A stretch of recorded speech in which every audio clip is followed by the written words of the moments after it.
So I woke up this morning thinking I need to do a page of leaves and flowers with some birds singing inside them. That's what I thought. And I had actually a picture in my mind, which is really unusual for me, of these three birds here, surrounded by these blooms and things. And so here we are, and I'm going to have a go at that now, if Zen will let me. I did the sketch on a piece of paper here. This is a piece of Clairefontaine Etival watercolor paper. So we'll just go around the eye more or less tidily. And then I'm just going to fill the bird in.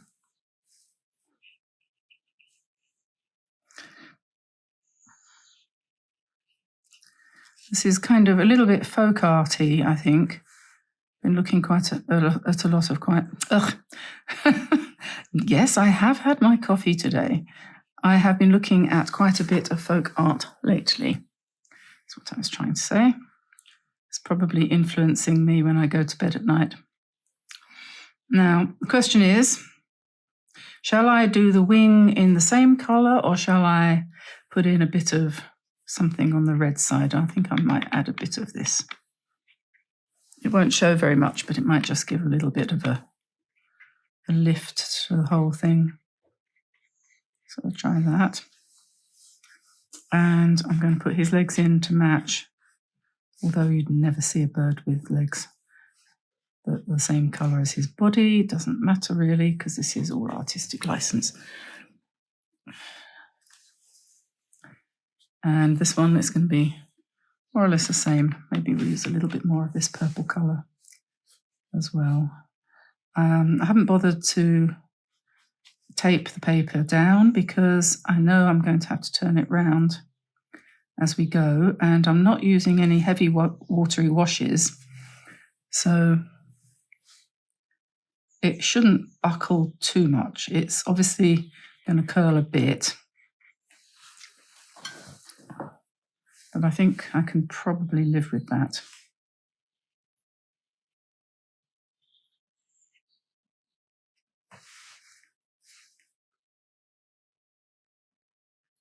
I'm using a size 11 round brush from Drawwell, just in case you wondered.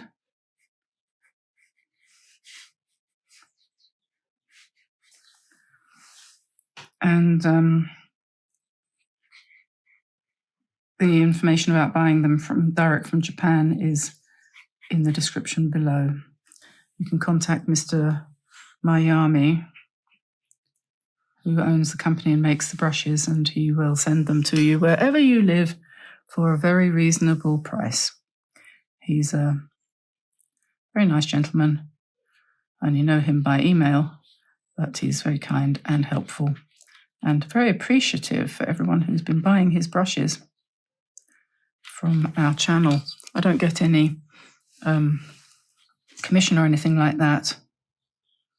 I just recommend him because I've been painting with his brushes for 22 years actually, and when I was introduced to these brushes, since then I have really barely used anything else, only just occasionally a quill brush or something like that for something specific. But for most of the time, these brushes are perfectly fine. And they only cost about $2 each. The postage is more than the cost of the brush. So if you can find someone to go along with and order a whole bunch. And there's one lady who's ordered twice now for her art group, people that she teaches. So, right, okay, so now the second thing I'm going to do now is I'm going to come in with some dark orange, and I'm going to just really roughly paint these flowers, quite strong.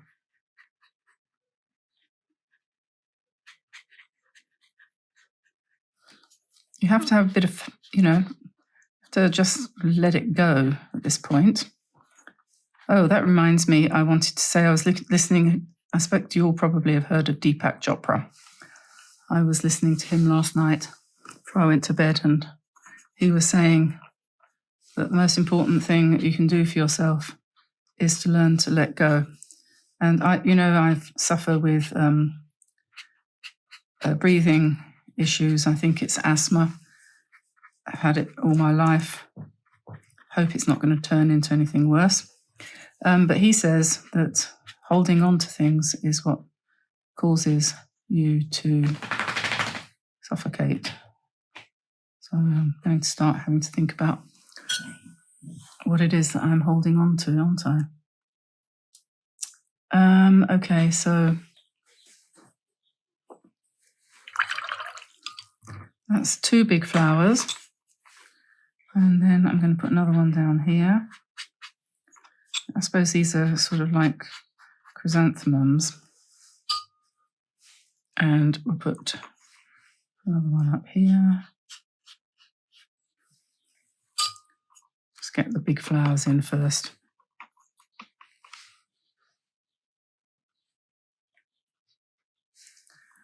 And probably need another one there.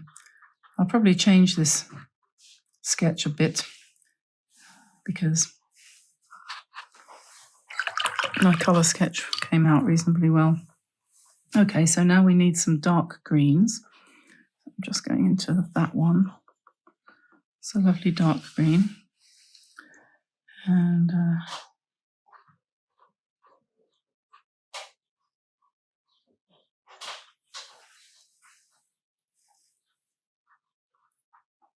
use it really, really thick because then the embellishments really show up really well.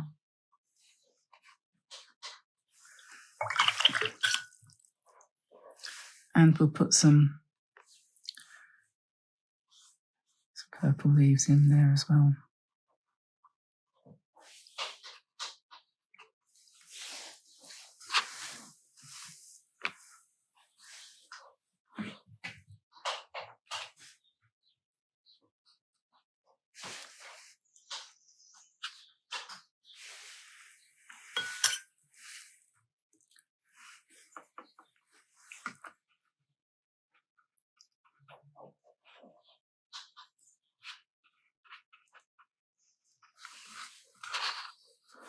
What was I going to say about Deepak Chopra? Oh, I already said it. Don't need to go back to that.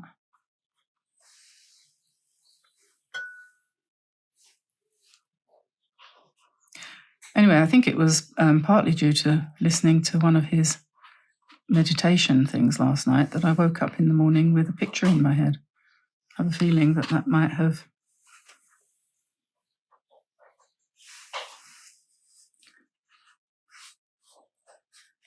had something to do with that, because it never happens.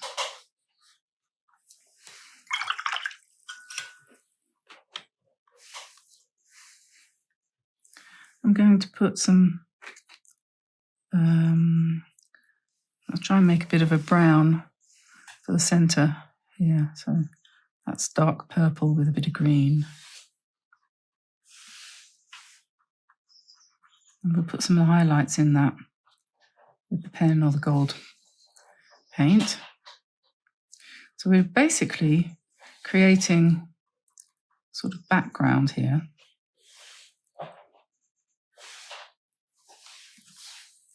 Which is quite a pleasurable thing to do. No pressure at all. So let's see. I think we want some purple, some slightly lighter purple.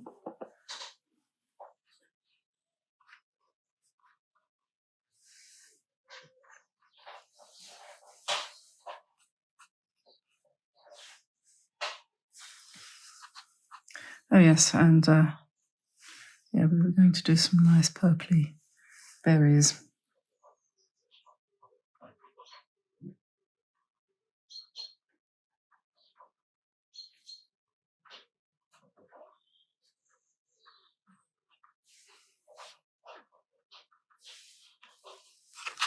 Some up here.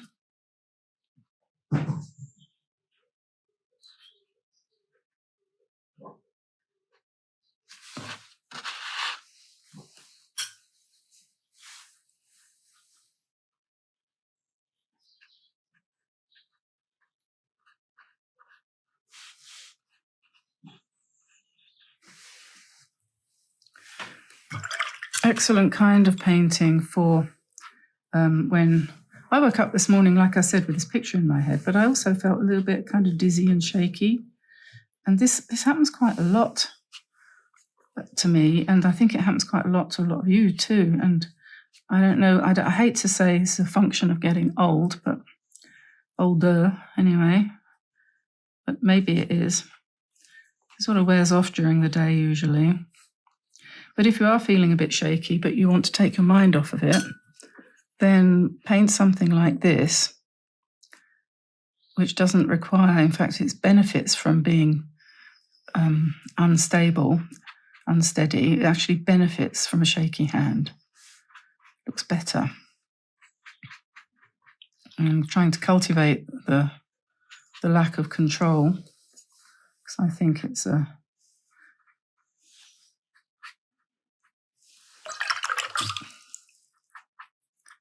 think it's better. It's just relax. I'll put another one up here. I mean, have we actually seen any benefit for the kind of levels of control and pedanticness that has been ruling the world for so long? No, we haven't.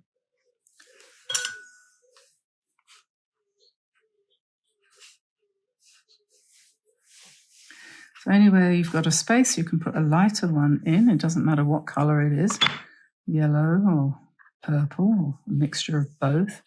Just pop them in to fill in the spaces. Maybe we'll have a few more berries here, slightly redder ones, perhaps. Sort of looks as if the birds might be getting ready to feast on the berries, doesn't it?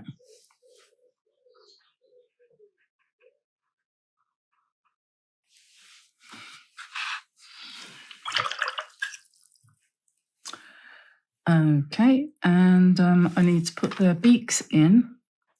So I'm going to just grab a smaller brush and we'll pick up some dark blue.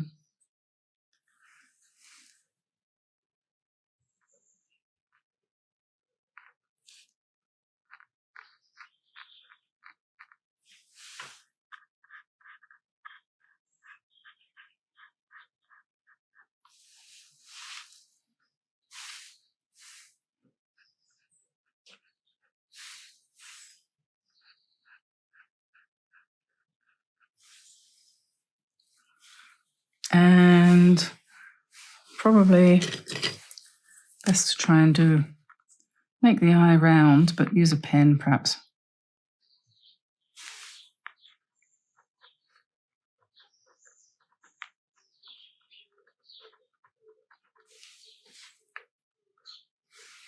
It's even better when you've got a pen that works.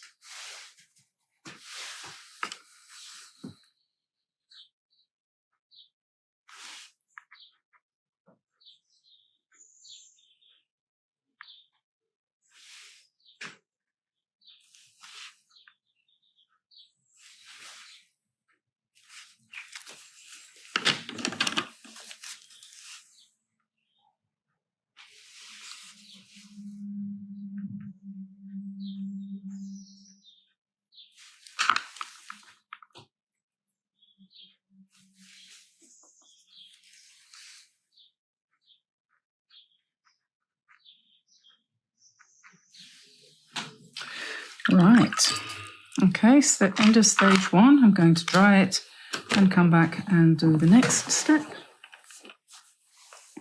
So this has now dried and I'm thinking I'm going to do a little bit of ink work on this. So I've got a bottle of Sennelier watercolor ink. This is burnt walnut colour. Walnut, well, just walnut, it says on there. And it's a nice dark brown. You can use any ink, really. You could even use a brown pen if you wanted to. But the nice thing about this, what I quite like about this, is that you can just get thicker, and if it works at all, you can get, what is it these days? I'm having a problem making anything work. Okay, let's try that again. You can get thick and thin lines. So you can sharpen up the shapes of your leaves. So bring them to a nice point. Don't follow the colour that you've put there exactly. It's nice to just, you'll see the benefit of this when you've actually finished it.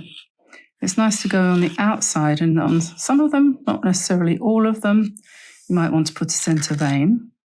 Some of them, if you press quite hard, you're going to get a nice thick line which will dry. If you use this particular ink, the line will dry slightly raised above the level of the paper. It kind of has a little bit of body to it, and these lines are fun in themselves. They add a huge amount to the painting. I'm going to turn it upside down because it's a little bit wet. I'll just check that you can still see what I'm doing. And it doesn't matter if it's wet in one or two places, because it doesn't matter if you have a little bit of a run here or there. Let's make these berries a little bit rounder. I think definitely adding this ink in this way kind of gives another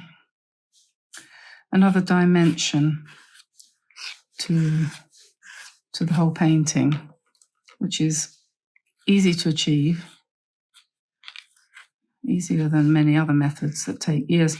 And we don't have years, do we? We don't want to spend years. We're not 20, thank God, anymore. We want to spend years and years and years learning other people's techniques. You want to find some inspiration so that you can just do it. I spent so many years doing what I was told. Hated being told what to do, but people nowadays, they're youngsters, they think that they are original and unique, don't they? Sorry to any youngsters who might be listening, but there won't be many of you because our demographic is fairly mature, you could say.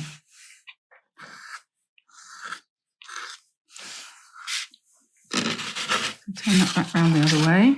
You can see how this is growing. And let's come down. Let's do this bit here. If you haven't got one of these dip pens, don't hesitate, because they aren't expensive, and you can use them for calligraphy too. They will give you nice handwriting.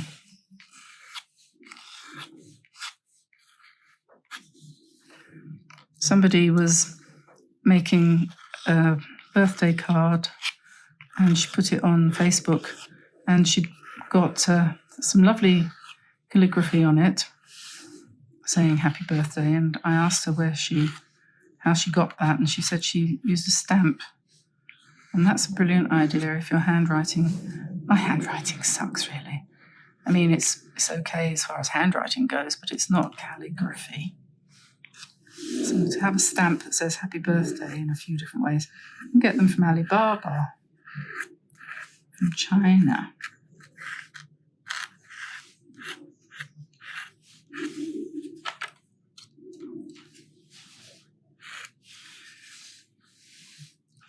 It's very quiet here today, apart from the jet going over. Tamsin has gone with Magdi, my husband, to the town to pay or find out how to pay his tax bill. So they're out for the morning. And I'm here with several dogs. And you.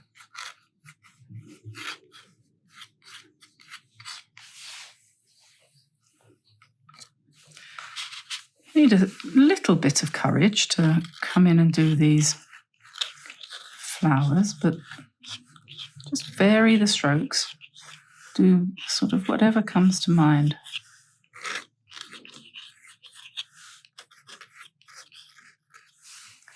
Keep it nice nice and light. We're still going to put the gold in and everything. We're not going to give up on that. Oops. Okay, so we've got these berries here. What I do is I just start light and then press and then lift.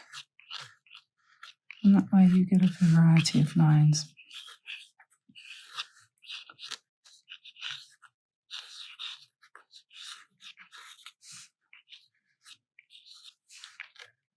You'll develop your own style if you give this a try.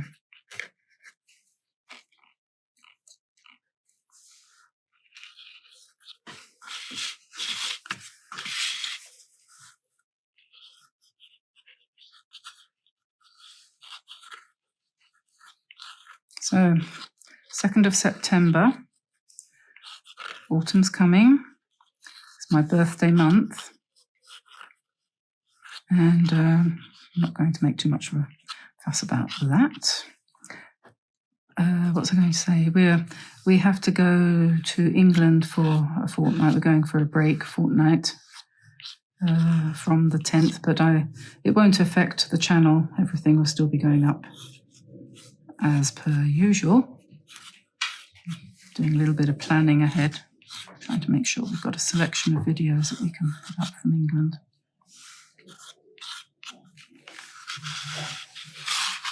My 6-monthly trip to the dentist mainly, but that's just an excuse for having a break from domesticity and all the animals and everything and the husband and all that. He's staying here.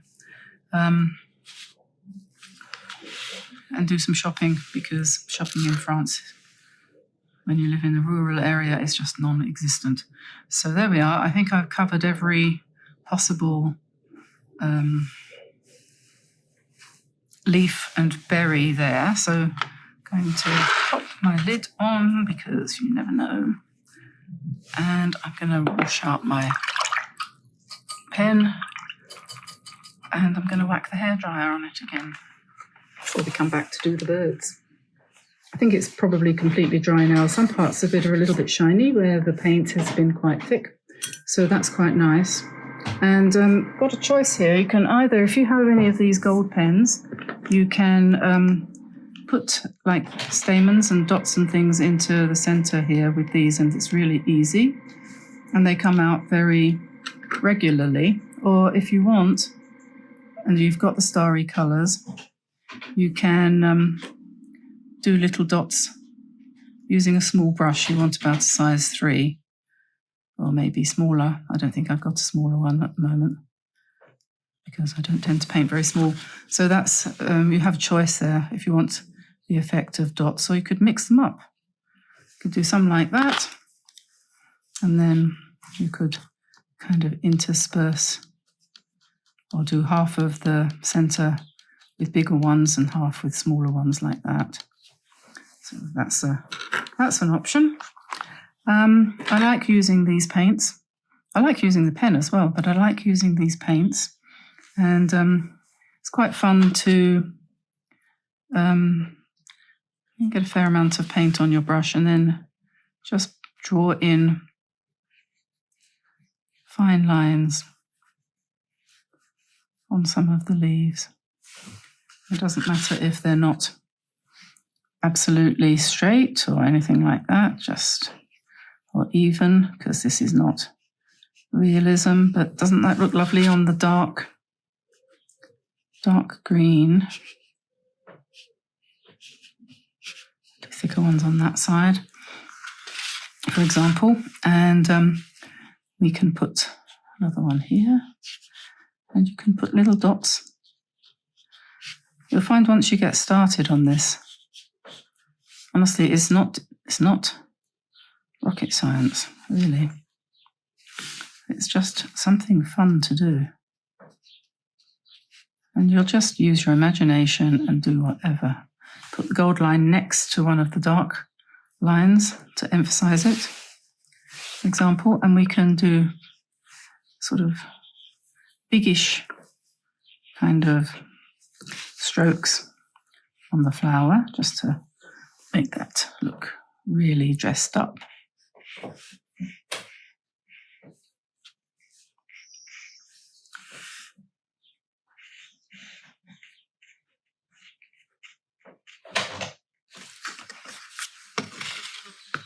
And then if you want to, you can always come in with a pen again and just go around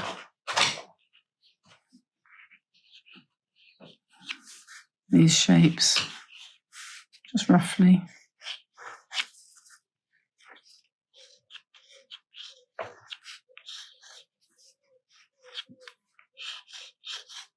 Sometimes the pen doesn't like it. Actually, quite often the pen doesn't like it. I haven't put the gold ones there. I'll come back to that. Yeah, so we've got quite a lot of possibilities here to do. So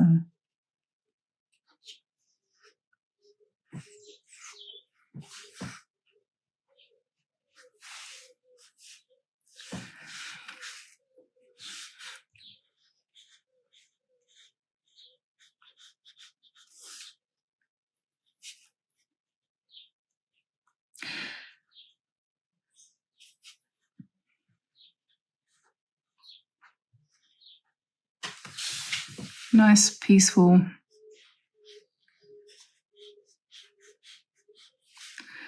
We had a bale of hay delivered yesterday by a neighbouring farmer. He came into the place with his tractor. It's the first time we've actually bought hay in bulk. He brought in one of those great big, huge, round balls, what they call them, bots here, I think. It's a circular bale, anyway. And he negotiated his way through our gates in his big tractor and put it in one of the sheep shelters for the winter. Hopefully it'll last us a few months, because hopefully it'll last us until we've got some grass. I feel like I live in Botswana or Australia. I can't believe what's happened this year. It's unheard of.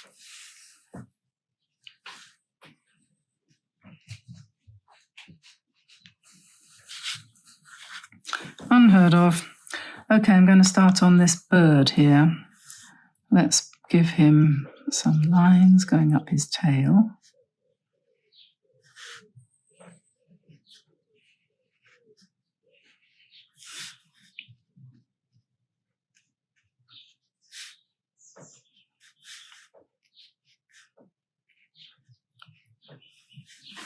Just anything.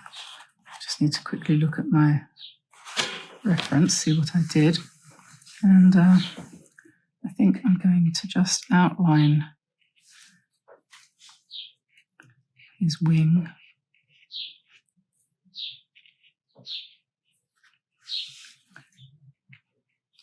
I can do this with the pen because it's easier.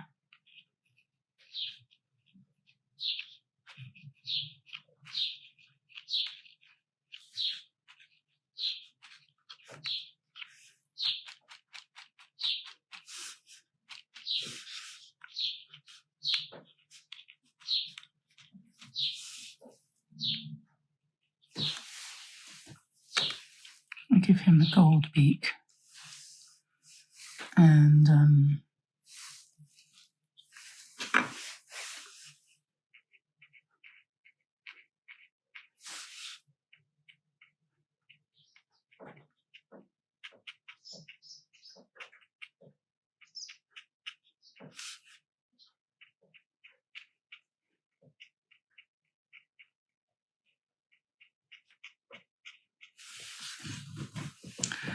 okay, that's bird number one. And I don't want to rub what I've done with my hand. I'll try and keep it light.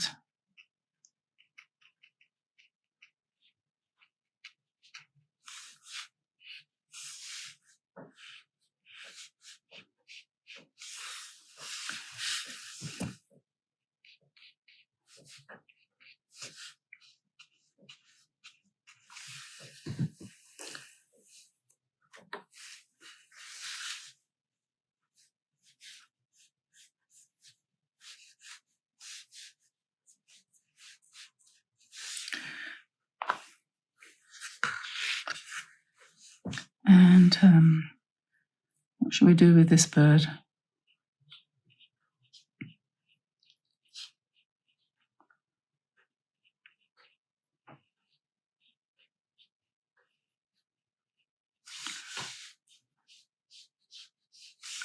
There we go.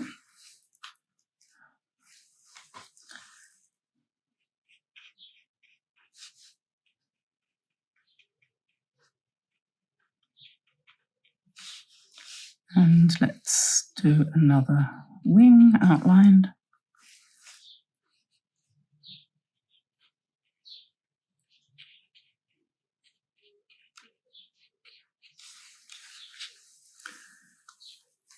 And I think I'll leave that one like that.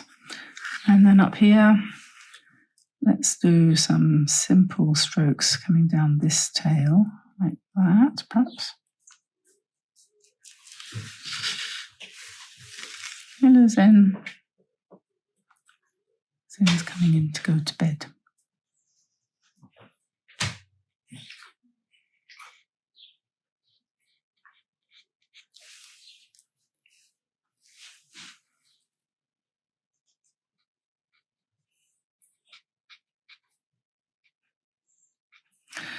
There we are, and we'll do some scallops around his head. Like that, and the beak a bit gold.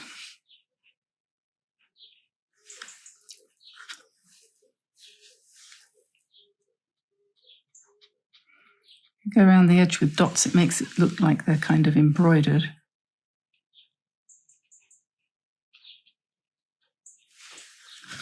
There we are, and I think I'll turn this around the other way to carry on with this over here.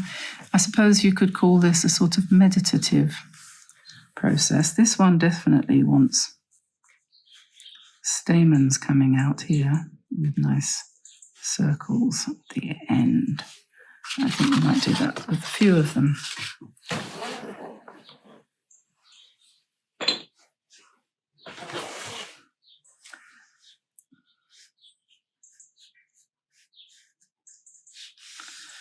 There's another one over here.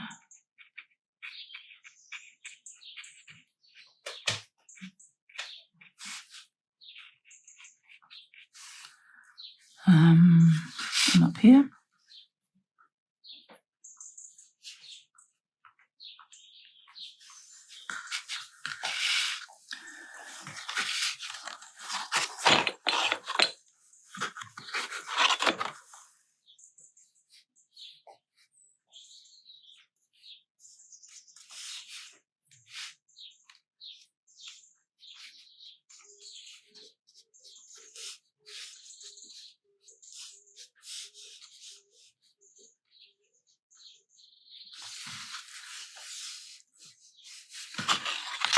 Okay. Where are we?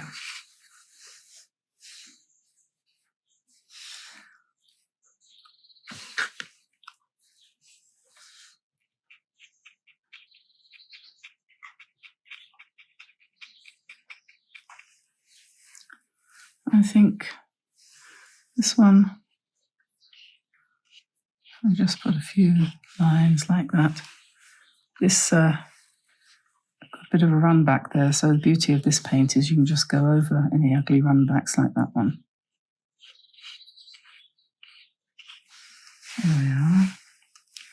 And maybe we'll just paint that gold, sort of repair. And this needs a touch.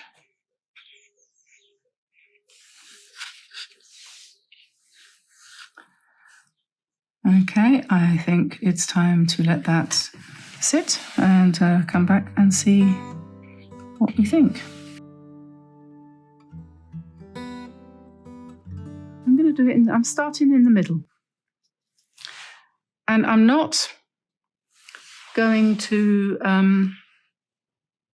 aim for anything particular. I'm just going to put the paint down where I feel it is asking to go. I'm going to rinse my brush. I'm going to pick up another colour. So what we're doing here, we are exploring our palette, our box of paints. Let's be kiddies today. Let's put our 5-year-old hat on and let's just see. And if nothing else, we'll have slightly less paint to use up, and we'll probably have an excuse to buy something else. So I'm trying to let this run. It doesn't always run when you want it to. And I'm going to try to move from the reds into browns and thinking dahlias and chrysanthemums and all that kind of thing. I'll leave a bit of a gap there, perhaps, and move up a bit. Thinking about, we just bought some chrysanthemums. I think you probably only call them, do you call them mums over there? Is that what you actually call them? Because we call them, I don't know, I call them chrysanthemums. I don't know. I'm old-fashioned. I'm terribly, terribly old-fashioned, actually. I think I was old-fashioned when I was young. You know, I was the one that didn't want to go to the discotheque. Yes. Lack of courage, really. You know, no idea what to expect. I wanted to actually, while I'm doing this is a good opportunity to chat about the YouTube channel. And every now and again, I do get inspired to remind people about the fact that when I first came across YouTube, which was, I don't know, probably 10 years ago now, I have no idea what I'm doing. I thought that it was just a place where people just put videos up.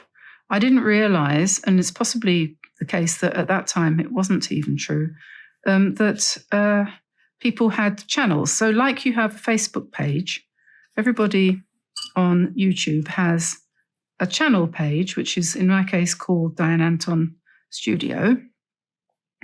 And you can go to that channel and you can find all the videos I've ever made, all there for you to sort through and find what you want to watch. And to do that, you can go to like Google, for example, and just type into Google Diane Antone Studio, and probably the first result that comes up on your results will be my YouTube thing. So you just click on that, and with any luck, it'll take you to to our homepage or our channel page, and there you'll see headings. You'll see a heading that says new or uploads, I think it says, which is a bit strange, and videos and playlists. And it also says community tab. And you can obviously search all the videos if you go to the video tab. And if you go to the playlists, you'll find that a lot of the videos have been grouped into groupings such as Christmas and different categories. Anyway, can't think what they are at the moment. And then if you go to the community heading, then you will find there posts that we put up every day, almost every day. Tamzin or I will put up a post which is something of interest to you. And we try to communicate with you there through the community tab and let you know, or ask you questions and let you know what's going on and stuff like that. So I just thought I would remind people about that, because I know that I certainly didn't know about it. I didn't know even that there was such a thing as a channel until we started ours. And we didn't really even start our channel. It kind of started itself because I'd put up a couple of videos just as an experiment. And then after a year later,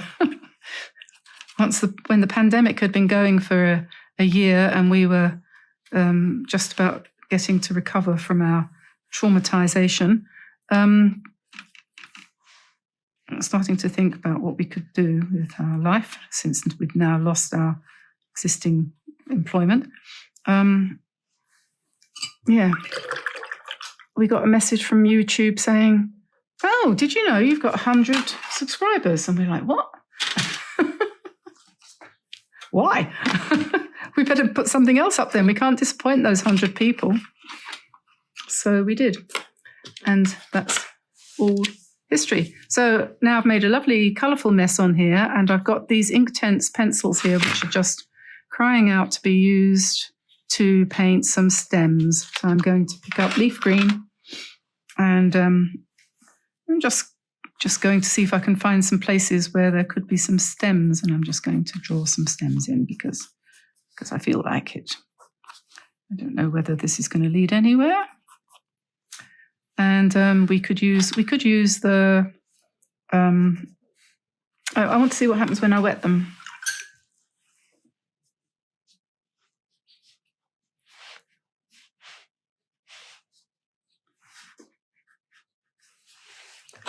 Interesting.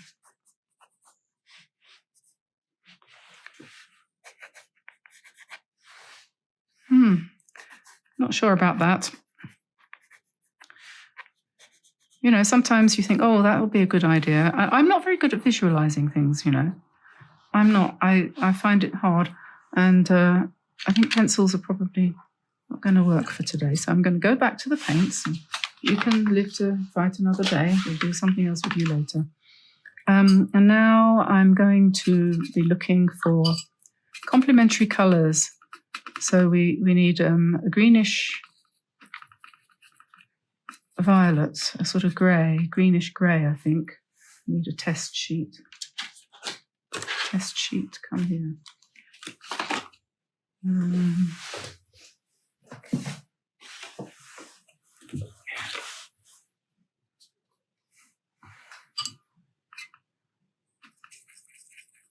I've got some quite nice greens here. Yeah, so I'll just start putting in some leaves. And we don't ever want to do any leaf the same colour. So every time you do a leaf, you're going to pick up the paint afresh. And it's supposed to be all very mixy.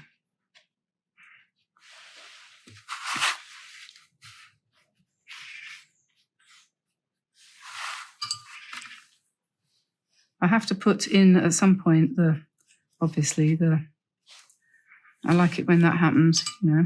And we might want to drop in some darker paint at the bottom. Hello, Zen.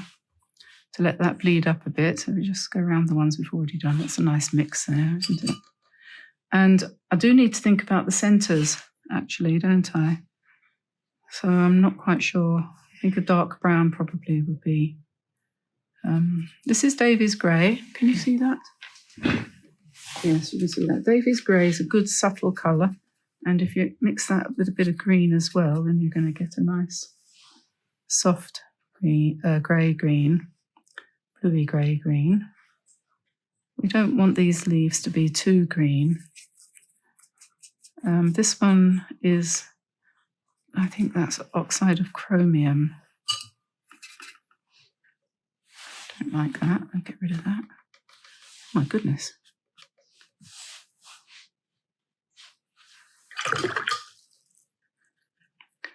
That's interesting. This paper is definitely a bit tricky because what's happened there is it's soaked in. I think there must be something wrong with that paint as well. So I'm just going to try to remove that. That'll probably disappear more or less when it's dry, and then I'll paint another leaf over the top of it. So, or we could put some white on top.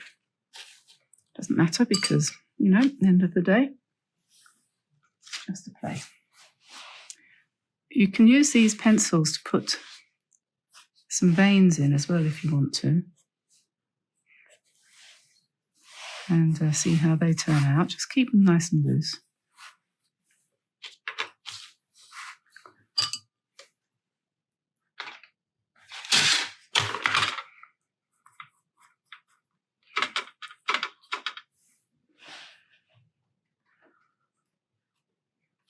We're painting some centres using a bit of quinacridone and a bit of burnt sienna, burnt umber, something like that. Just pop in some centres so they start to look And where the flowers are a bit darker, you might want to make the centres a little bit darker too.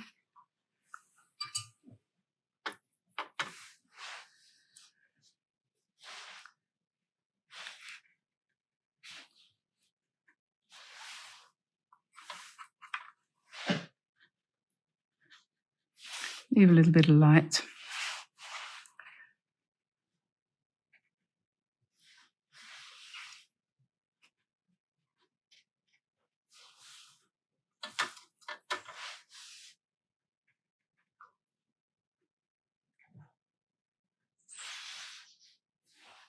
Okay, now we want a little bit more greenish. Oh, I'll keep away from that one. Yeah, I'm not sure about that one. How about a bit of turquoise?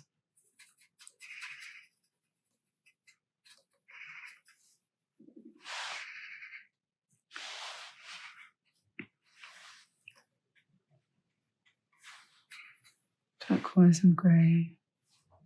Oh, really strange what happened there. I don't know about that.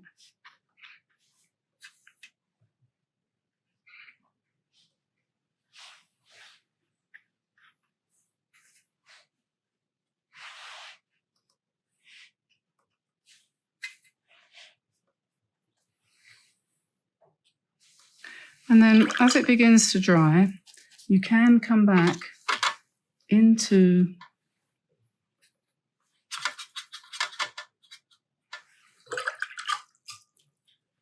the various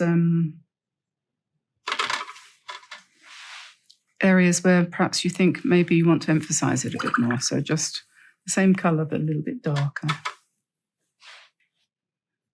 But I think it's really quite nice actually, just to keep it really fresh. I mean, that's quite nice there. And probably quite soon, we might want to just let it dry. A little bit concerned about what happened here with that. I think it's the paper. I don't think it's the paint. I think it's not very well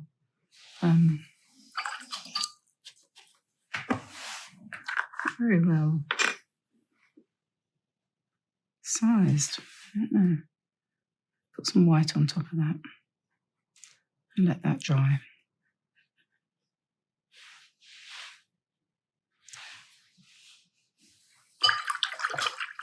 Probably be okay when it's dry. Okay, so now I'm going to let that dry and come back and see where we're at. Okay, so I'm going to, now having let it dry, I'm just going to darken some areas of the centres of the flowers, just to give them a bit more contrast there. Just again, keeping it loose, and I hesitate to say abstract, semi-abstract possibly, but I mean, unless you can't see that it's a flower, it's not strictly speaking abstract, but certainly loose interpretive style, I would say.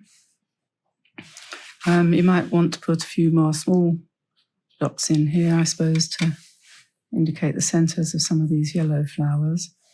I don't want to go too crazy with that though, because it might spoil it, and maybe I'll just lift part of that out. You can always come in with a tissue and partially lift what you put in if you think it's gone a bit too strong. But we don't want to lose the lights. And yeah, because this is just a play. So maybe a few more leaves, or at least indications of leaves, not really. And maybe some stems. We could put in a few more stems in some of these areas here. You have to be brave and come in and just give quick flicks with your brush to indicate leaves, stems rather, and correct that horrible mistake there. Yeah, so just give some direction. Doesn't have to necessarily connect to anything, because there's somewhere behind there's a flower, for sure. Yes, maybe, I don't know. It's just fun, really, just playing. You could put some spatter in now if you wanted to, but you might not want to. If you don't like the colour you've done, like I said, don't forget you can come in and just lift part of it out. Often just if you break it up with a tissue, you'll end up with something that isn't quite so obnoxious. So I think I'm going to stop there. And yeah, no green really, not no green to speak of, and just a nice sort of what's the word? A kind of. I might want to. I'll tell you what. Maybe a little bit of. You could come in at this point, and it is nice to do. You could come in with a little bit of white, and just put some dots on some of them. Perhaps they might need a bit breaking up, like that sort of thing. Perhaps you could embellish them as well. There's nothing to stop you picking up your pen, your white pen or whatever, and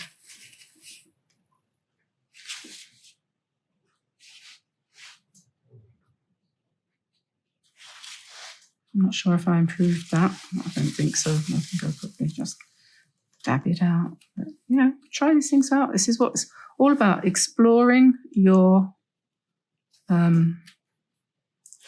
paint box. Thing is, I try to do these things as spontaneously and as naturally as I can, which means that often things don't really quite work out. But what I also like to show you is that sometimes if they don't work out at first, you can tell yourself, oh, actually, no, it did work out because I just came back in after I had made what I was considering a mistake, used that bit there as a light, and then added more dark, and actually it's better now than it was before. So you never know, do you? So let's sit down and quickly sketch this arrangement here.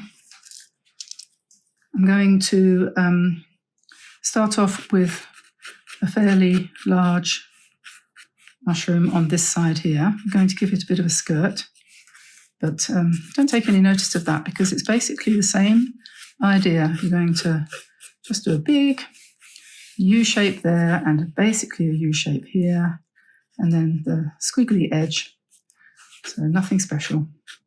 Then another little one here, and maybe we'll make another one come out over here.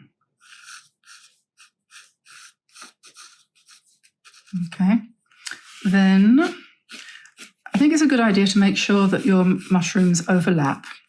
So don't be afraid to kind of, just make them overlap, basically. That's the underside, and we'll just have a little bit of the top side showing there. Okay, and maybe we'll have an oak leaf here on the ground. And let's put a little bunch of 3 mushrooms here.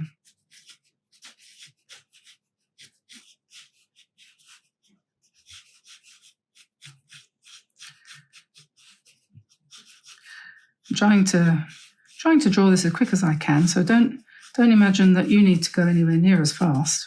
I'll put some grass on the bottom there, and then maybe I'll have this is like a sort of speed drawing competition. Well, it's not a competition, of course it isn't a competition, but I don't want to keep you waiting too long. So I'm going to put a leafy branch up here, just to break into that, and then behind, I'm going to have some of those ones that come on really long stems. And once we've painted these, we will embellish them, or you can, and that will be nice because you'll be able to do whatever you want to make them fun and funky. And so down here we'll have one of those ones that looks a bit like a trumpet. So that goes round like that. That's it. And then maybe we'll have another little squat fat one or 2 even down here.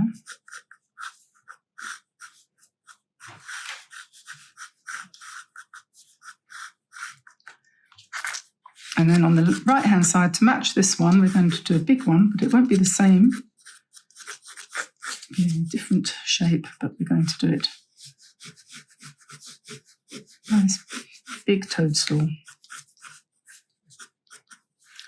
And a lovely big lid like that.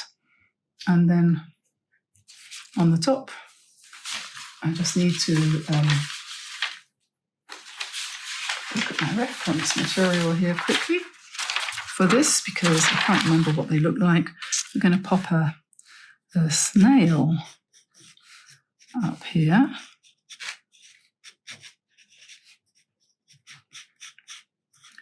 If you don't like snails, leave him out.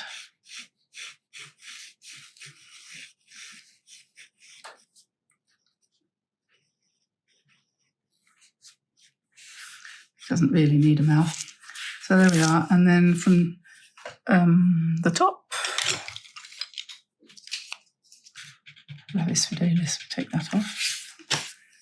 We can have a few leaves if we feel we need them coming down, and maybe some berries.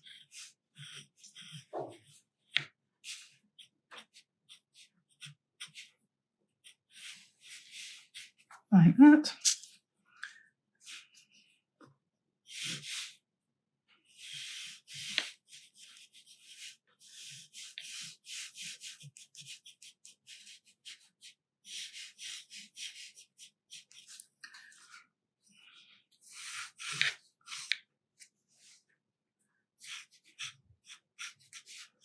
Some more berries over here, perhaps.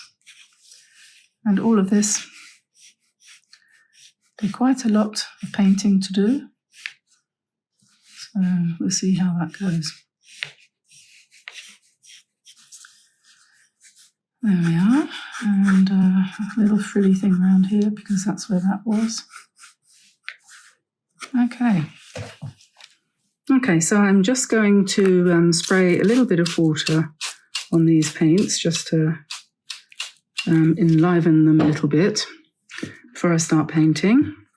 And I think I'm going to start with a size 7. Doesn't really matter. Well, maybe actually, having said that, for the very first thing I'm going to do, probably want a little bit bigger brush, so I'll go for an 11 here, just an ordinary nylon round. Because I'm going to start, I think, with this rather dramatic looking mushroom here. And this one's going to be red, so of course I will start by painting it yellow, just because of course you would, wouldn't you? So that puts a nice bit of light into it. And then we've got lots of different reds here to choose from in this set. And as you try them out, you'll decide which ones you think are the best, most appropriate for this. I think possibly this one here, which is, I think it's cadmium.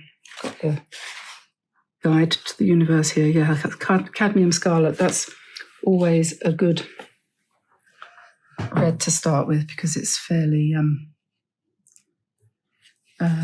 red. You know, it's not pinkish or bluish or too orange. It's just red. So I'll just drop that in, and that will just be the undercoat, because we will have to come back and darken that down a bit. So that's that. And let me see, what should I do next? Perhaps give that a chance to dry before I do the next one here. So I'll pop over to this side, I think. And I'm going to put in here, I need what I need also. I should have picked up.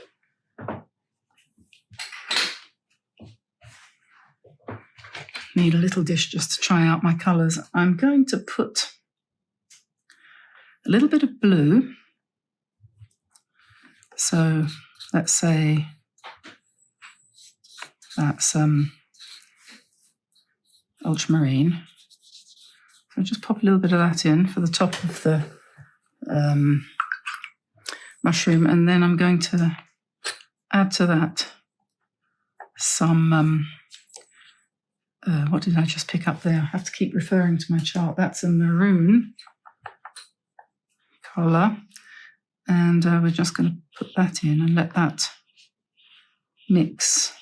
And because that's ultramarine, that granulates a bit, so you'll see a bit of texture cropping up there. So that's a good start for the top of the mushroom, I think. And that will sort of mix and mingle a bit as it goes along. And then we've got this funny trumpet-shaped one here, so I think I'm going to pop in some orange underneath. I have no idea what colour they are in real life, do you? So we'll just do that. And in the top part, I think that probably should be quite a dark colour, especially in the middle. And we'll let that bleed a bit because, you know, it looks a bit more realistic if it's got a bit of a fuzz going on. And this one down here, I'm going to do in a pinkish, mushroomy kind of colour. All of these will have second coats to give them more variety. And since I've now got a little bit of this mushroom colour on my brush, I'm going to go in and paint some of the stems, since I've got that handy.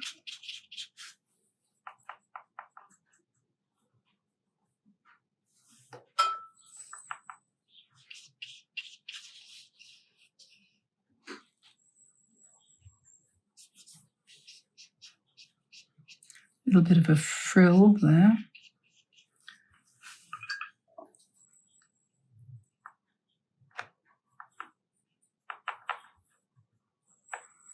And then we could put a bit of a sort of bluish colour underneath this mushroom here. And maybe down here too, similar. Just let that run again a little bit.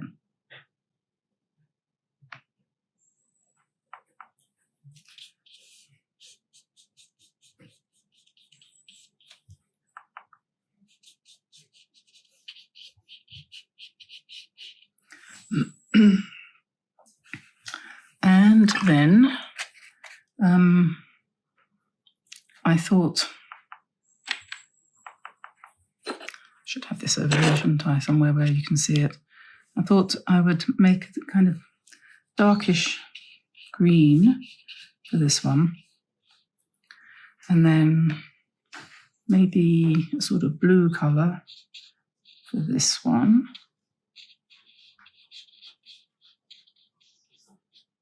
Like that. And just dull that down to kind of grey for the stems and the underneath. Both of them. You can join up that gap if you want to later.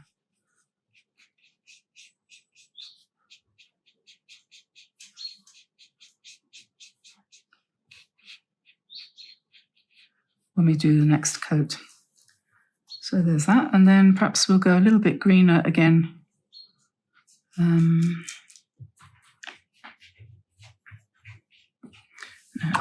right colour, I want a bluish green. Bum.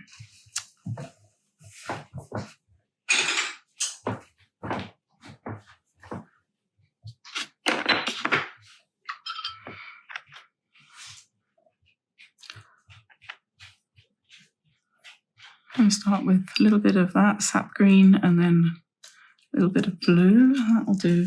No, a bit more blue. That's it. That's what I was looking for. So we put that on the top of that one and then down in the stem.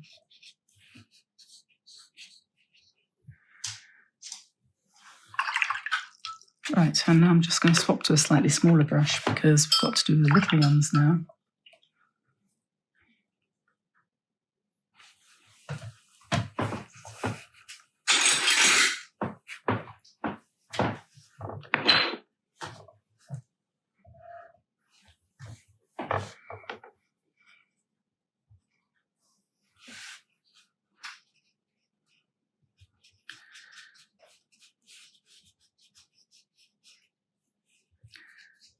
Put green on those, and then we need some pinky brown, so we'll go with that to start with, but then you need to dull it down a bit.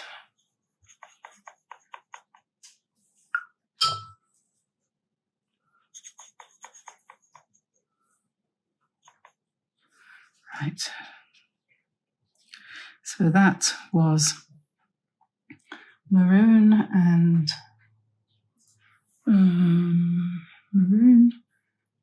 burnt sienna and a little bit of ultramarine to give us this colour.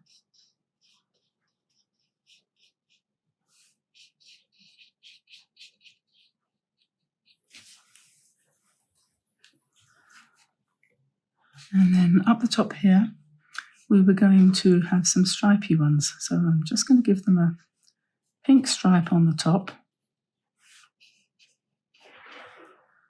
And then an orange stripe.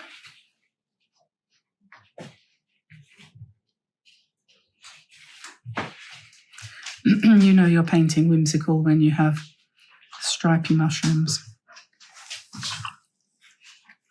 And then green again. And then we want to pick up some mushroom colour for the underside.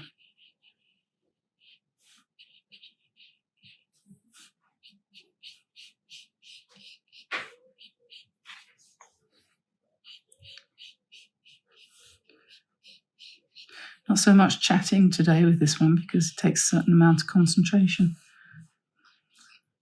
Don't want to go off track. Okay, so then now we're going to be somewhere up the top here and painting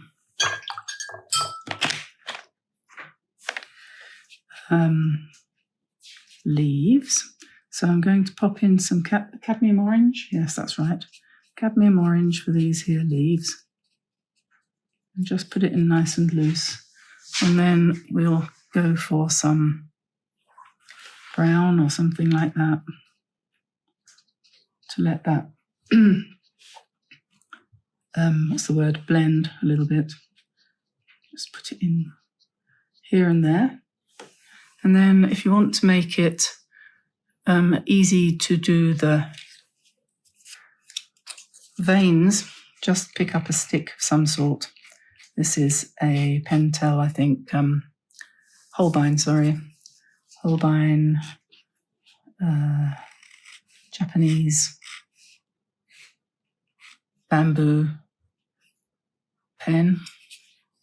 I've never used it for that, but I think that's what it's intended for. Okay, so a little bit more water.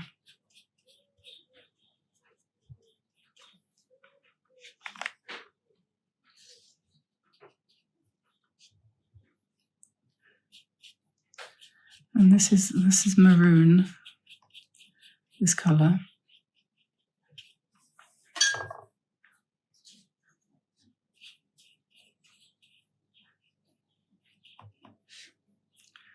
Just do several along here in this colour.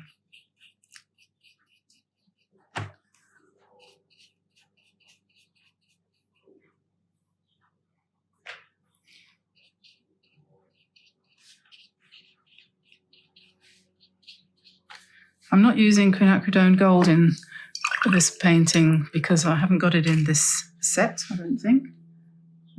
No, it's not in this set. But the cadmium orange is a good alternative. It's not that different.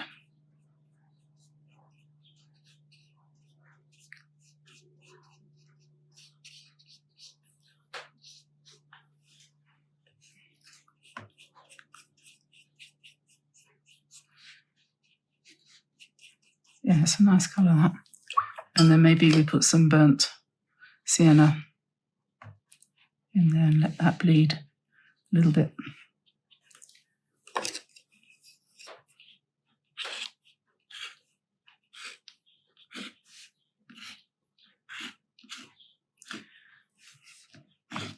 scratch into the paint when it's still very wet, you get a dark line, and if you scratch into it when it's drier, you get a light line. So we'll just put some berries up here.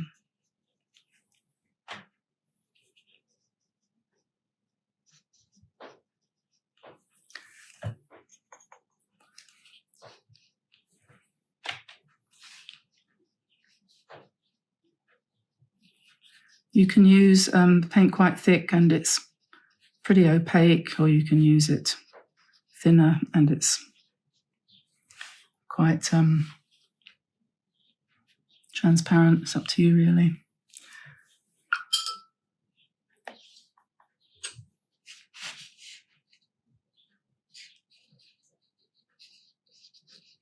Some more berries over here.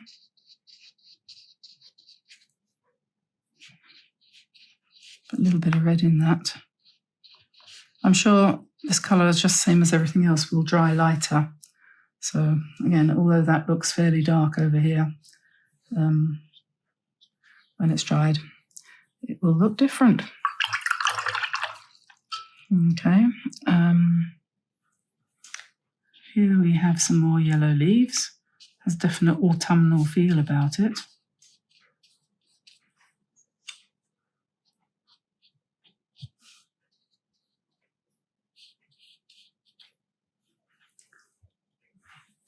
And then, yes, we've got these ones down the bottom, some oak leaves.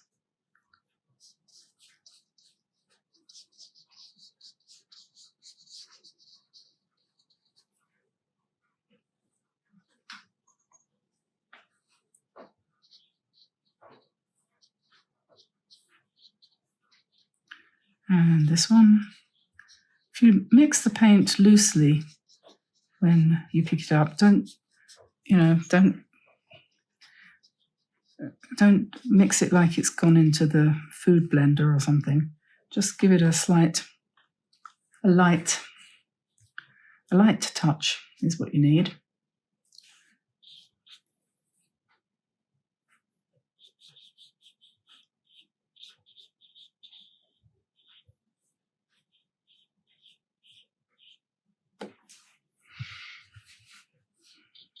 Okie doke, and then we'll do some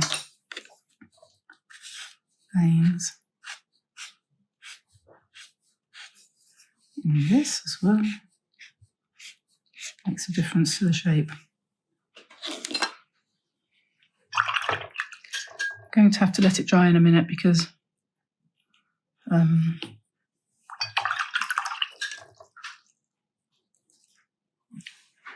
I'm going to end up touching bits and pieces of it. So we put a light coat of blue in there, and then we'll make that darker later.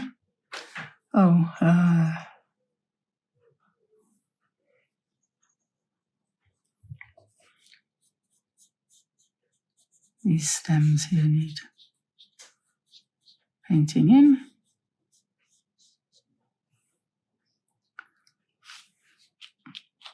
And that's now more or less dry. So we'll come back in with a darker red.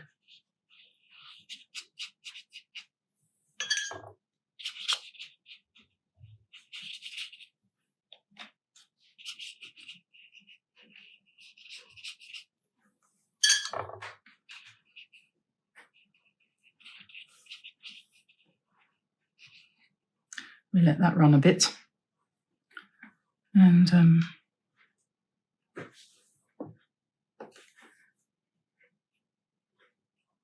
a bit of darkness down the bottom here. And these two, they want to be a bit brown.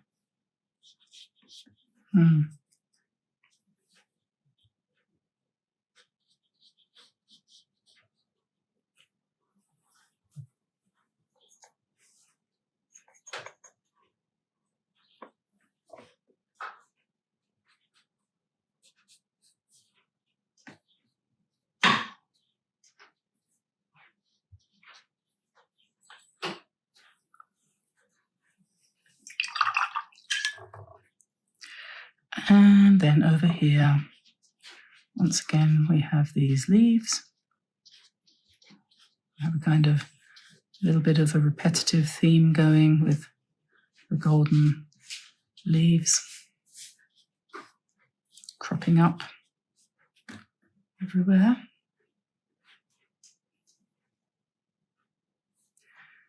And we better drop in some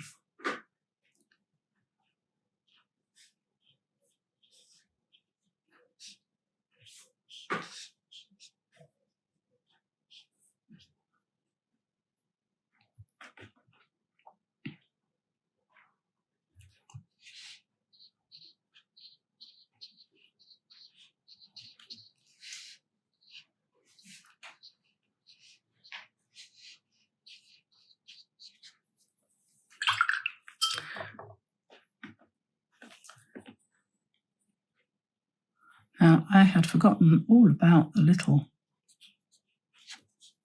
snail on top of here. We have to paint him in.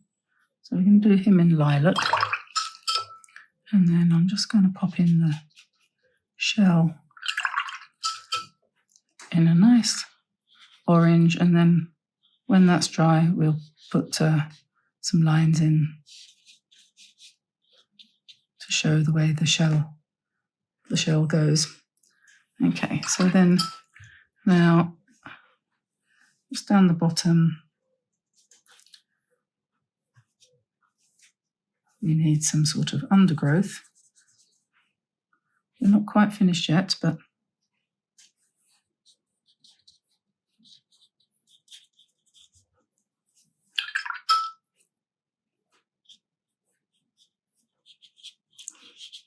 just to get us started on the undergrowth there.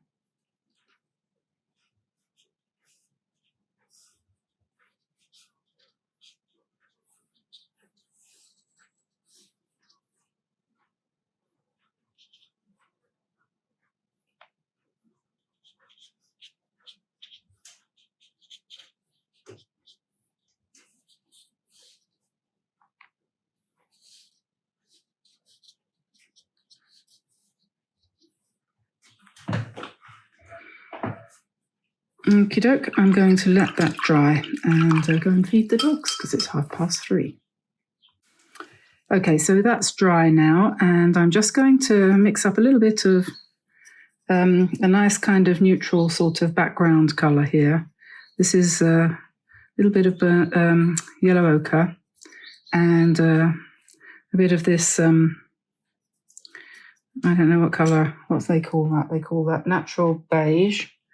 And a little bit of white, make it a little bit lighter. So I think that will probably do. And plenty of water.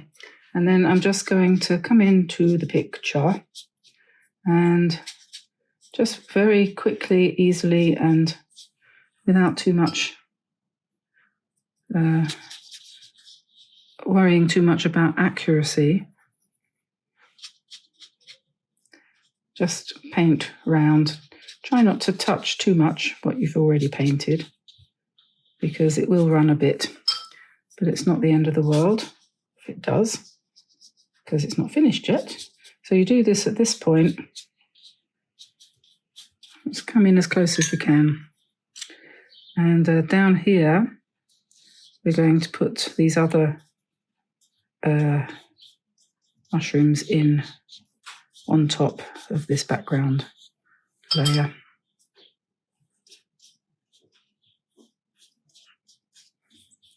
This just unifies the whole thing. And up here where we've got some space, we'll pop in some more leaves in the background just to give the idea of this being a woodland setting, a sort of forest setting where these magical mushrooms hang out along with Brian the snail, who people always used to say that snail's on drugs. Remember that Magic Roundabout? There used to be it was a children's program and everybody used to, well, anyway, the people from England will know what I'm talking about.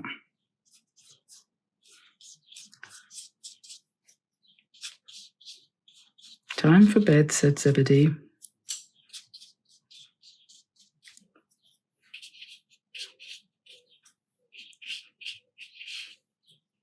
There we are.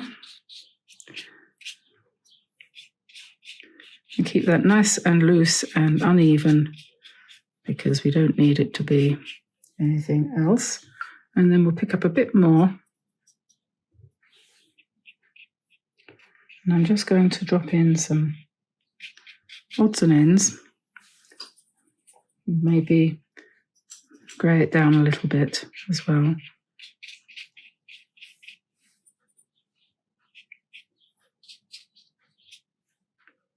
And this colour probably worked quite well for these mushrooms in the background here.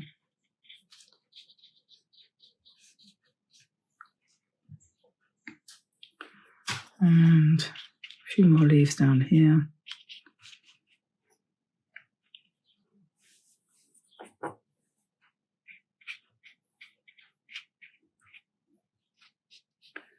And we're just going to let that mix and mingle.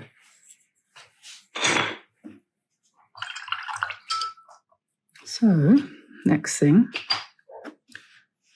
I think probably we'll pop a little bit more colour on here. I am going to put some white spots on this when it's dry, so we just make that a little bit more colourful. And in here, let's just darken the underside of the mushroom cap a bit, like that. And this also wants to come down a bit. We'll let that frilly thing be there.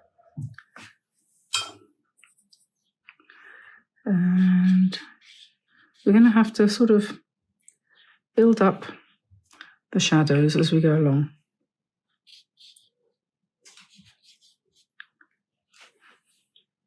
I'm kind of run out of paint here, so I'm going to have to mix up some more. So we take some of this reddish brown colour and add some blue. And then we get a grey, a mushroomy kind of grey.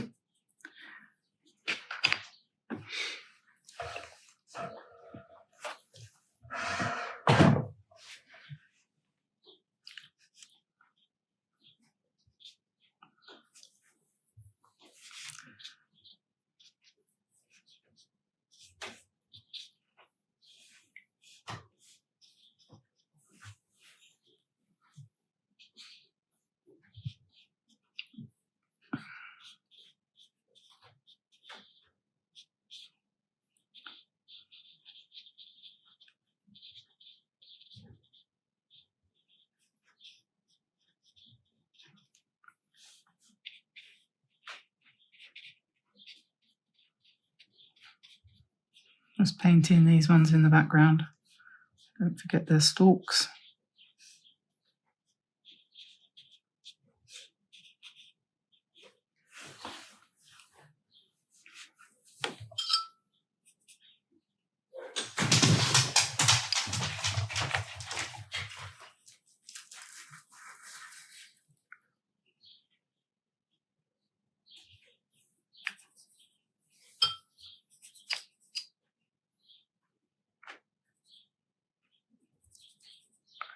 Got a sort of bluey grey kind of colour here.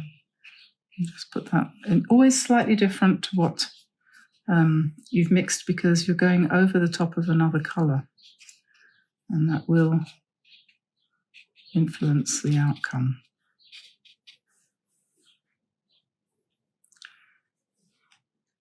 And we just want to increase the amount of shadow on some of these, but try to only go in when it's dry.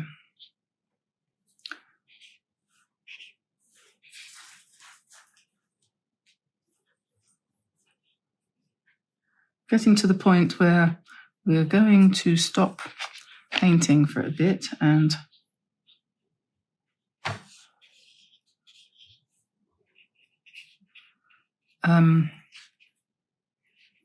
use the pen and ink. There we are. We've got a nice spiral there. Yeah, we need to just darken this a little bit here.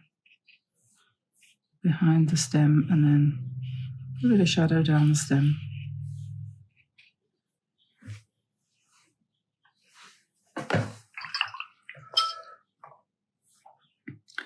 And a few more leaves in the background.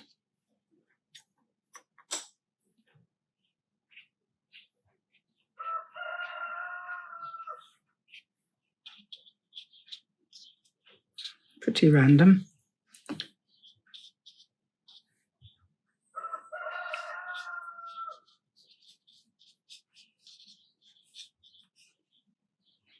Make this a little bit darker.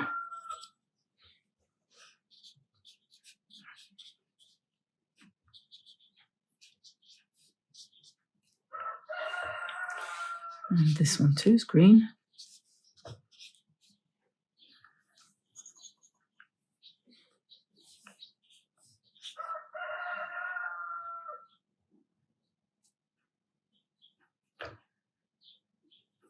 And then I think probably worth just these ones here at the back, stripy. We're just going to join up all of those stripes with a little bit of the creamy colour.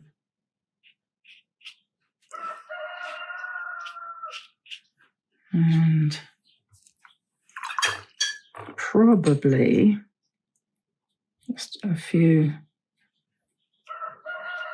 spatters at this point. And then I'm going to move the paints out of the way. I think the cockerel thinks it's time for dinner. And I did it in, did I use brown or black? I think I used black. So let's see if I can find a pen. I don't think it wants to be really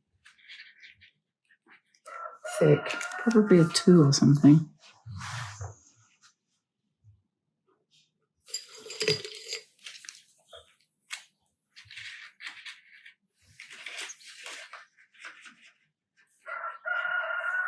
Okay, let's see if that works. That's a 3.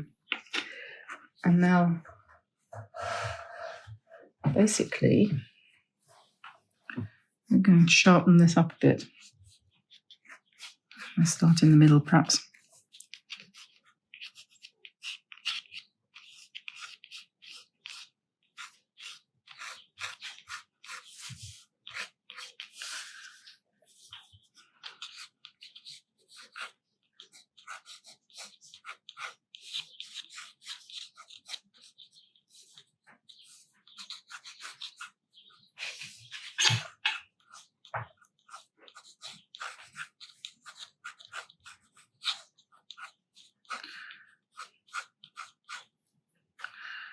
And I'm doing ink work on top of watercolor. A couple of things come to mind, and one is if you have to sacrifice a pen for the sake of art, it's not the end of the world. And I don't like to waste things or anything, but they're not expensive, so if worst comes to worst and it dies in the service of art, so be it. Because obviously if you're penning over somewhat damp paint, then there's a good possibility that it will give up the ghost. But somebody suggested the other day when I mentioned this that it's a good idea to just clean off your nib, the pen nib, at the end of the session when you're finished, just to take off the paint that might be adhering. And I think that is a good idea, so I will try to remember to do that. The ones that are in the background are going to be less inked. I'm not really going to do too much of that, but the ones that have sort of pretty much lost their shape, because that's the way I paint, shapeless me.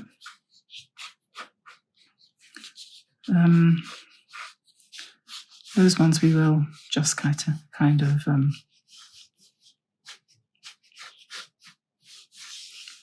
just bring them back.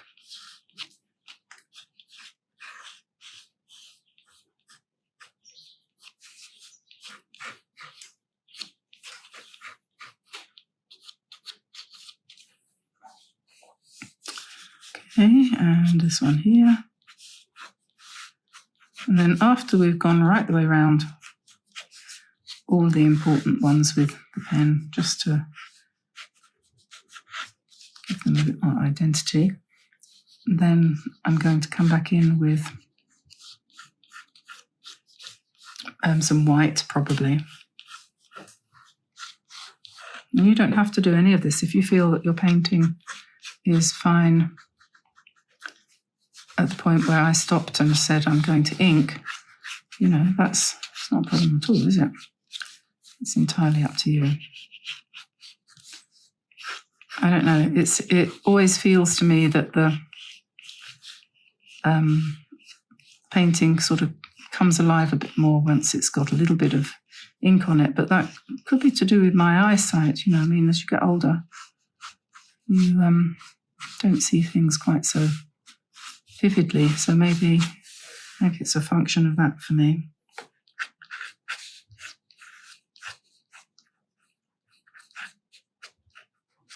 Who knows? Right, let's go around this big poisonous brute.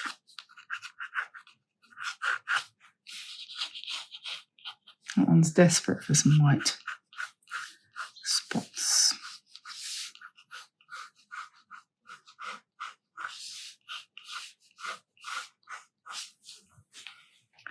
Oh, okay, so there we are. Let's give him his horns, or whatever they call them.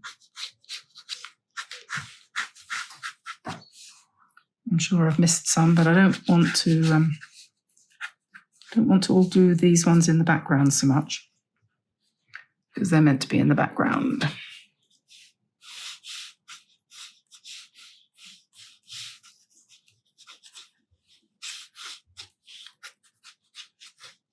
May or may not want to do these ones. It's optional.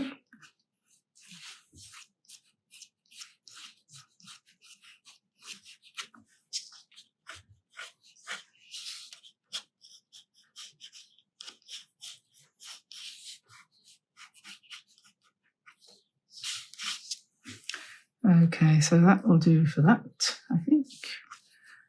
And I'm going to now get my PH Martin's white and a smallish brush.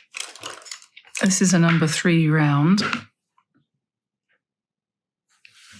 And before this mushroom screams any louder,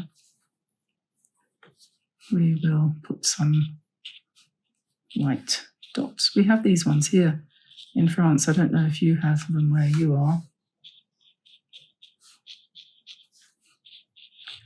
Don't see them very often. Don't see them at all at the moment because I haven't been to the woods forest for ages.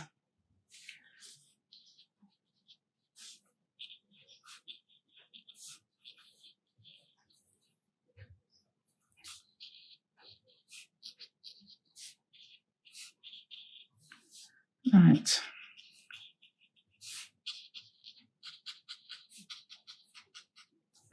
There we are. And then maybe we might put a few white dashes on this one over here. I'm not quite sure why, but I think that'd be quite nice. And then down here on these ones.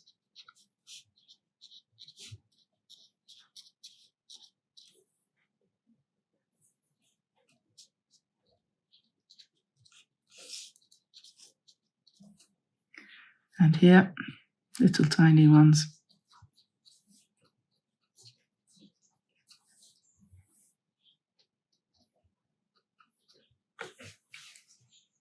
Okie dokie. And perhaps we can put in some of the gills using white to save going really dark.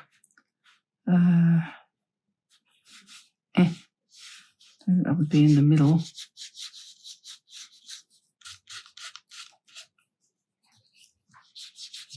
I'm not going to do it on that one. Or that one, come to think of it. Oh yes, I know, the other part that needed white is up here, probably. just to make those fruits stand out a bit better, because they went a bit dark. These ones need a highlight.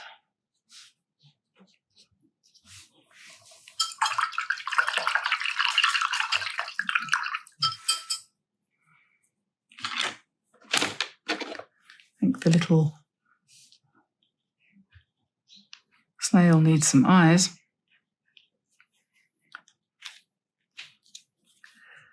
And I think we're probably done enough. I think that will do. I think that's enough for now. You can put in more line work if you like. This one here hasn't got any lines. Maybe he would like some lines. And you could boost up the colour as well a little bit if you wanted to. And it's possible you might want to have some darker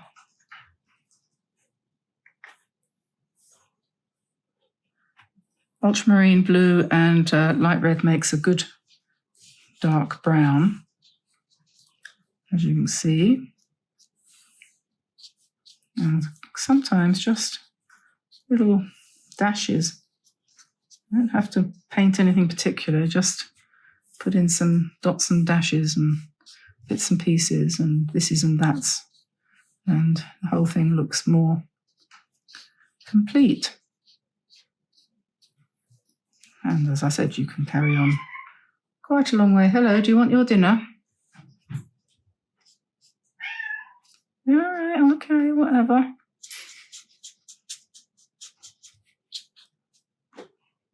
You see, the cat knows that I've nearly finished what I was doing. And don't you go around making people think that you're unhappy or hungry, because you're jolly well not. Yes, you're the only cat I know that gets fillet steak for dinner. Don't give me that rubbish. Right.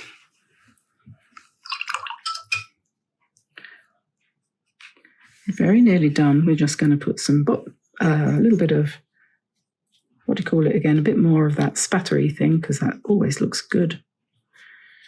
And Bob's your uncle. So there we are, a woodland scene with mushrooms. Not entirely happy about the colour here. Might want to make that a bit darker. But if I do, you see, the white spots will run, so we won't bother doing that. I'm just going to dash in, literally there is no shape requirement here. This is pure relaxation. So we'll do 5 of those, because 5 is always a better number than 4. And then I shall go into my turquoise, and I'm going to do some smaller ones.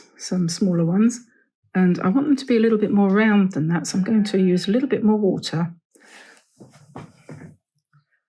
And so we'll just do a little cluster. Oh, I'm working on, this is Etcher, cellulose paper, nothing special.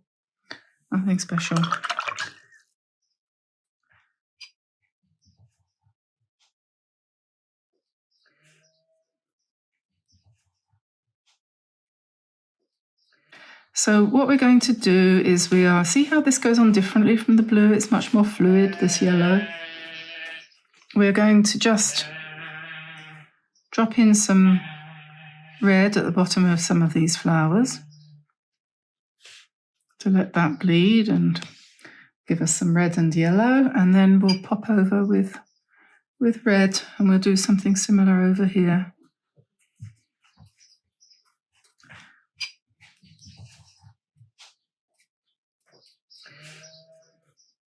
Oh, I suppose you can probably hear the sheep out there bleating their heads off.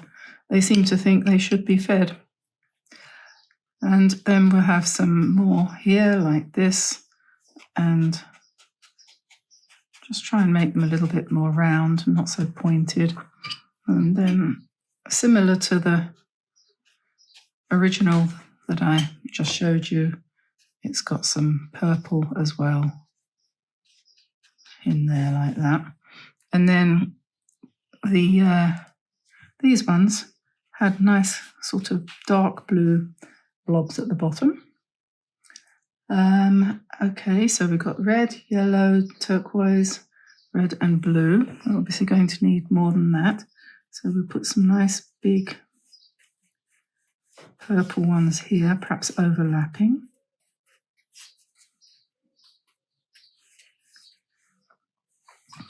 And I'm thinking I probably could do with making these a bit bigger. My scale is a bit out, I think, so we'll just ramp them up a bit like that. And shall we have some more? Let's have some quinacridone gold. We haven't used any of that. Let's put some quinacridone gold down here.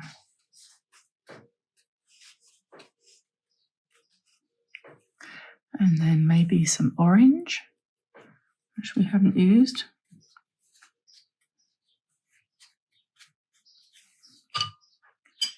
You never know. Whoops.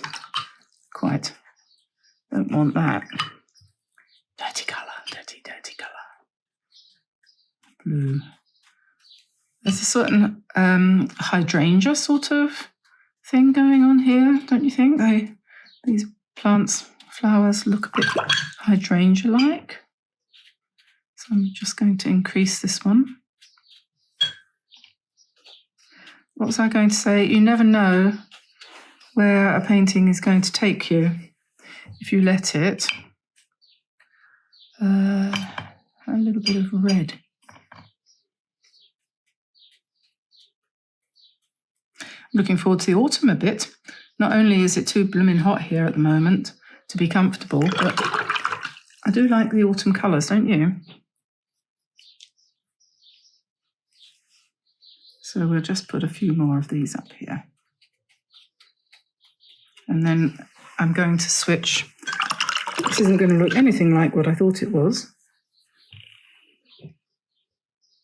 Okay, so now I'm going to pick up some green and just join these flowers together and bring the stalks down.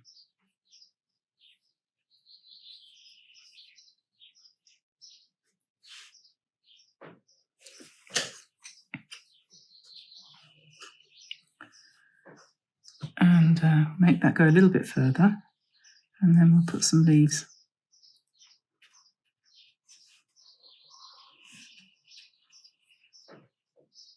They don't have to join on if you don't want to, but you can join them if you do want to.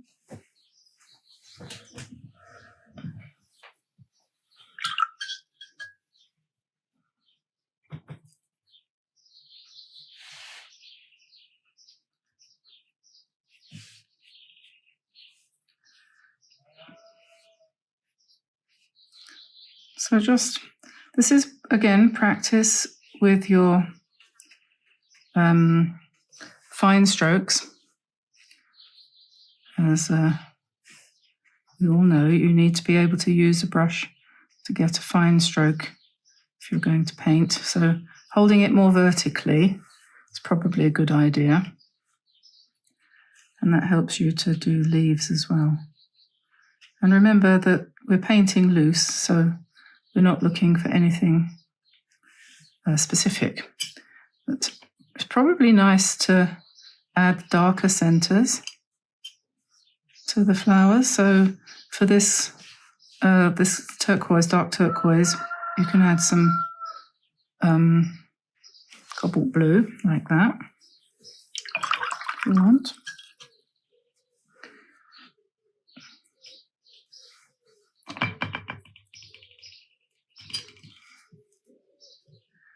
And here we can do some nice stems again.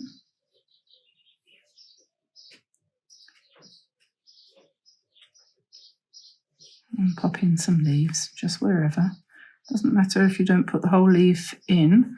One of the things that you want to do, really, is to have overlap. And remember also to vary your greens as you go along. Don't just pick up some sap green and say, oh, that'll do, that's green, because it won't do at all. You have to mix in other colours, and you can mix all sorts of things in to soften the green and make it a little bit more interesting.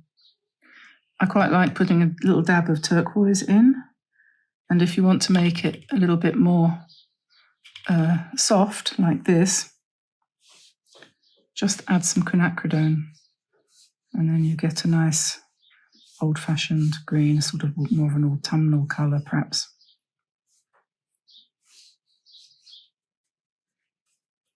And I'm one of those people, I don't tend to wash out my brush completely when I'm doing this kind of painting.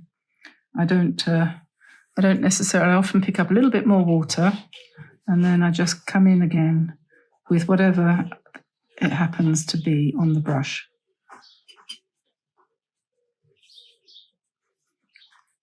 That way you get much more mix and mingle without as much effort. Okay. And then I wash it out every now and again, I think you could probably say. So we're going to go a little bit turquoise up here. This is a big blossom we've got here that has evolved. Put some leaves up here perhaps behind.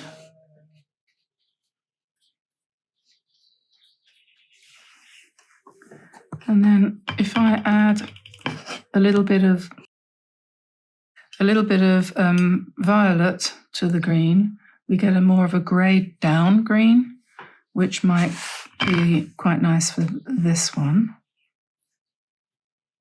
So add quinacridone gold to the sap green, and you will get a nice autumny, a little bit more autumny colour. And if you add violet to the sap green, you get more of a greyed green, which is also nice. Especially when you're doing a blue flower or something like that, you might not want it to be. You see, you've got a nice violet colour there for those leaves.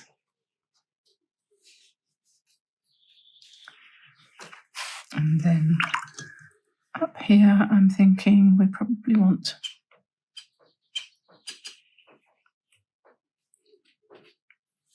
a little bit more blue over here.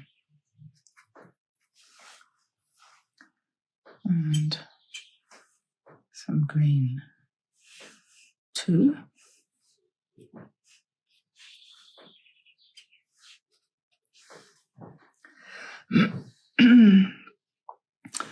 And then, let me see, I think we probably want to bring this down here a little bit so that it fills that gap. And then we'll come back in with some green twiggy things.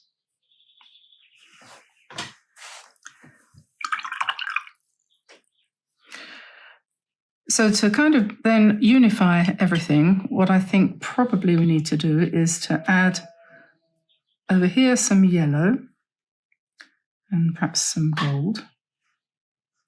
Okay, and pretend these are buds. Okay, these are sort of buddy things coming on over here, because what we want is, we do want a uniformity of colour.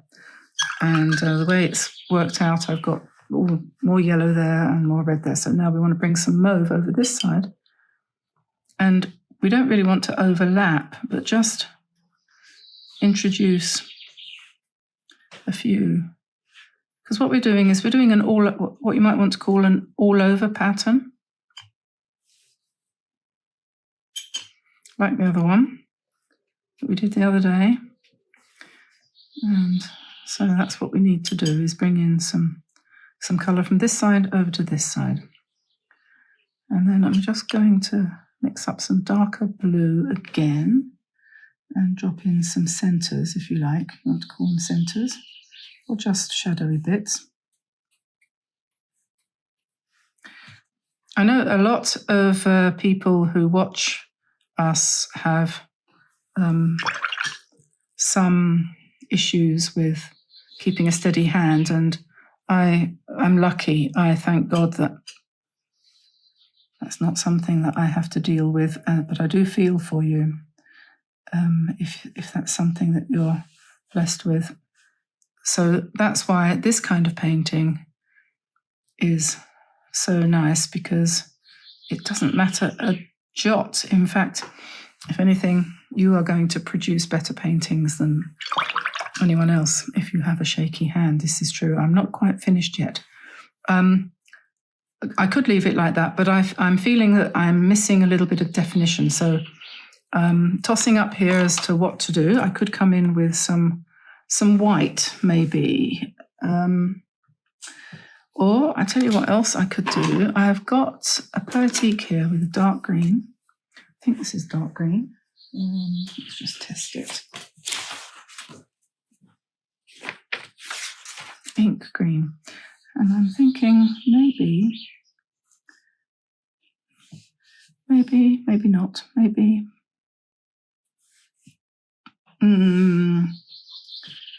No, maybe not. Maybe I won't do that.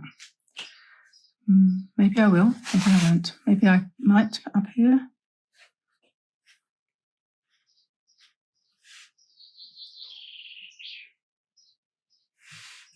Yeah, just a few center pieces, perhaps. And then perhaps these stems could do with being a bit darker. Perhaps that's what's...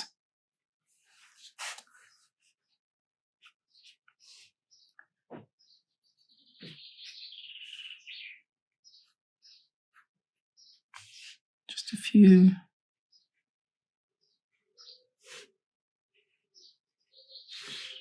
dark leaves, perhaps.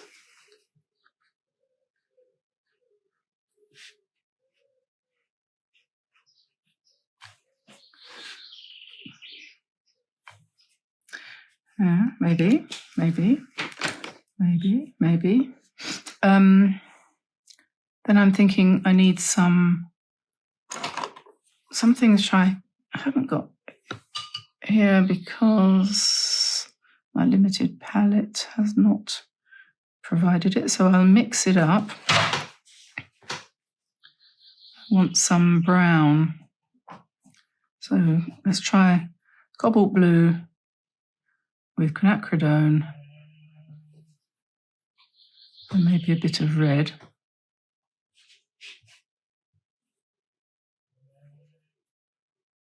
There. So we have some brown dots. So quinacridone gold, red and cobalt blue to give us some nice browns.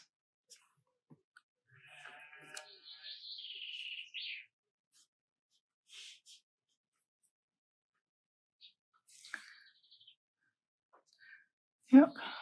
Okay.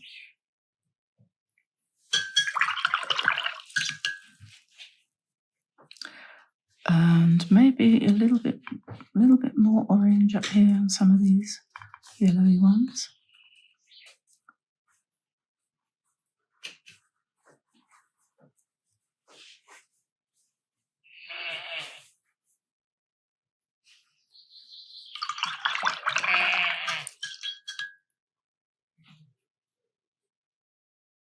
Okay, so I've let this dry now, and this is where you take this pre-prepared background and you sit down in front of the television to watch The Fugitive or something like that, whatever is your jam, as they say in the modern world today, which is quite weird because I thought that was something you put on toast, but anyway.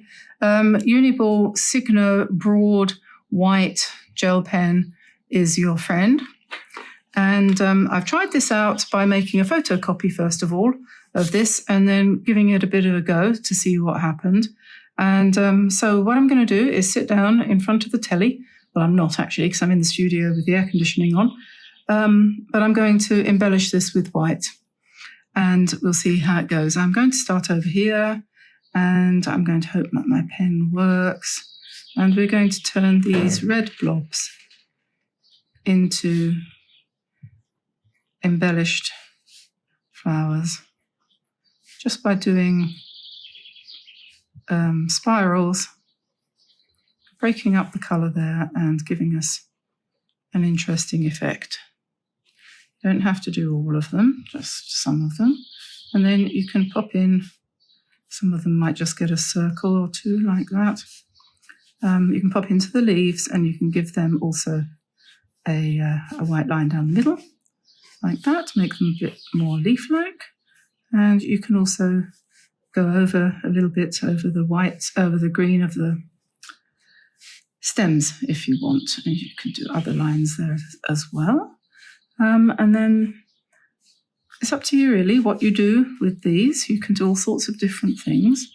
Here I had a feeling I might want to do some petals like this, and then maybe a darker centre. I'm not quite sure what to do about that, but anyway, so we'll do 5 petaled flowers like this.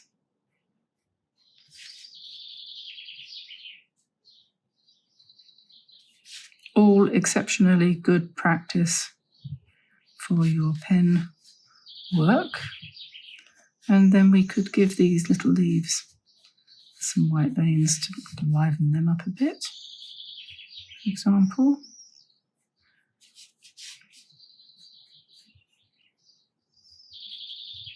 There we are, so there's some like that. And then this, you could go petals around the blue, you could do it like that. When you're using this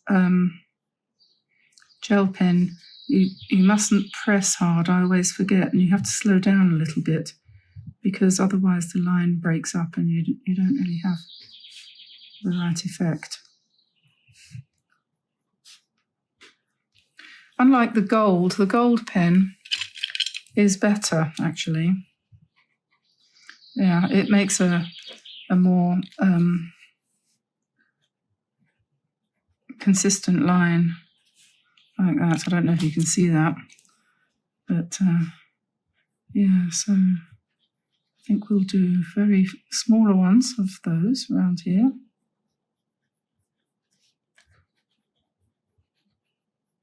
So how's the fugitive doing? Has he got away again?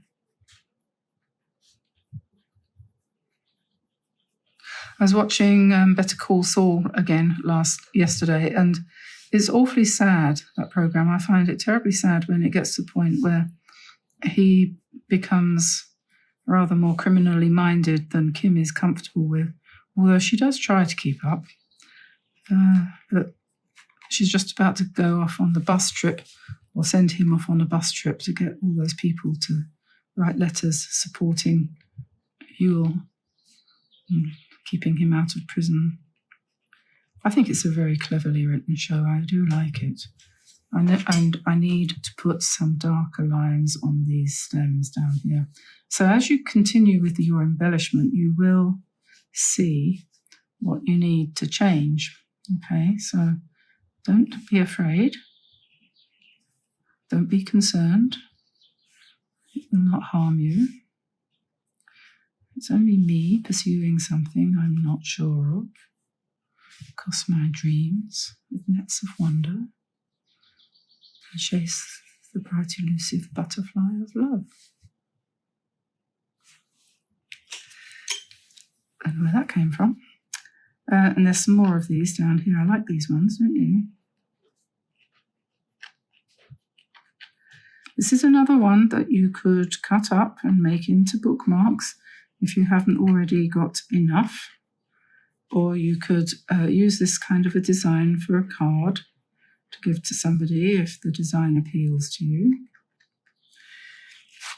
Over here, I'm going to do this. So concentric petals like that. So go round small and then bigger, like that.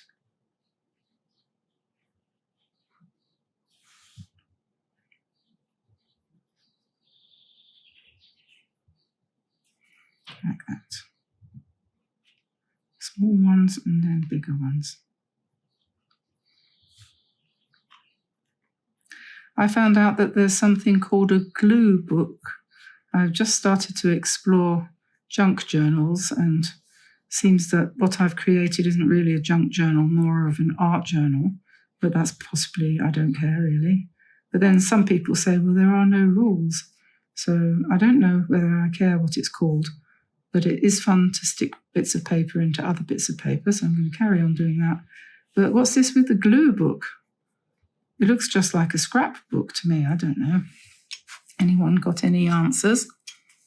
I'm going to put a little bit of shadow on these ones as well, because that kind of brings out the purple shade. If you put a little bit more green, because it's kind of complementary. And we could go round these leaves with nice brush marks like that, nice and loose.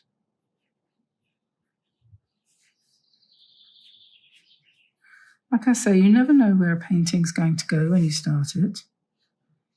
Or at least I don't. Some people might, but I don't. And could turn out that these leaves, drawn like that, could be the unifying thing that pulls the whole sketch together. Maybe if we do some all over,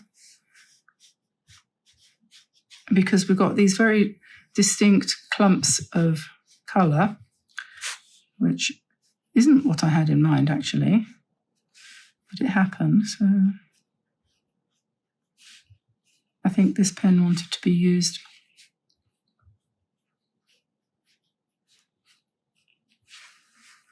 Yeah, I think that's probably reasonable. So I'll do more, not finished yet.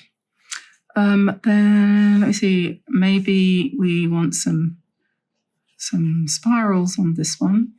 So I tend to put the ink on the bits that are darkest, and just makes it stand out more if you put it on the lighter parts. Of course, you can't see it really, can you? So here we have yellow roses, like that. Then we'll want our black, dark. I don't know why I said black. Why did I say black?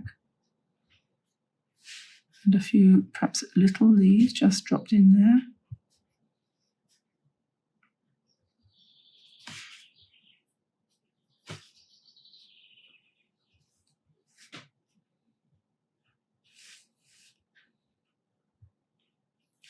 Whoops.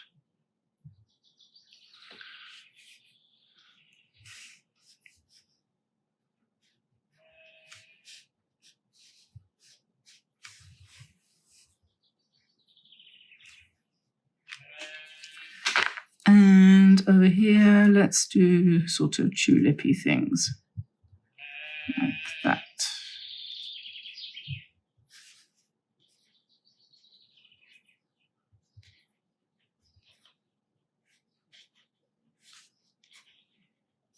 Just very rough and ready.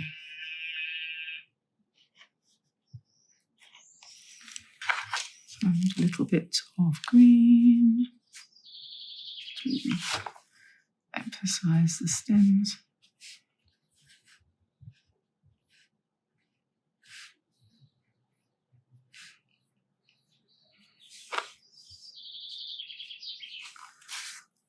And I think we're down to the last one here. So what shall we do with these ones?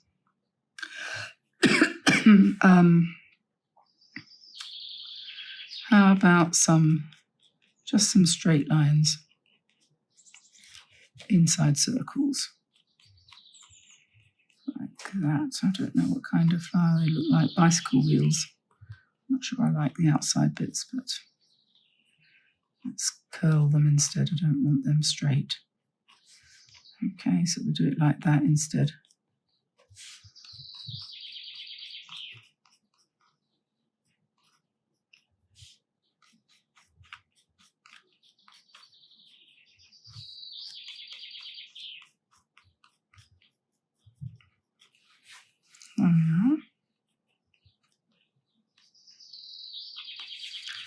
Okay, so now we take a quick look at it and see what we think, whether we need a little bit more balance of any sort. And you can probably play around with this until the cows come home, which will be about 3:30 this afternoon.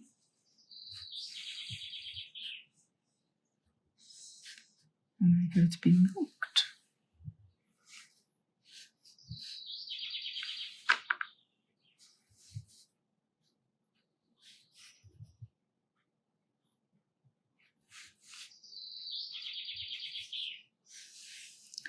Oh yeah, that's quite a nice idea. We could do little tulipy things on some of these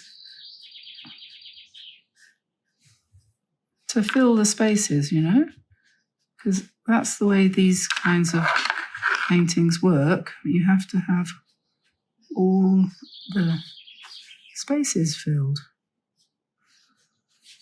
one way and another. These are leaves over here, so they get leaf treatment.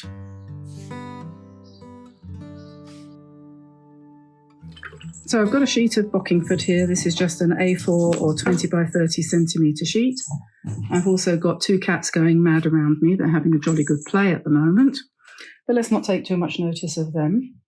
I don't know exactly how this is going to turn out, but I'm going to give these Kuretake colours a bit of a workout, this time thinking about leaves and somewhat darker colours, and not necessarily particularly realistic colours, because that would be boring if we only ever stuck to realism, wouldn't it?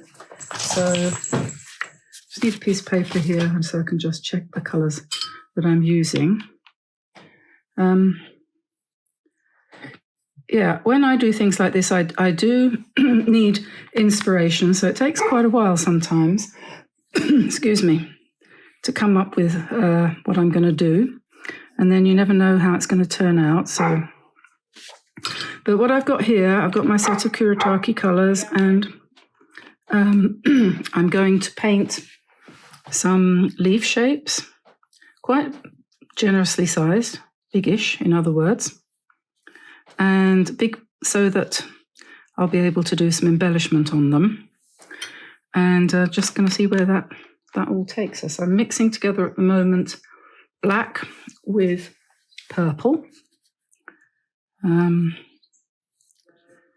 it's going to be some nice dark colours, but of course we're going to come in to that with embellishments in lighter colours. And because these Kuretake paints are semi-opaque, if you don't use much water with them, that will mean that we'll be able to go over the top of the dark colours with something lighter, if we want to.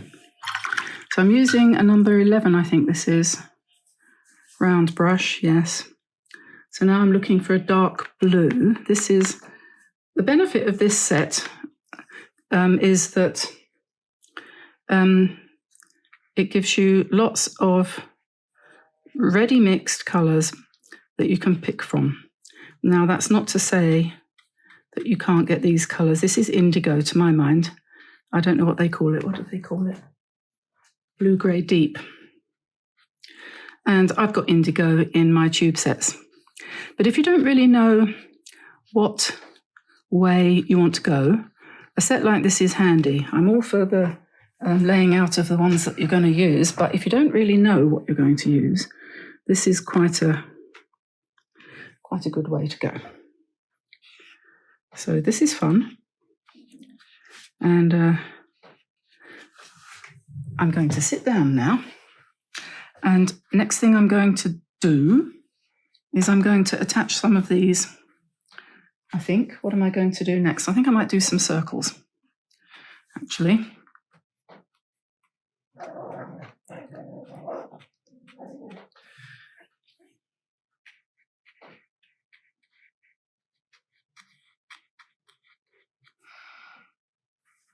It's always best to use odd numbers. So a group of 3 or a group of 5 is better than a group of 4 or 2 or 6.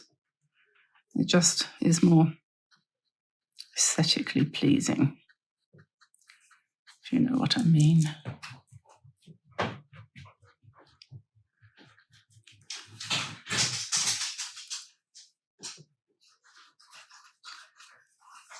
And I think we'll do a splodge down here.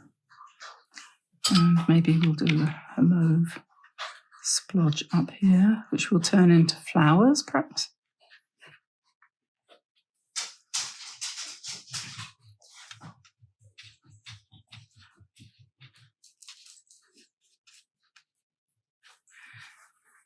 This time of day, the animals all wake up and they start getting antsy about where their dinner is. I don't normally feed them till 3:30, but it's 2:30 and it's like, where's my dinner, Mummy?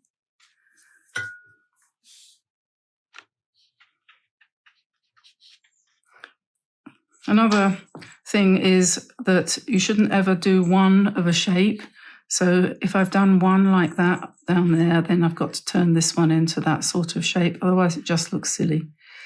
And I'm sort of regretting that I've done that shape now. But anyway, we have. So there we are. So we've got a couple of triangles, not triangles, star-shaped things, really. I think I might switch to a slightly smaller brush because I want to do some stems.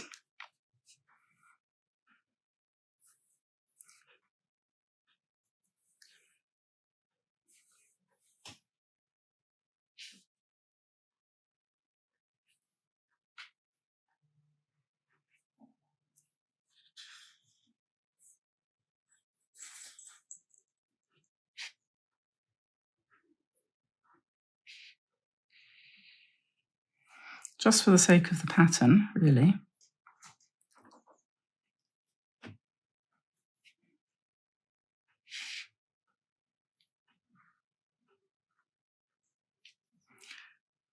Just join them together. And this one needs to come out here. These ones can be sort of free-flowing.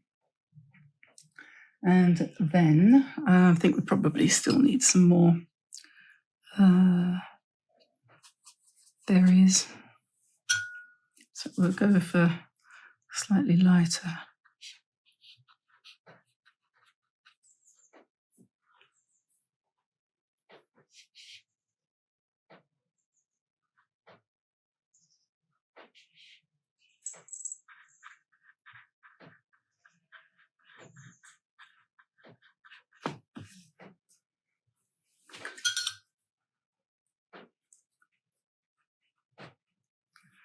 And we'll just do some circles because they're quite nice to embellish.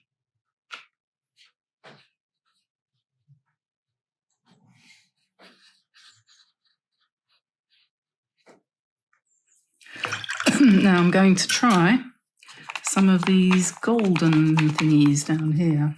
I've got the Kuretake Starry Colours set, but I haven't tried these ones out yet. These came with the set of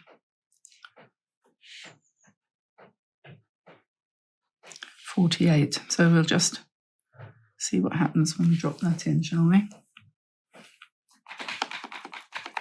The starry colours and this one, these silver and gold metallics, they do take a bit of waking up. You have to give them a bit of a beating before they'll start to work.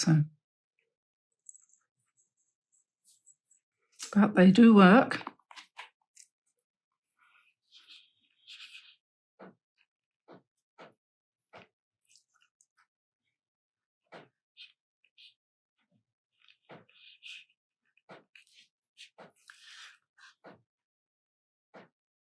They look rather good.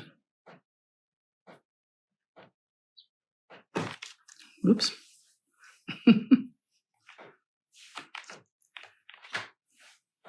Oh well.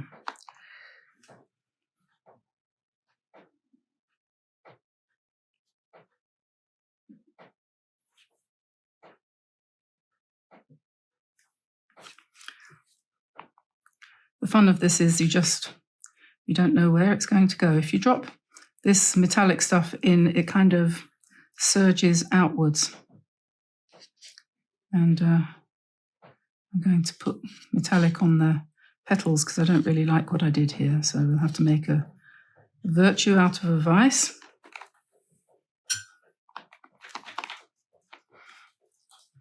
And as they dry, you can come in with some kind of basic embellishment, which we can add to as we go along. I've got a fairly big brush, so.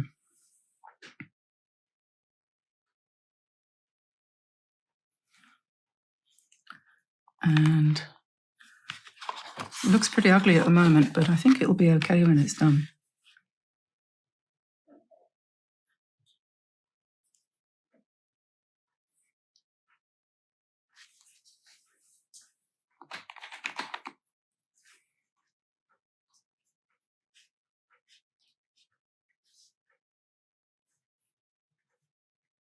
I'm just going to do dots on this one, which I also don't like much.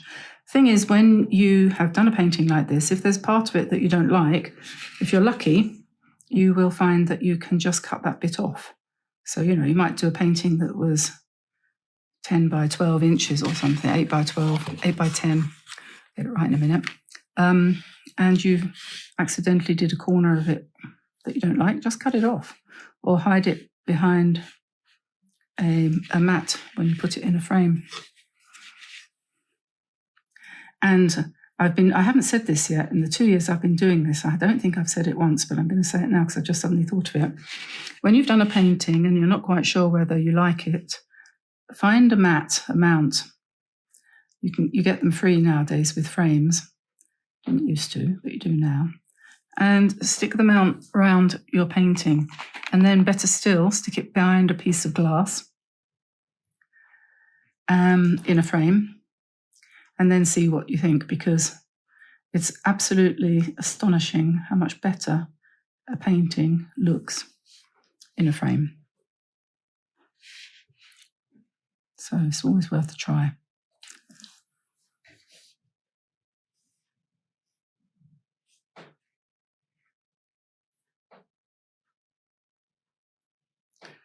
Put the gold down next to wet paint and you get amazing runs and things.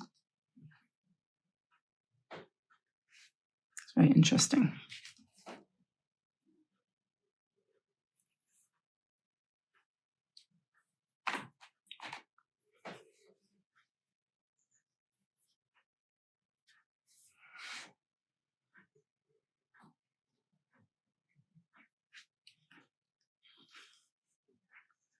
And we could do some leaves in gold.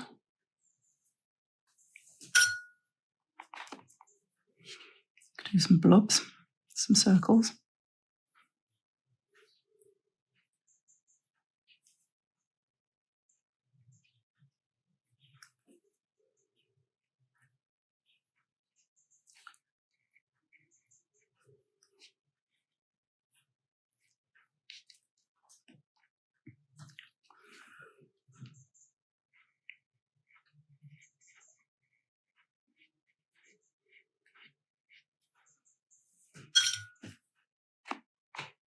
There's no need for any precision, quite the reverse.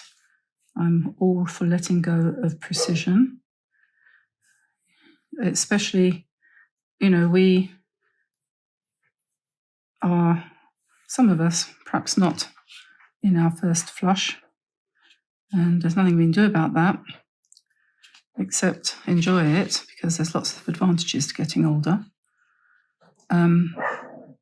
But best thing to do is to accept it and not try to do things you can't do. I just came up to the studio and I'm a bit out of breath because I have a bit of asthma.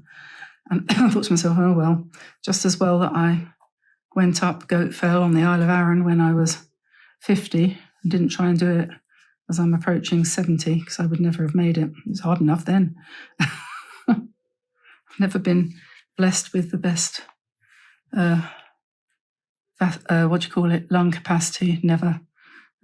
Even when I was a kid, everyone else seemed to be able to run for miles, and I couldn't figure out what was wrong. Couldn't figure out what was wrong with me. But of course it was asthma. No one told me. I didn't even discover that I was short-sighted till I was about 14. My parents didn't notice. I couldn't see. I couldn't recognise people. And people used to wonder why I didn't know who was who, and I never said hi to anyone. It's because I couldn't see their faces. I am not joking. I am not telling a lie. Okay, so now I think we need some of this white. And I'm going to mix it with some lilac. Let's make a nice pale lilac. You see how that one's drying out? That needs a bit of a spray of water on it, so because we're air conditioned here now, and I think everything's getting a bit dry. So, like I said, these paints are perfect for both watercolor and gouache. So if you want to paint over the top of things, say for example you want to put a lighter line in there because you think, oh, that was a mistake. You know, that's the thing, that is the snag with some ways that some people paint watercolor. You can't correct it. It always looks overworked. But gouache is meant to be worked up. It's meant to be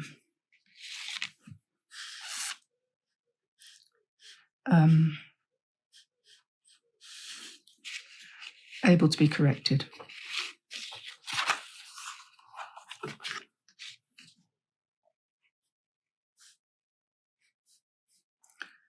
And embellished.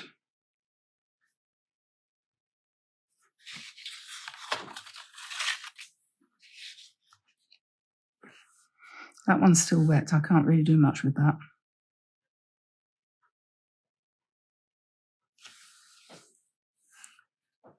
And I think we'll do some lighter blobs in places. Go over that. As I said, I don't like it, so we'll put a big light coloured circle over, so that will recede into the background.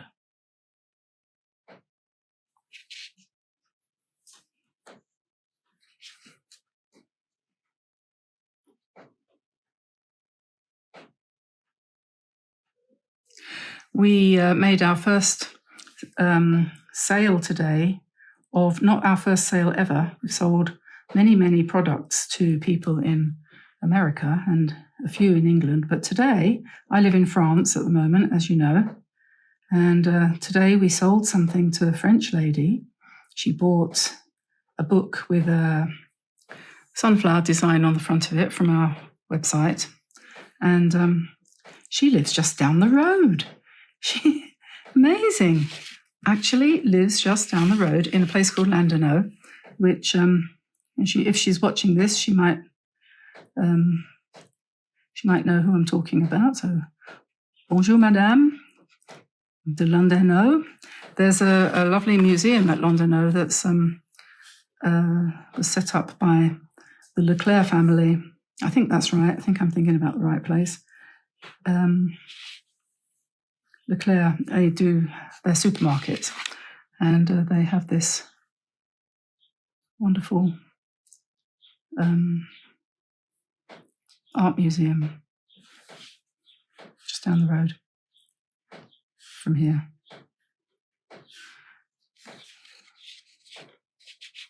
Okay, I'm going to let that dry now, and then I'm going to come back in with some gold pen or some black pen or something like that and work into the background.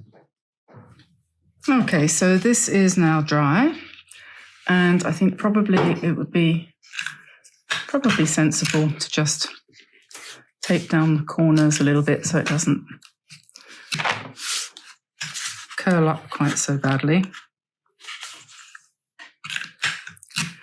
The animals have been fed now, so they'll perhaps settle down a bit.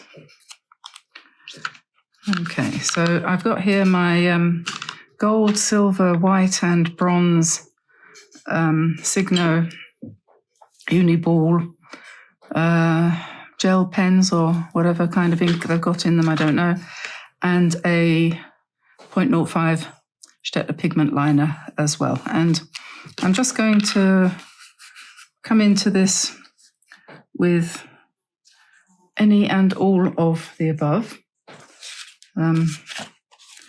Need to be able to just try these pens out to make sure they are working. And I think This is another one of those paintings where it's probably a nice idea to sit down somewhere quiet and just slowly do whatever comes to mind. You can put spirals inside these lighter coloured circles that you've made. You can go around the outsides of some of the circles as well. There's a lot of things you can do. Maybe bronze inside there. And then you could do some more bronze ones beside. This is where you can completely do whatever you want, whatever comes to mind.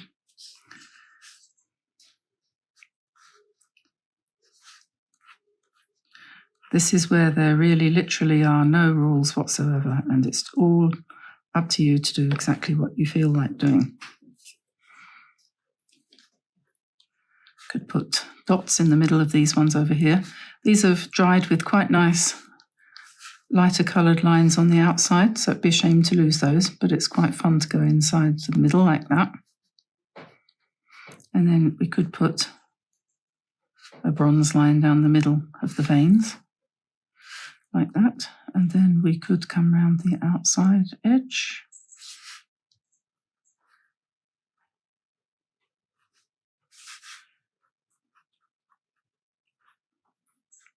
Do squiggles down there like that.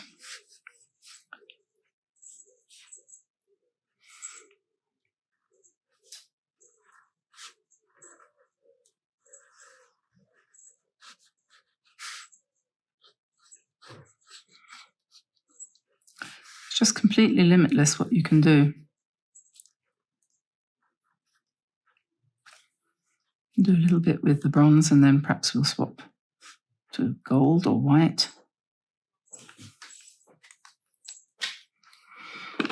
And the other thing I think which is quite nice is to fill in some of the background with this fine pen. So imagining that these circles are coming out, sort of flowing out.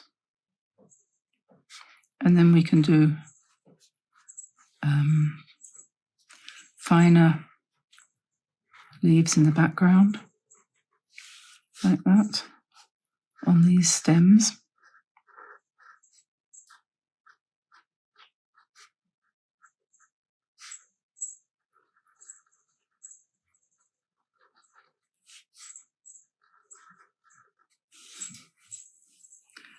And it's probably a good idea to put that on. And then on this one, this ugly duckling here, we've got to transform this one. So perhaps we'll come in with the white.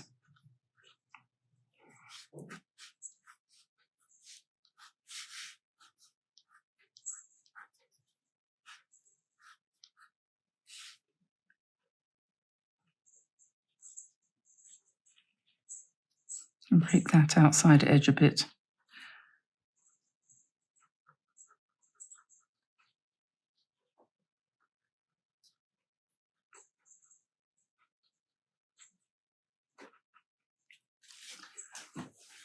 That's a little bit better. And then perhaps we'll go for the gold. Go for gold.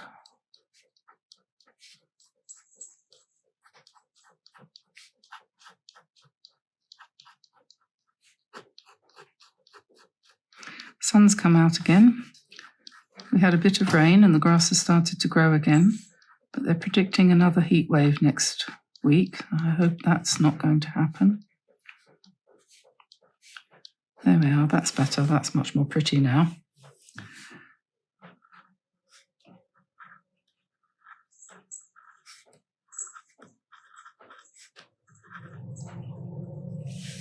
And the other one that I didn't like was this one down this end, and I think I'll probably do something similar with that one.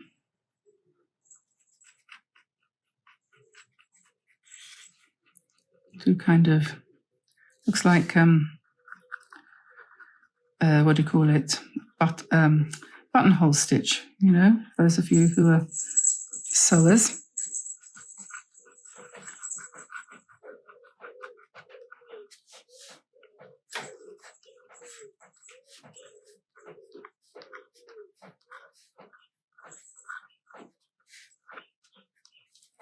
There we are, that looks much better. And it just goes on,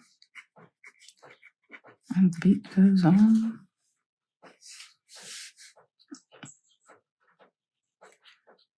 The white, it's not easy to use the white.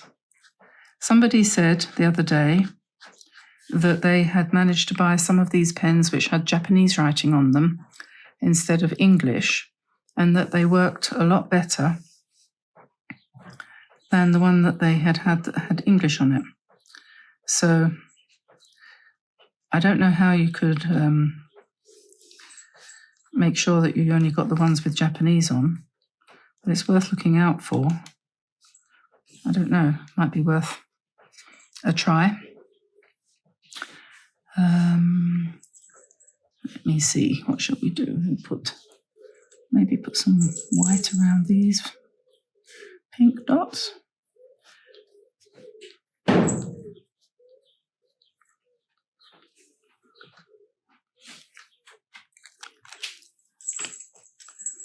And grab the black again and take some of these circles out over here.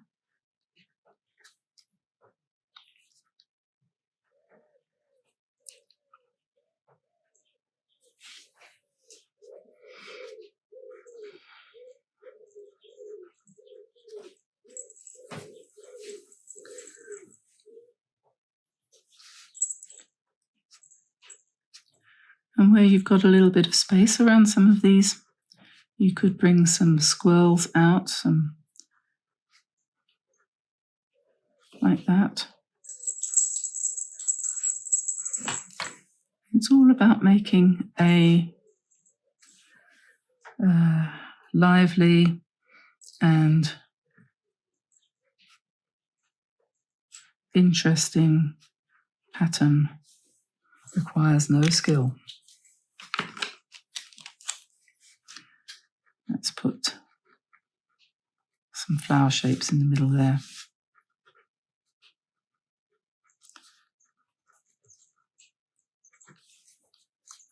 I don't know whether this silver one would work well. Haven't really used that very much. I'm not sure, perhaps we'll try it on. Yeah, works on the dark colours. That looks quite good. Put some dots.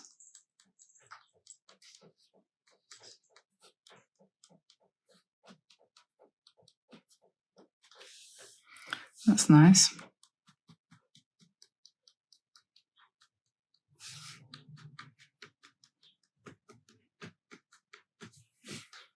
There we are. Maybe we'll put some dots on this one too.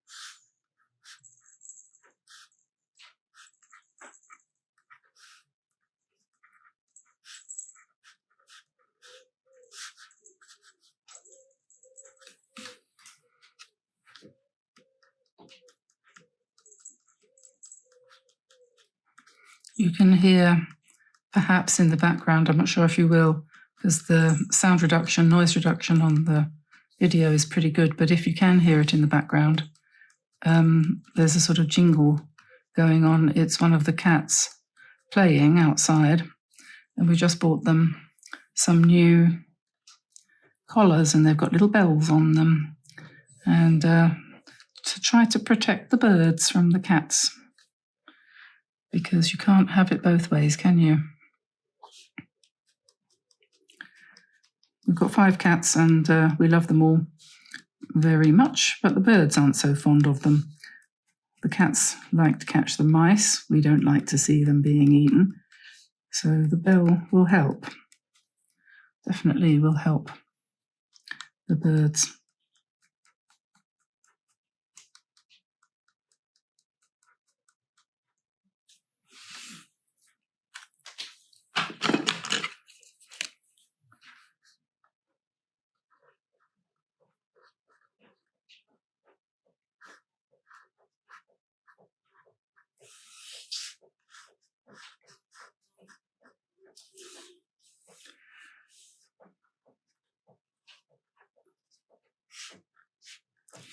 I don't know if I mentioned that this is Bockingford paper. Bockingford, it's a quite popular brand in England. I think you can buy it in pads from Amazon, as far as I know.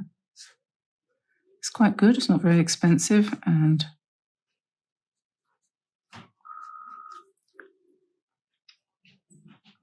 it's not 100% cotton, but it's still quite good. I think it's cellulose.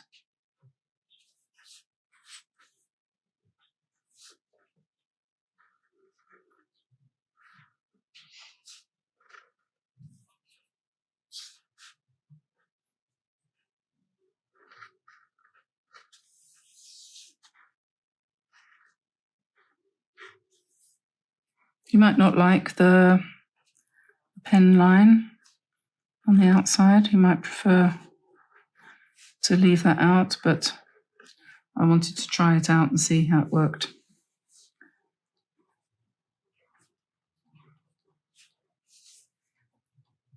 I think the main thing is to just put a little bit all over the whole thing so it looks balanced.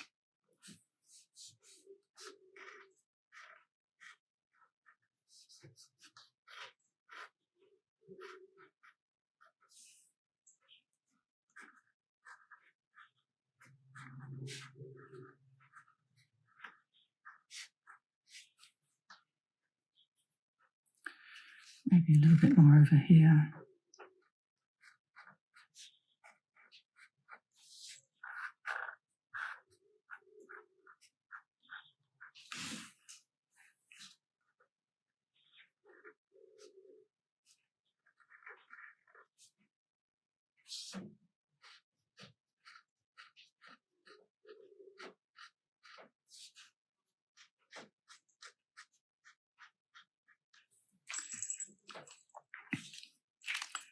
Yeah, I was going to say that this paper is quite nice for this, and you can colour these little circles that we've done. You can colour them in with the pen. It's not too rough, this paper.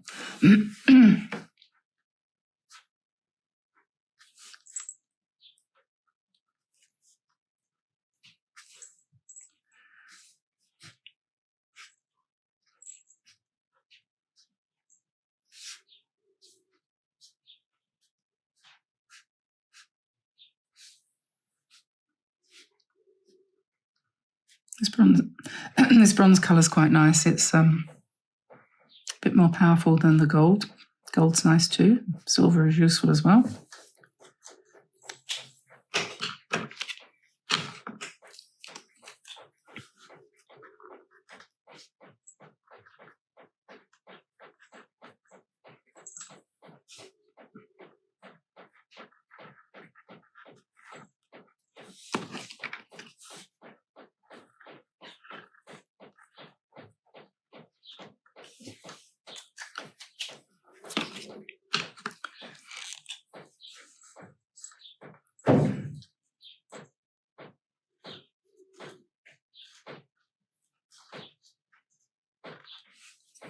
I think the thing is with this type of thing, it's best not to think too hard about it, but just to go ahead and do it.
Da-dum-dum-dum.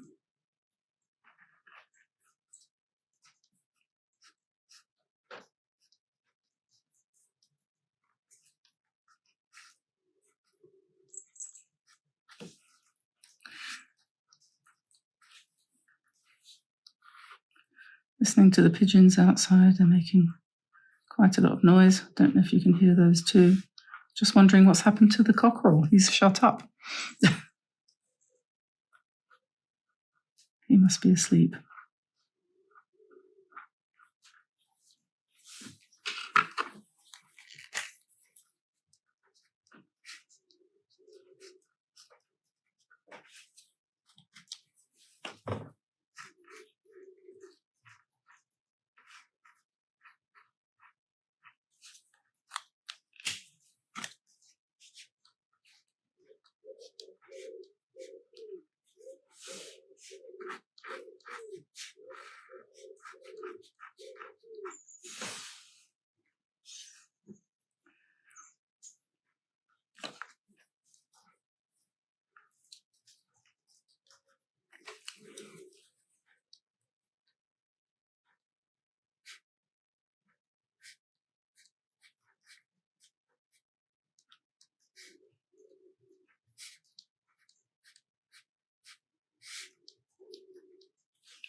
Well, here we go.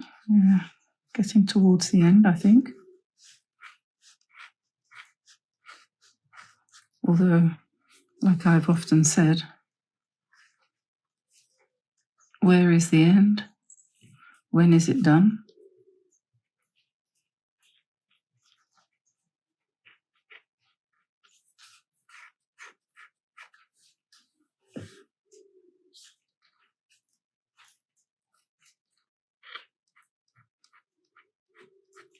With something like this, it's hard to say.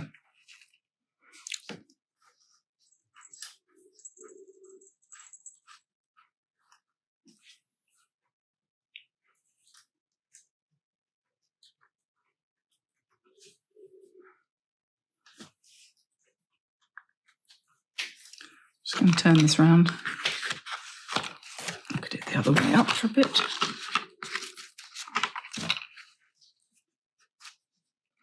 I think that was the way it started, wasn't it? Oh yeah, I noticed that we haven't finished this one down here. I could do some different shapes on that one.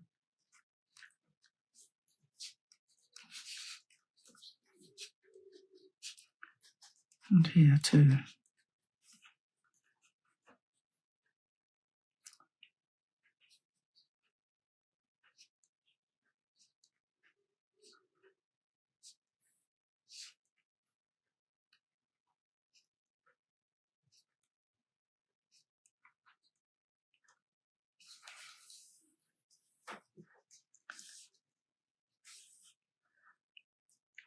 Now you can get to this point and you might say to yourself, oh, I think I want to bring in some more paint or something. So you could do that. You might want to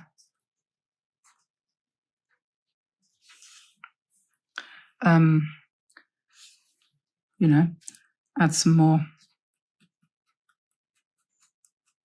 colour. Might want to put some paint in the background, for example. You could do that. Is this gold or bronze? No, that's gold. What I want to do on here is put some dots on here in bronze.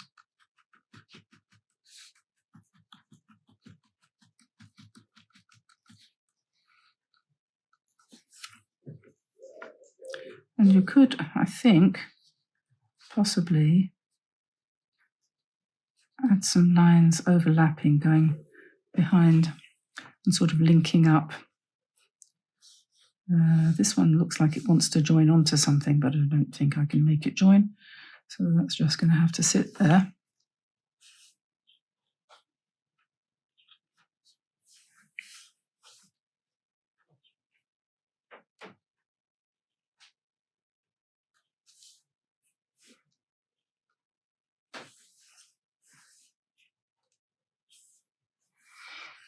Right, okie dokie. So I think I'm going to call that a day and have fun with this one. I think you'll enjoy it.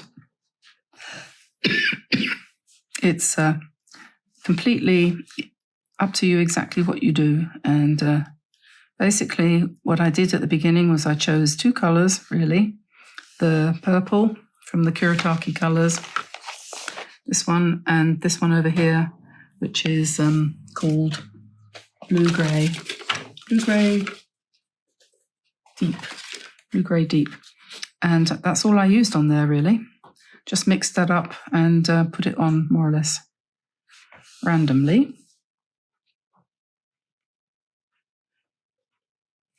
Just seeing how it was going to turn out, really. All of these lines, you can break them by putting little circles. And it just looks like you've been embroidering things.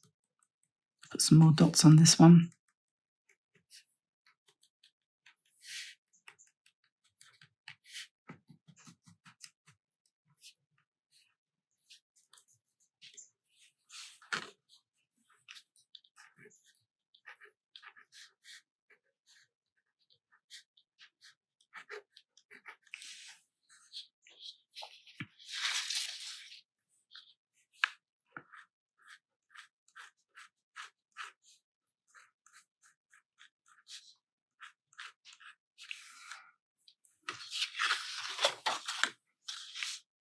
I think it might be best that way up. I'm not quite sure. I think so. I think that's probably the best way around for it. And all these floral little florets that you've done, you can colour them in.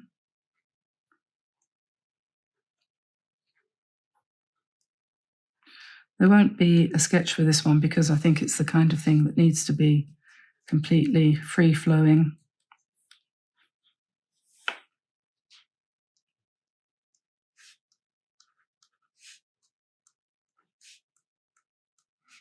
Little V shapes makes a change from circles and spirals.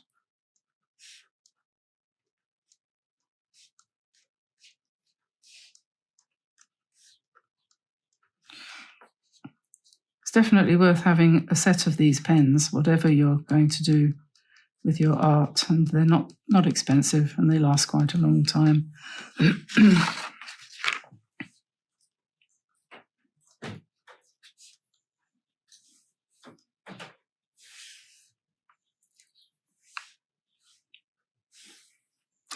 Okay, well, I think that's enough for now. I can't stop.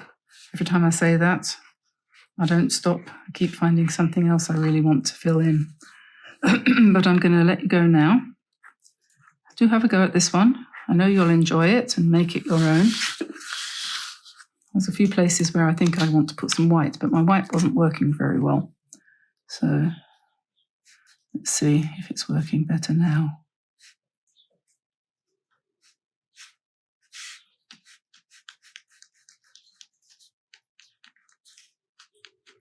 Wouldn't it be fun if nature was like this? Wouldn't it be strange and fun, and why shouldn't it be, if you looked out the window and all the leaves and things were all decorated in gold and silver and bronze instead of all being boring old green? I'm going to start with the birdhouse that's in the middle. And if it goes wrong, I've got a useful eraser that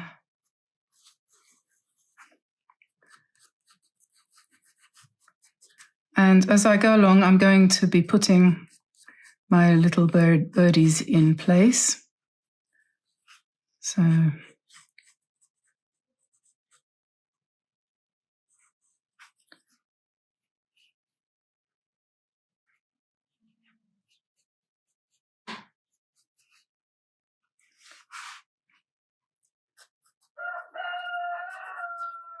there's one little birdie.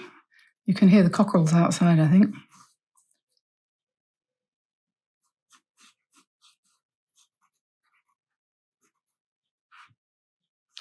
Another little bird.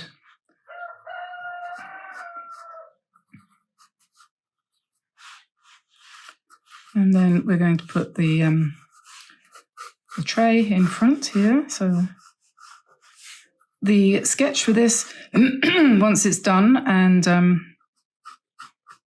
I've traced it, will be available on the website for free. You can just pop on over there and download as many of the sketches as you want. No cost. If I decide I need to change the way these birds are, you know, if I make a mistake, then I can do that afterwards, but I just want to get them in place at the beginning. So there we are, there's those ones, and we have the pole coming down in the middle like that. And then over here, another one. We give it some nice scalloped tiles on the roof. This reminds me of the south of France.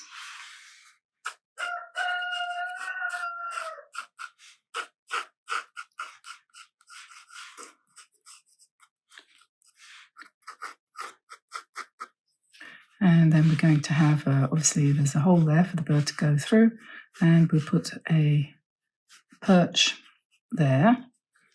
And I'm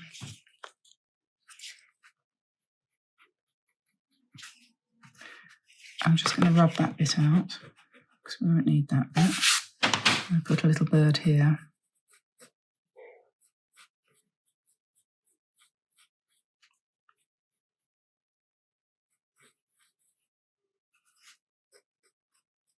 We had a great tip crash into the door of the studio yesterday, knocked himself out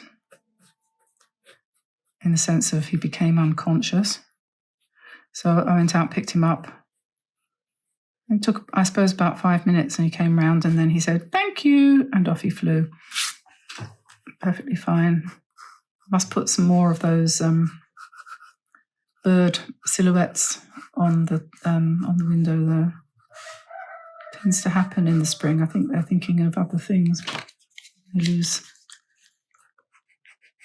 lose control of their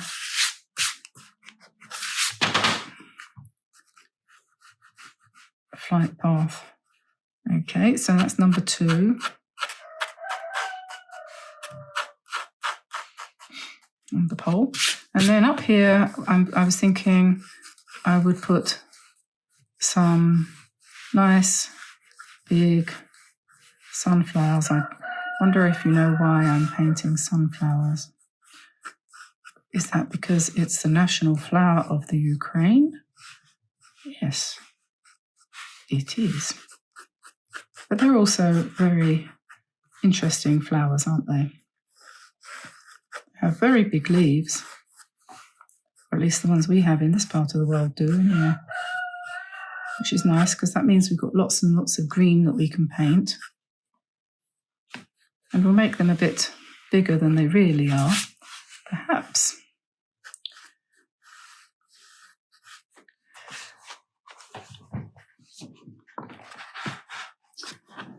Okay, and then the third house, we'll put that one here.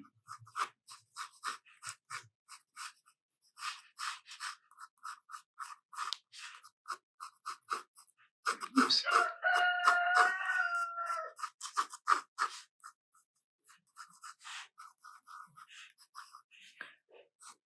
And scalloped roof again, but slightly different from the other one.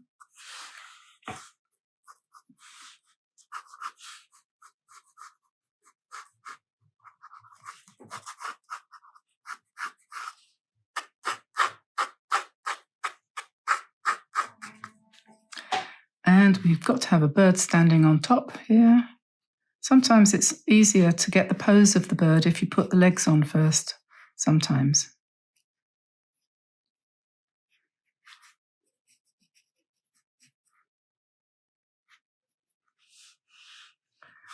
And 1, 2, 3, 4, 5, 6.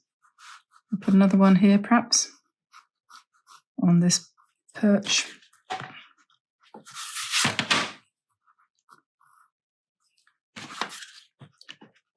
Right, you see what I mean about the legs. You put the legs in first, and then you remember that they don't all sit on their bottoms when they're perching. They often have their legs. It sounds like they're having a party out there.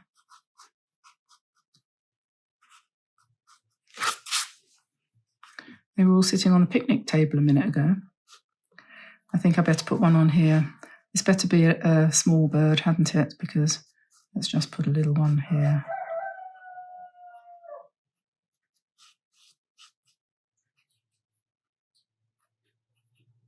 No, that's not right, right? Start that one again. I'll tell you what I'm going to do. I don't think I like that hole. I think I want it going down a bit. Coming this way, perhaps.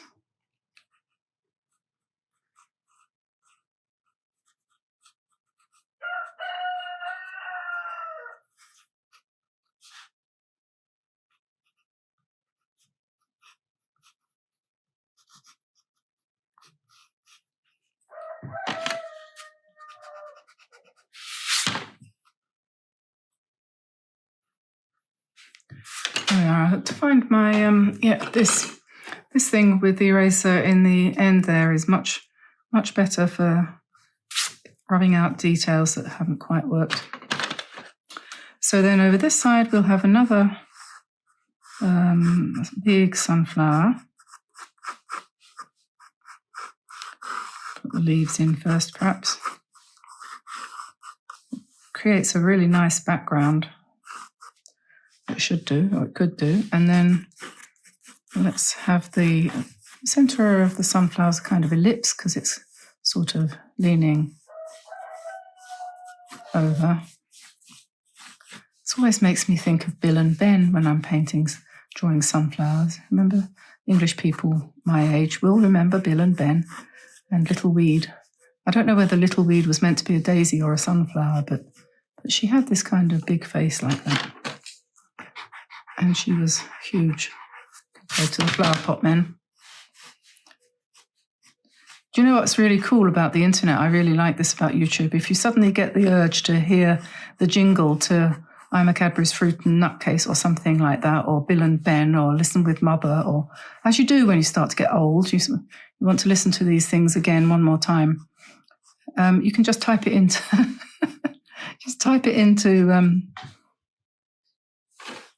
YouTube, and there it is. Guaranteed. Absolutely guaranteed. So funny. Right, so then down here we had better have a few more slightly smaller sunflowers just to keep the theme going. But we'll do these ones really quite loosely, I think, and make it a fairly green sort of mood down here. Put another sunflower here.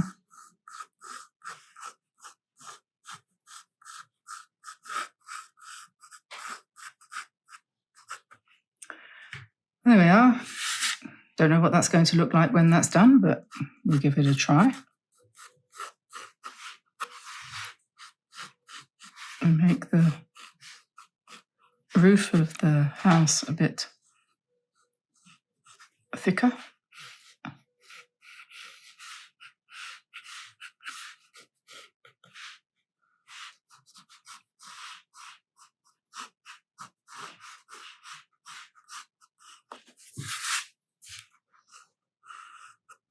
And then we have to think about what colour we're going to paint the birdhouses, because these colours are going to be obviously for the sunflowers and so on, but what colours are we going to choose for the birdhouses?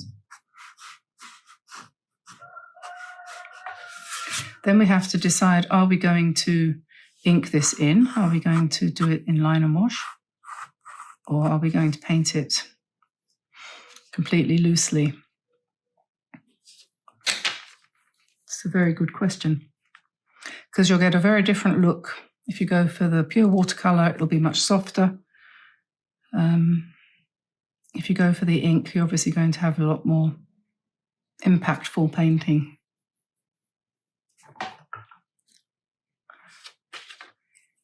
I think I need another bird here.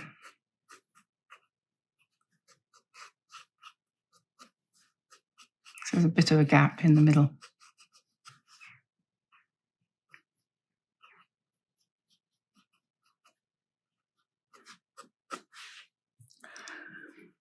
Okay, so I am going to start with the painting now. I've decided I'm going to paint, not do line and wash. I'm going to do the painting first, and then if I feel it needs some sharpening up, I'll come in with some ink at the end and see. So I'm using, to start with, a size 7. This is a round synthetic brush from Drawwell, a Japanese company, but any round brush would do as long as it's a good quality artist's one. And I'm going to start probably with the birds, I think. And I've got some reference material here telling me that there is such a thing as a bird with a yellow breast and a blue chest. That would probably be something remotely resembling a blue tit. I'm not going for accuracy here, but I'm just going to pop in some nice colours and let the imagination do the rest. So, yellow chest.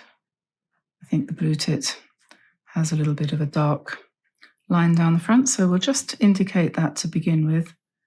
And then maybe we might have a robin down here, which is the one with the red front.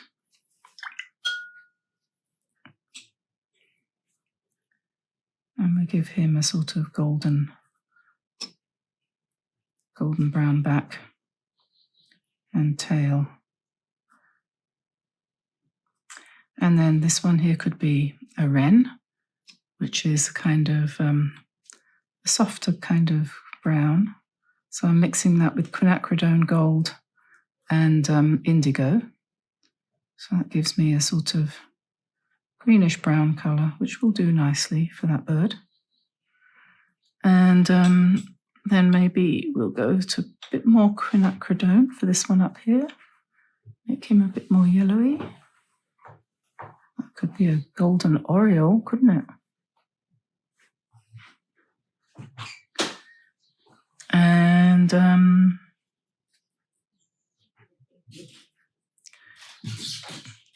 a nice reddish brown down here, which is cadmium red with quinacridone.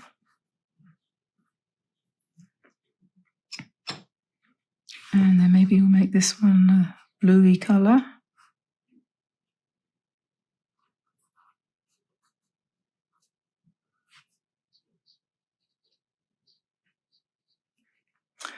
And what next?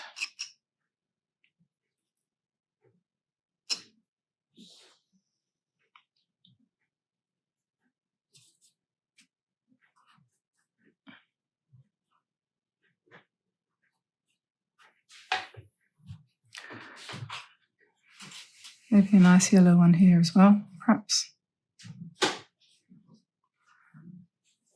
And perhaps another one with a red breast up the top here.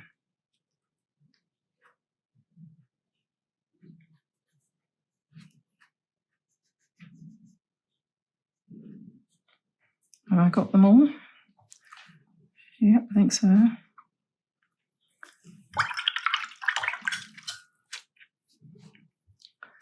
And maybe we'll put their legs in.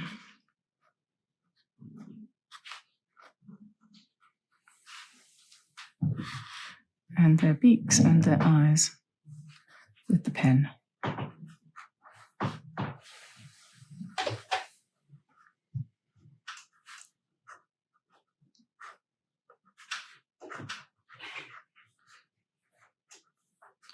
You can do these in as stylized a way as you want, really. You can just make them up.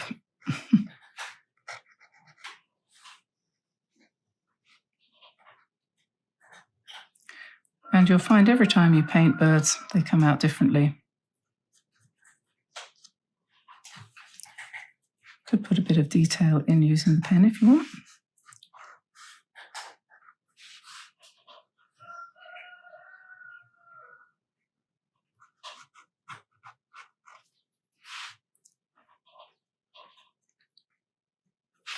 The hardest thing about painting is getting started. You can end up with, what is it? Sean Cannell talks about analysis paralysis. Or shall I do this? Or shall I do that? Or shall I do the other? And actually, what you need to actually do is just actually start. Right, so now I think probably we need to paint their houses. And I'm just wondering what colour to do them. So if I mix a bit of cadmium with a bit of indigo, what am I going to get?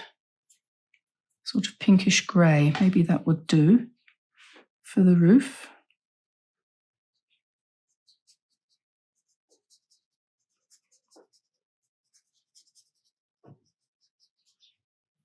Of one of them. So that's indigo and cadmium.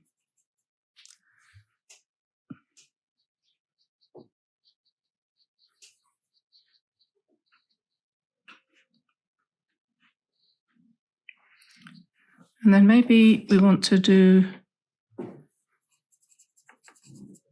the main body of the box or the house in a soft blue, perhaps.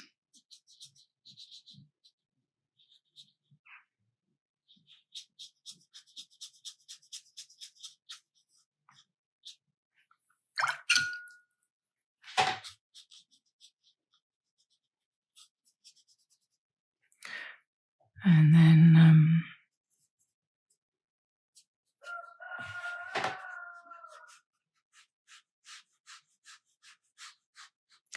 I didn't talk about the paper that I'm using. This is a sheet of, I think this is Lavis Fidelis. I think this is Archie's Lavis Fidelis.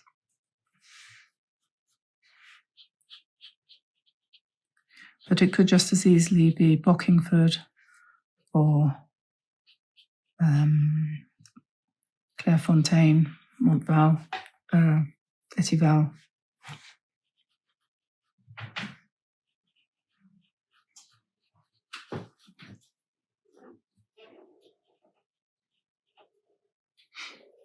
I forgot to paint his tail, didn't I? Make him yellow. Oh, I seem to have an insect on the paper. Okay, so that's the first layer of paint there for that particular one. And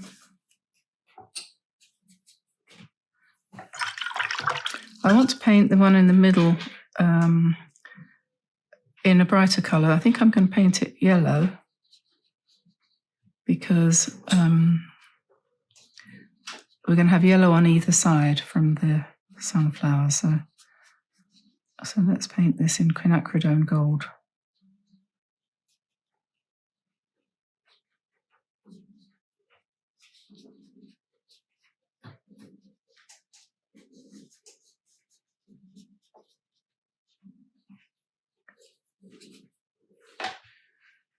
And then the roof in a brownish shade, like that.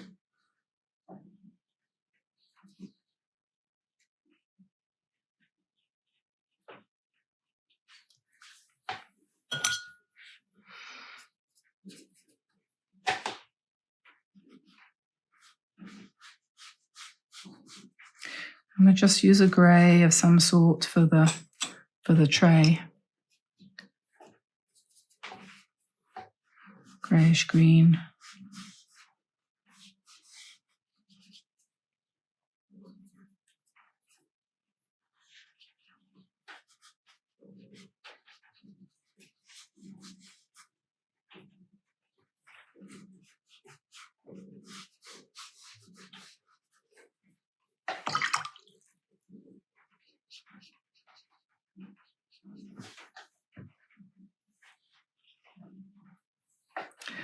Okay, and then, well, actually not quite okay, because I think we probably want a little bit more shadow there.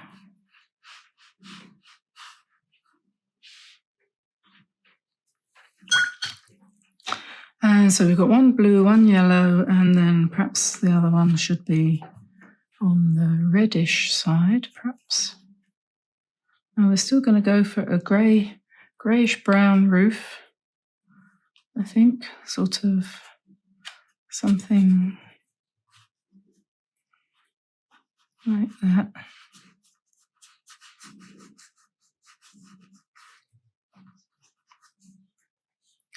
And then perhaps the walls can be, because I did want to stick with these colours. You know, I could have gone off to my palette and sort out Potter's Pink, for example, to do one of them, or Winsor Violet to do one of them. But I'm trying to, it's Lent, you know, so you have to give something up. So rather than giving up sweets, maybe I'm going to give up some of my colours. There's a thought.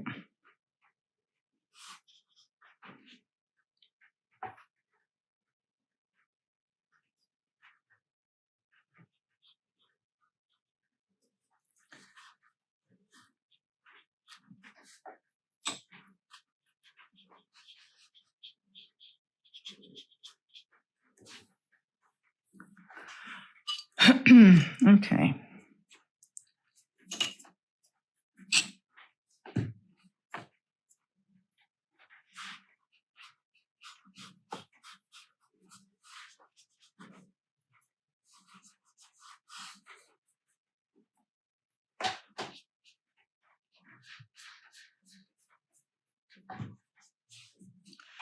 So there's the poles.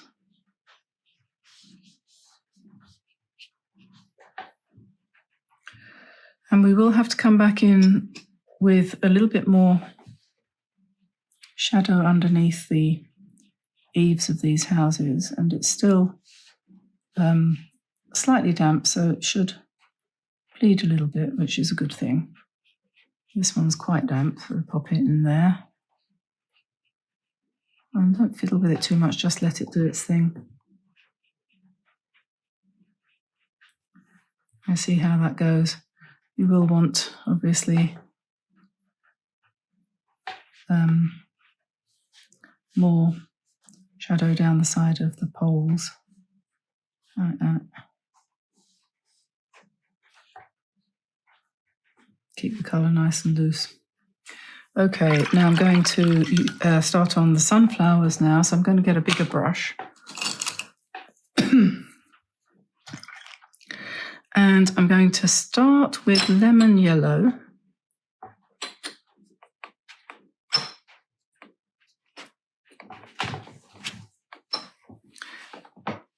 And I'm going to mix some of the lemon. I'm going to do the centres first. I'm going to mix some lemon yellow with some quinacridone. And I'm going to put in the centre like that. Maybe I'll do that one too, since I've got such a lot of paint on the brush. But that's obviously going to have to be made a lot darker because they are. But just so that I can start them off. And then I'm going to go back to the lemon and put in the first layer of petals. And this is going to be really loose. I'm going to let the centre run out like that. And then we're going to go with some of the more cadmium-y yellow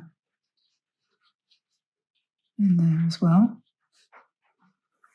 And then some good strong quinacridone in the centre. And when that's a bit drier, we'll put some seeds in there and make that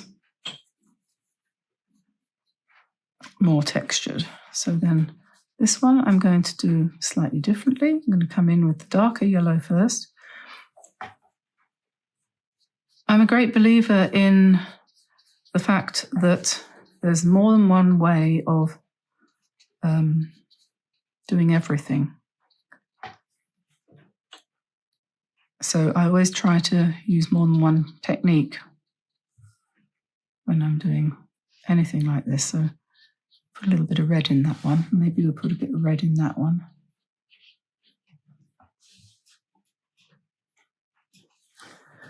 Okay, so then lemon yellow down here, mixed with a bit of cadmium red.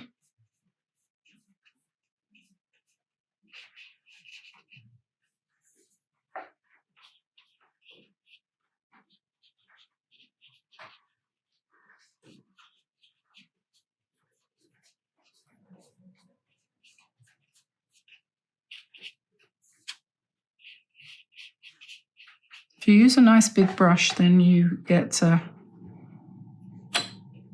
much more freedom in what you're doing. Now, having done those for sunflowers, I can see that here I should have put another one. I should have put, it would have been better had I put one here. So we will. And we'll start off with the center. And then we'll go to the cadmium. Put in some nice, big, fat petals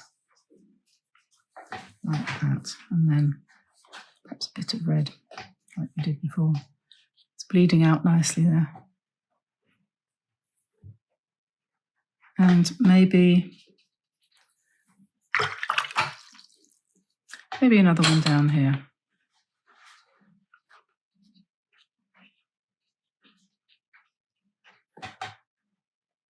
And maybe a little bit of yellow down here too. We can pretend that there's one here just hiding.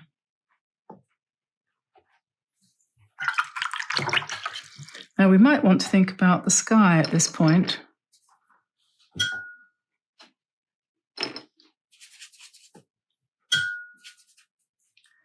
So we might want to pop in some sky behind the birds here, and I'm not going to try to fill every little tiny scrap of white, so I'm just going to dash it in there a little bit so that it's kind of linking the whole thing together.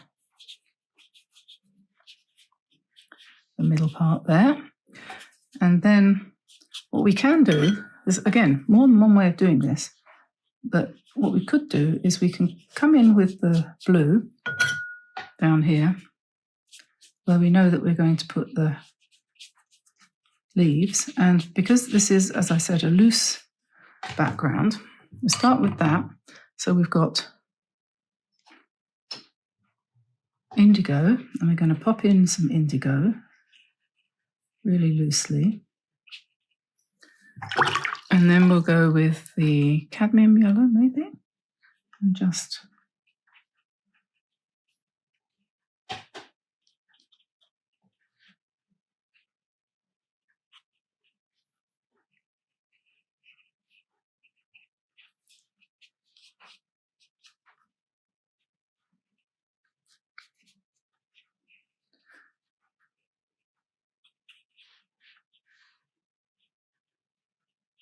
we'll just let that blend.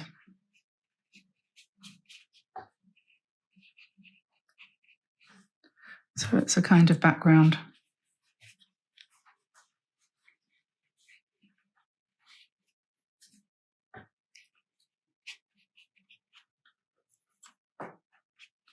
I'll drop in yellow to give an indication of the leaves, rather than painting them all individually. And then once this is dried, then we can come back in and indicate the shapes more precisely of some, just a few of the leaves.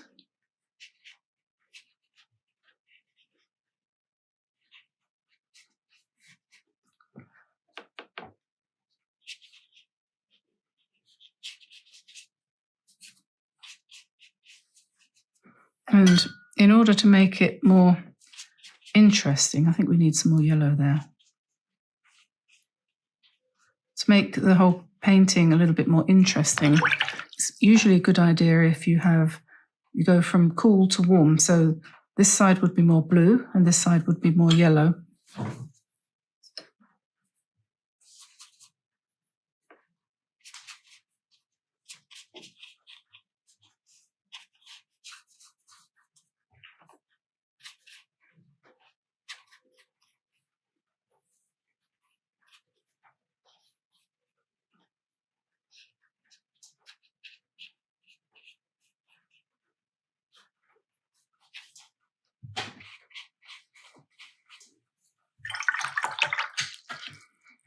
Okay, so now we have a very wet piece of paper and we're going to have to wait for that to dry because there's not much more we can do to it at the moment. So while it's still wet, I've mixed up a bit of a mixture of quinacridone gold, indigo and cadmium red, which gives me a brown. And I'm just going to drop in some dark browns around the edge of the sunflower. And it doesn't matter if it's still wet because I'm using quite a thick mixture, so it'll hold its own.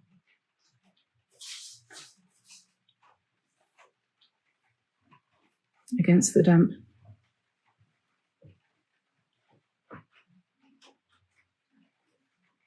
And just keep that really sort of uneven. I think the centres of sunflowers change colour as they go along, don't they? So,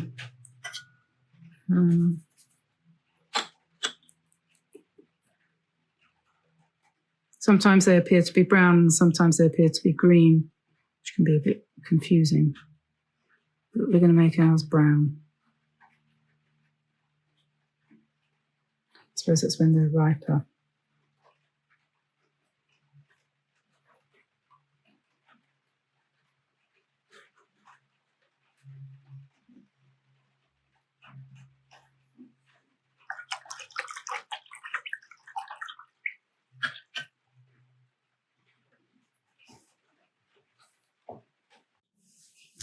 Okay, so this is now completely dry and I'm going to put in now some of the stems of some of these sunflowers, and I've mixed up a sort of offish kind of green with indigo and lemon yellow and a touch of quinacridone, and we're going to just use that in various different ways to just drop in some leaves and some shapes for the stems and some shapes for the leaves as well.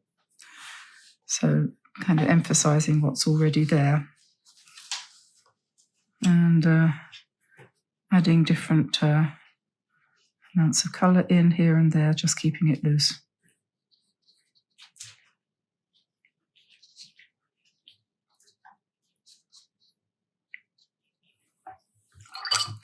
And as we go along, we can intensify some of the flowers if we want. Sometimes you might want to just build up the petals on one side of the flower and leave the other side as it is, for example. And sometimes you might want to put some golden colour in along with some yellow.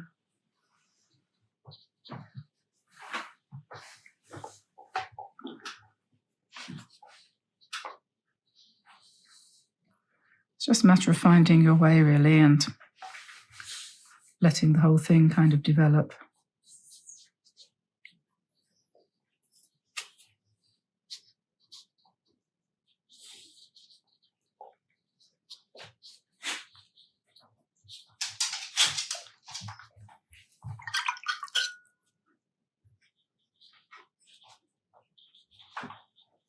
Something that you can do, which often has a good effect, is to just touch the edge of a piece that you've painted with a wet brush and let the colour bleed in one or two places.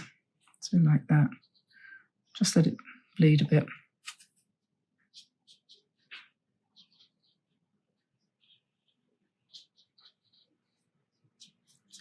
You have to trust the ability of the watercolour to behave itself.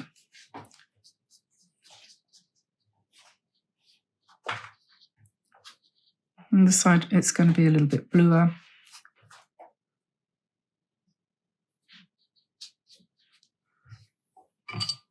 That's always a good idea to have warmer colours on one side and cooler colours on the other side of the painting.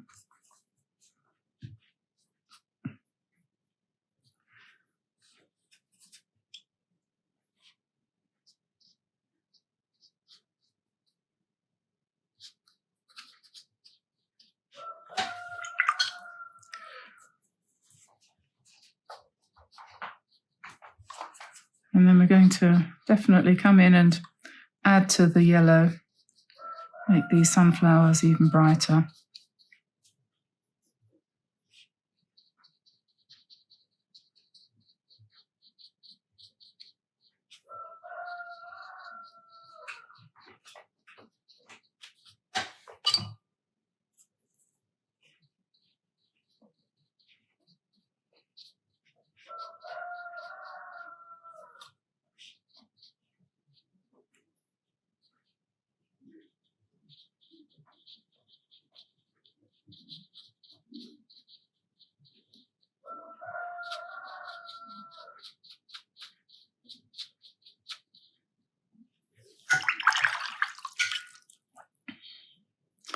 And then when we're coming down here to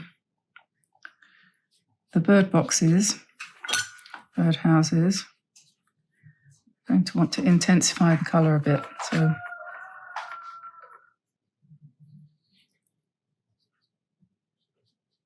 it's up to you how you do it.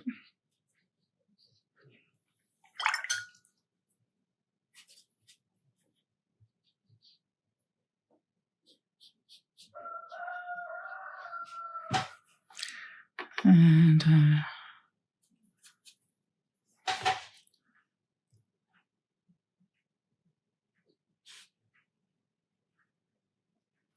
we could put a few little seeds on here. We could say that was corn, I suppose, couldn't we?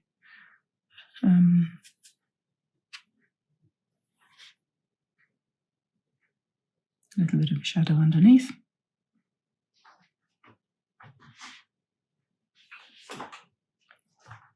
Something over here for these ones.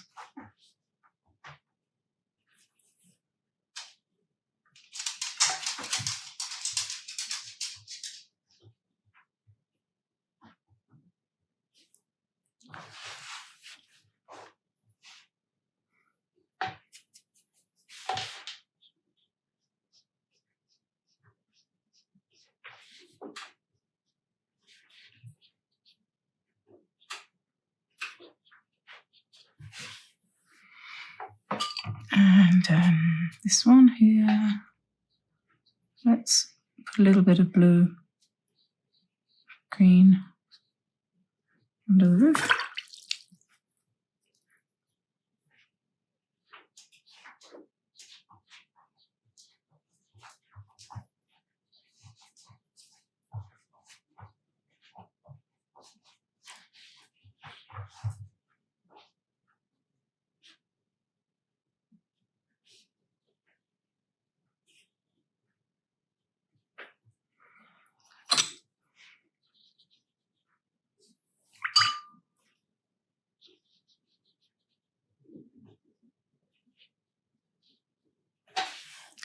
Oh, this one hasn't got any legs.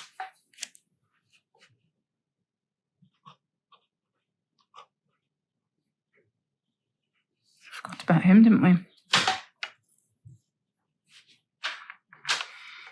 And okay, so over here.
And, and now we need to strengthen the yellow on these ones.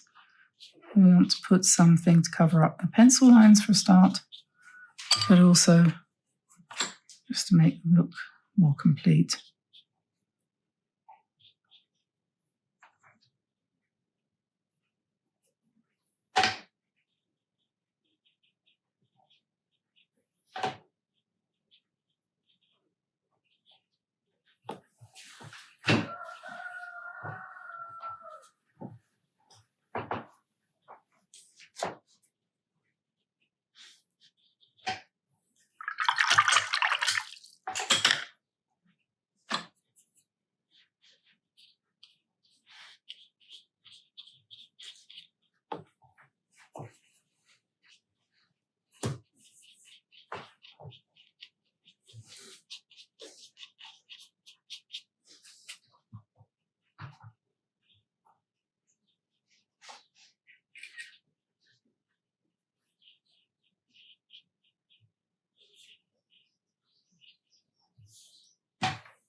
I'm just lightening up centers of these and slightly changing the shapes a little bit.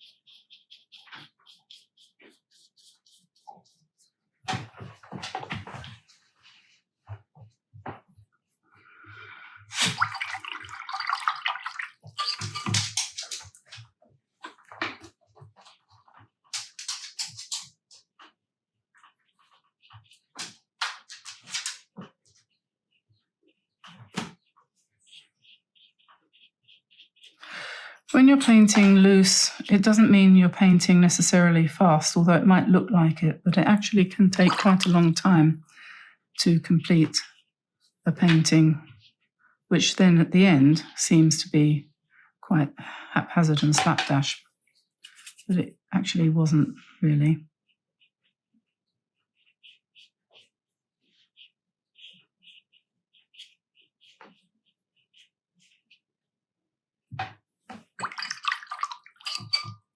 And again, I'm going to have to let this dry and put some green in behind here so that the birdhouse stands out.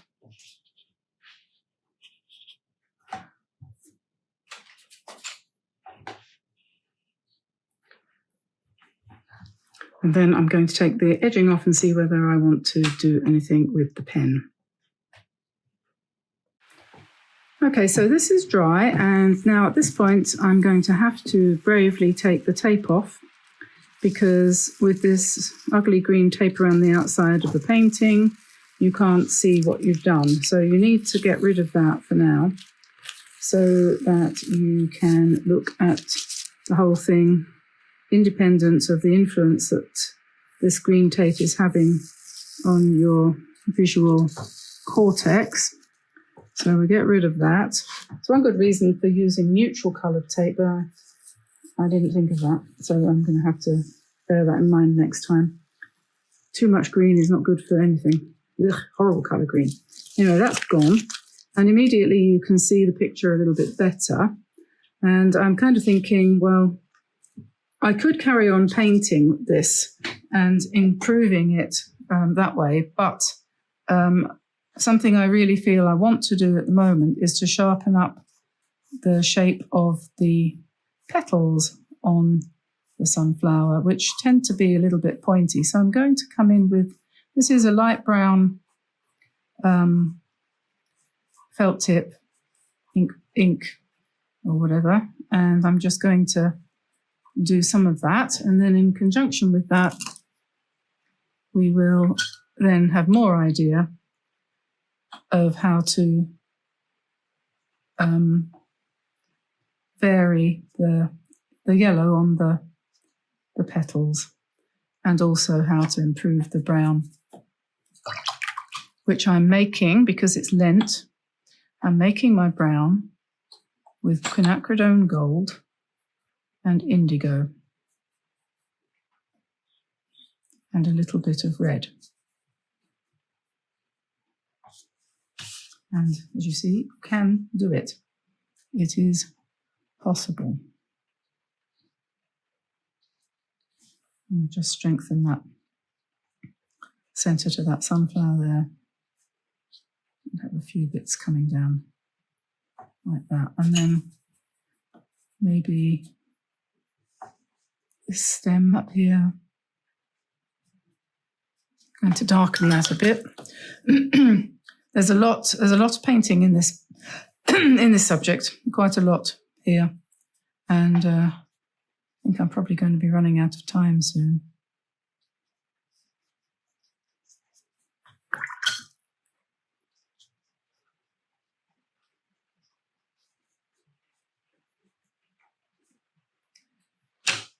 Maybe we'll do the same up here as well.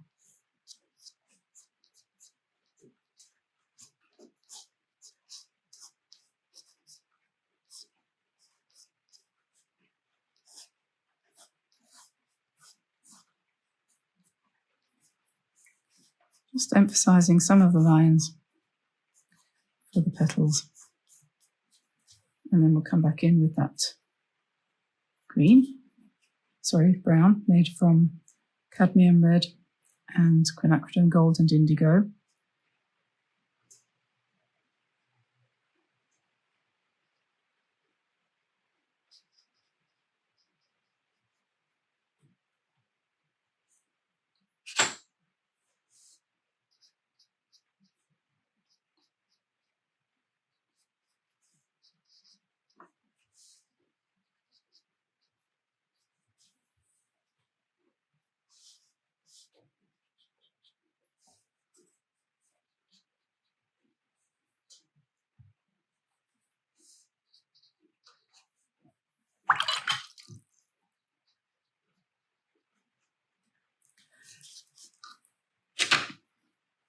And of course, once you've started, you have to continue. You can't just do a couple of them. So I'm going to come over here now.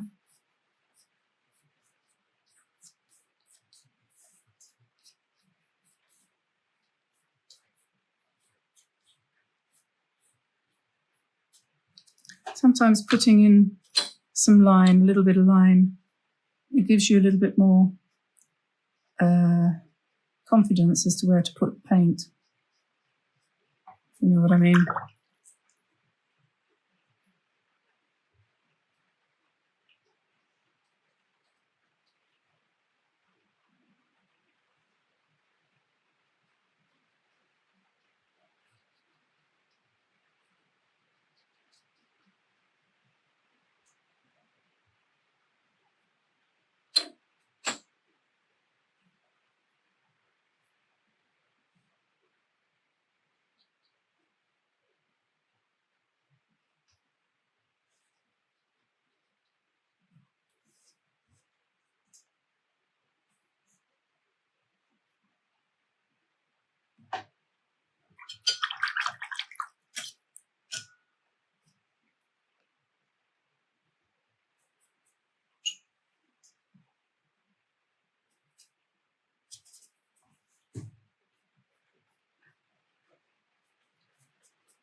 So we'll come in a little bit with the pen just to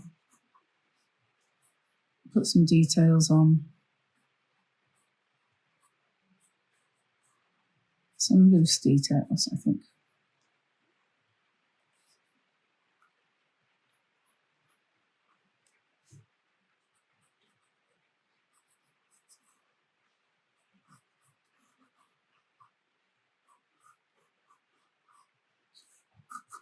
Quite like the light brown pen rather than black at this point.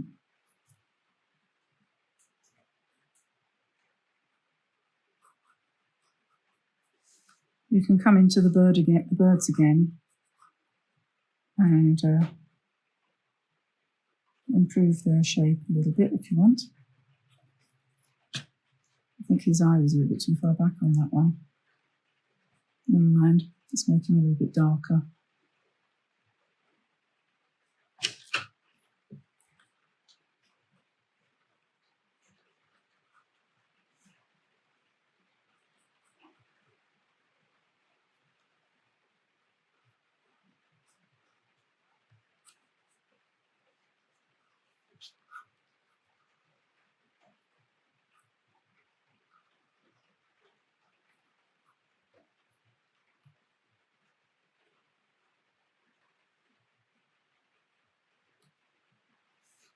And you can see already it's starting to sort of sharpen up a little bit.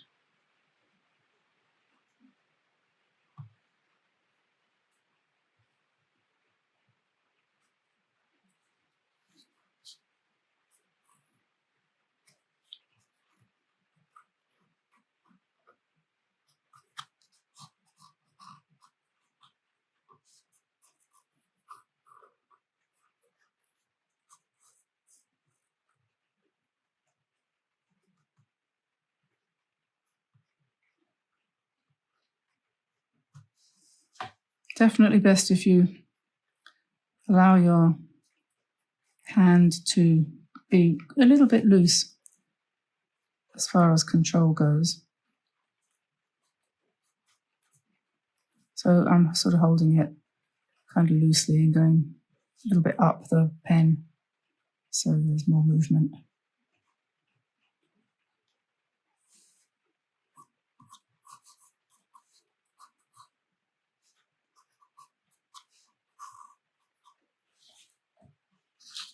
And the most important part is the birds really in the centre.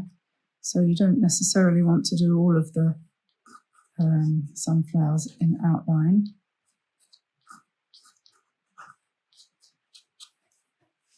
And it's up to you really how much of the, this one needs something, how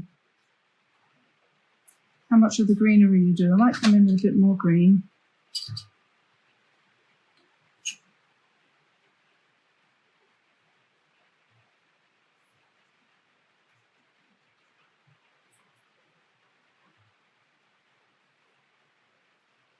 Maybe we'll put some veins in some of the leaves and some shadows on some of the stems.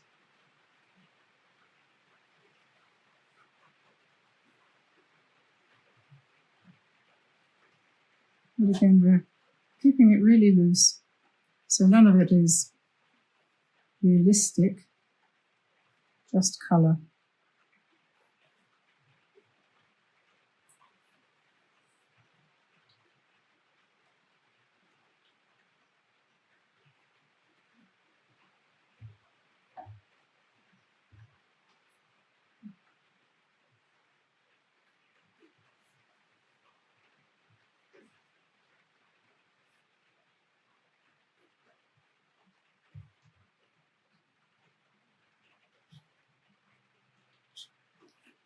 And in some places you might want to sharpen up the shape of the leaves using watercolour, some petals using watercolour perhaps, but really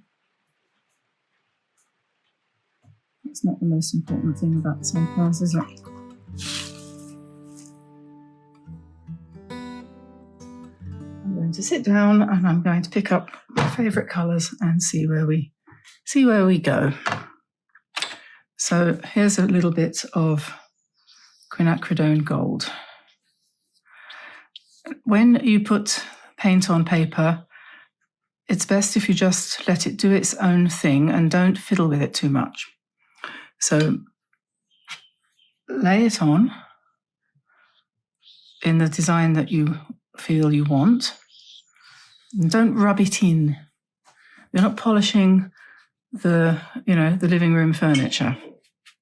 You're not. So do that, and then just have fun letting things meld. I'm just mixing in a little bit of, I think that was olive green, which I've mixed with a little bit of quinacridone, and I'm going to allow it to do its thing around here. Maybe I'll bring out some little leaflets around the bottom there to make it look less artificial, perhaps. So just bring those out gently. I'm playing here. I'm playing, bear with me. Let's do a leaf or two. I don't let myself play enough. I'm too serious. I've been told that many times by many people, and I think it's probably true. I am a serious person and I don't play enough. I used to hate going to parties, still do, don't like them. Sorry, I know a lot of people do. It's not my thing. So anyway, I'm not going to talk about me because I'm boring. So there's some nice experiences with leaves there. I'll just rinse that out a little bit. I'm not sure whether I want to put, maybe I want to put a little bit of a nice burnt sienna, if I can find it. Raymond burnt sienna. Burnt sienna is here. I tell you, when you leave your brushes and your paints alone and you don't do anything for a bit, you can suddenly realize, well, it's not really quite like riding a bike. Not quite. So now, as always, when you do wet in wet, you will lose a lot of colour because it all spreads out, always. So you have to take that into consideration. So add a little bit more there, and we'll leave that to do its thing, whatever its thing might be. We don't know yet. I mean, you could, well, actually, what I might do, considering, I think I might, let me see if I can find a pen and some ink, because I like doing this. This is burnt sienna. It's brown. I don't know what it's going to look like. I haven't used it for a while. I've forgotten. So put that there. I'll grab a piece of paper to try it out on, just to see what sort of colour it is. And that's quite nice. It's not too dark, is it? So let's see what happens when we drop some of that in. It will run.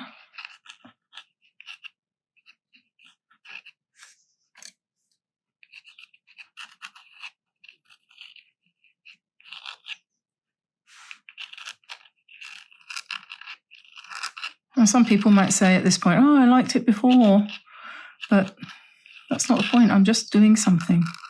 So I don't sit around moping. No matter whether you like it or not, just do it. You never know where it's going to go, do you? If you put a strong line into wet paint, you'll get a darker line emerging as the paint runs into the dip that you've just created. So that's always fun. So you can, no ink on the pen, just put in the veins like that, if you want. You could squiggle around a little bit, break it up a little bit.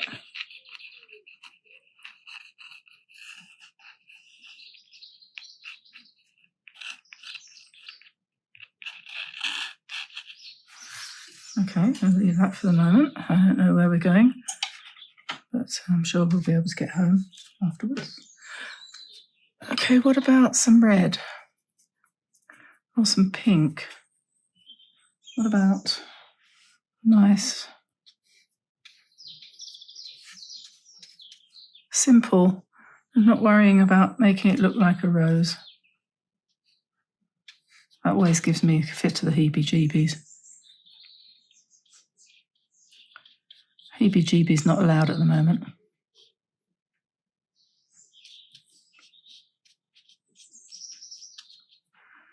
And then I want some dark purple. So I've just picked up a little bit of, I think that's neutral tint. Could have been Payne's Grey, could have been black, could have been indigo. Could use anything really, anything dark. Mixed it a little bit with the red. So that makes me think, oh, I think I might make a little stem here and have that coming out.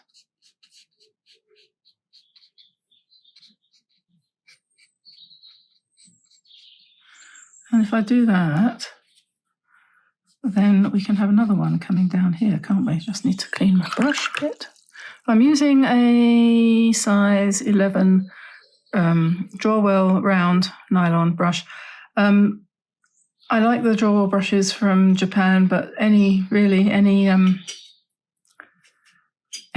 nylon brush will do. So I'm just going to turn that round the other way so I get the same sort of effect down here.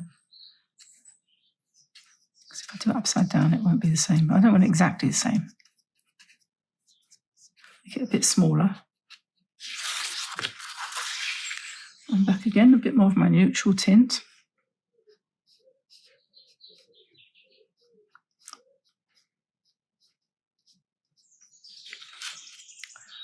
Now, while that's still wet, we can drop in some little bits of darker, just to give it some more shape.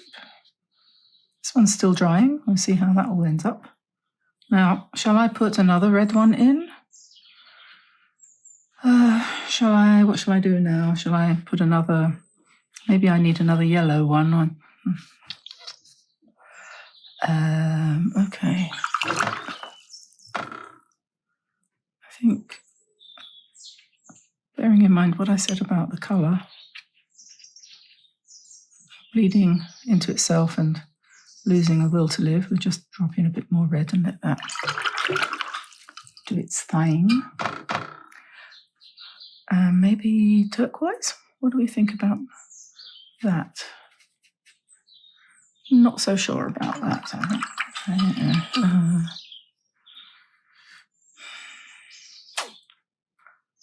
Maybe we should have some little brownish leaves. Here, we'll just come in with some nice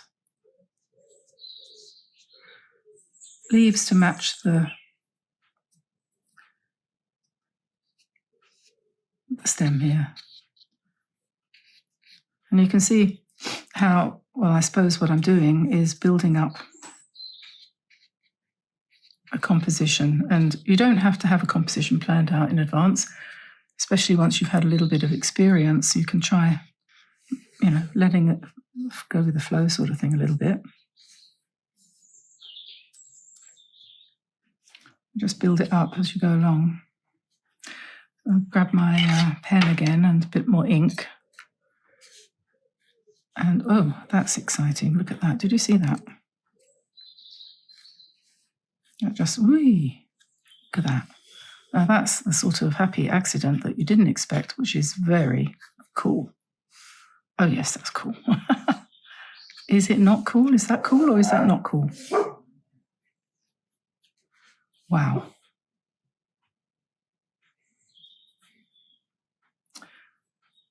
Okay. And I think we'll go back to the yellow, actually. I think I'll go back to quinacridone gold. And maybe we'll put one over here. I don't know, where should we put it? Okay, don't think too hard. It always goes wrong.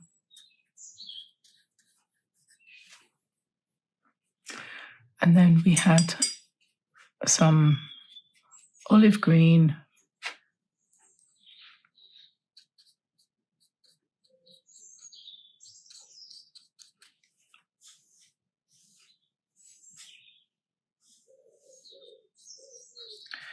grow the stem out here a little bit, maybe. And then maybe,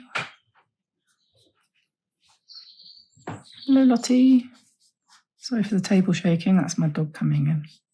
So we'll just grow that up there a little bit, and then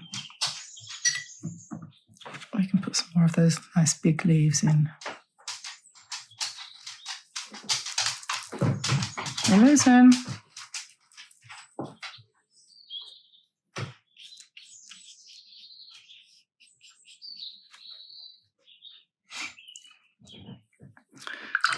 And then it's pretty evident now, isn't it, that I have to have another one of these up here. No idea what kind of plant that might be. It doesn't matter, it's a Dianamum. You know, it's like a chrysanthemum, but more rare.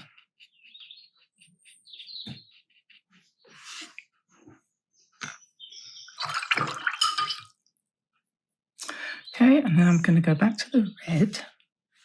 I'll put a little more red one up here, just a small one in the distance, perhaps. And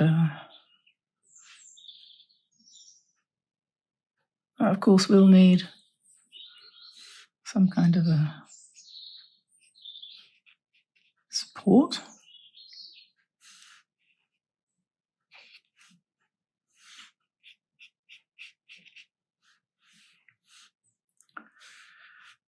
Probably want another red one up here, but we'll make it a bit darker. I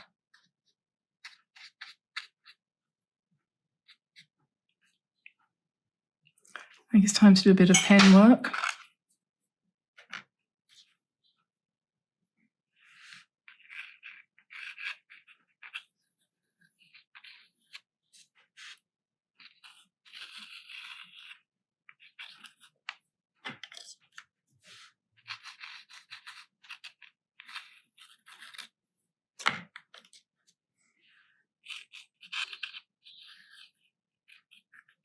When you use one of these dipped pens, when you press harder, you get more ink coming out.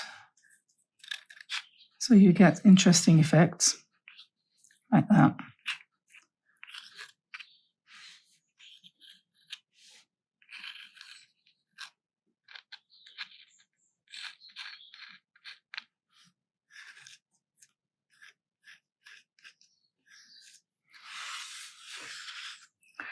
The thing with this kind of painting is you just need to start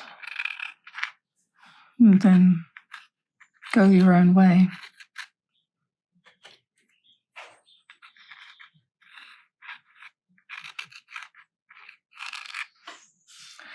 You could call this abstract. It's not really abstract. It's loose, very loose. It's not abstract because you can look at it and you say, oh yeah, that looks more or less like a flower. A little bit like a flower. More like a flower than it does a fire engine anyway. Probably you would agree. Often when you start, of course, you aren't necessarily terribly pleased with your first bits. So I'm just going to loosen that up a bit there because I think that didn't go very well. So just add a bit of water, push it around a little bit, and then I'll let that dry and that'll be better. Right, okay, so maybe we'll put a little bit more red on that. Perhaps.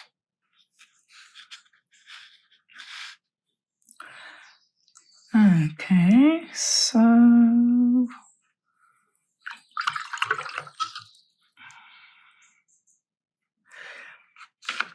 let's maybe draw in some berries.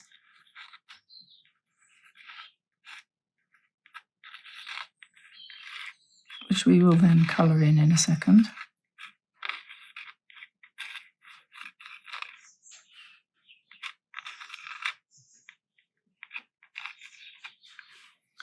And it's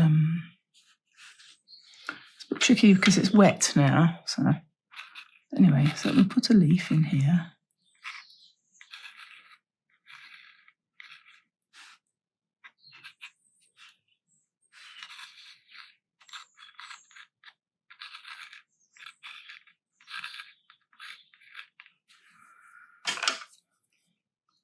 Make the berries a sort of dark red, shall we? I always like my berries to be dark.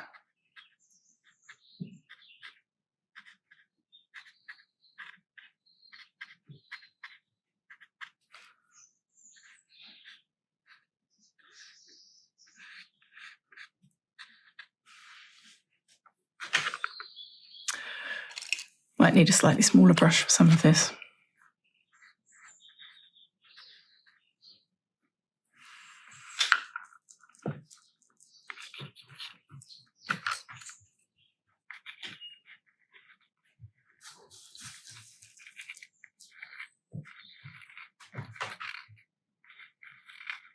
I'm holding the pen a long way back so that my hand shakes a little bit. I'm not worried about having absolute control because I want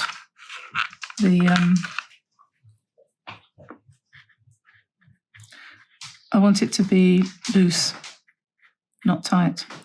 So hold the brush or the pen at least halfway back, really. I'll put a couple more berries here. I don't know what kind of plant this is, but it's got berries.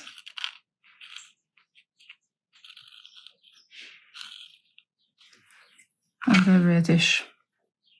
That's purple, that's quinacridone mauve, violet, in quinacridone purple, or Windsor violet, something like that, mixed with a bit of red.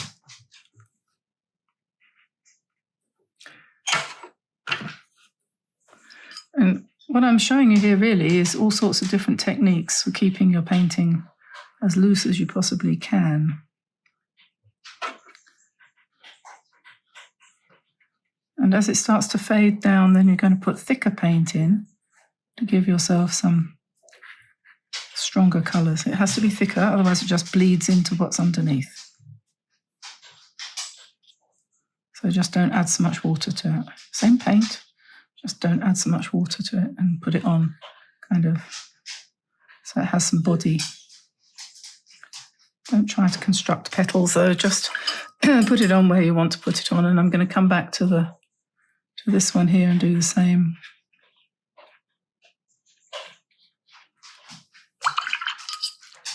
Oh yes, I shouldn't have washed that out. I should have come over here.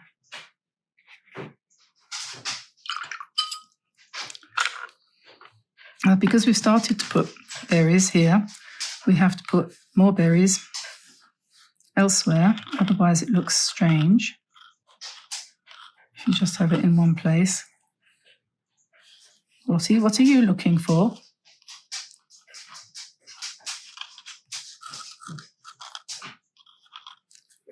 Okay, oops.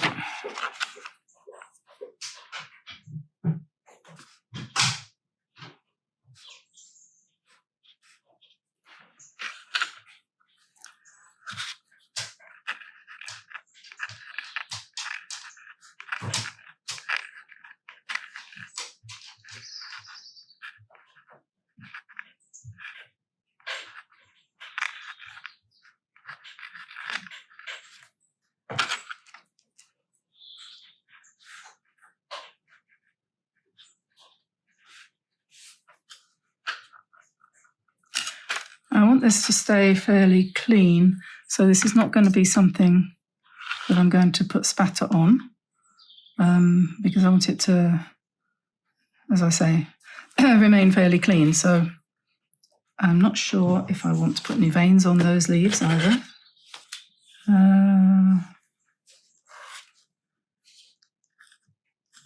Let's put a little bit more dark on the stem coming up here.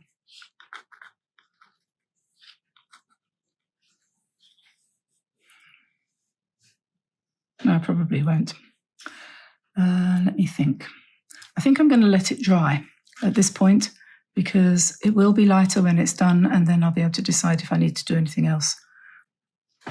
Having got to this point, I don't know what to do next. So I've got a piece of tracing paper and I'm going to try out a couple of ideas.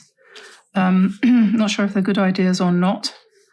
And so if I do it on top of tracing paper first, then I can decide whether or not it is.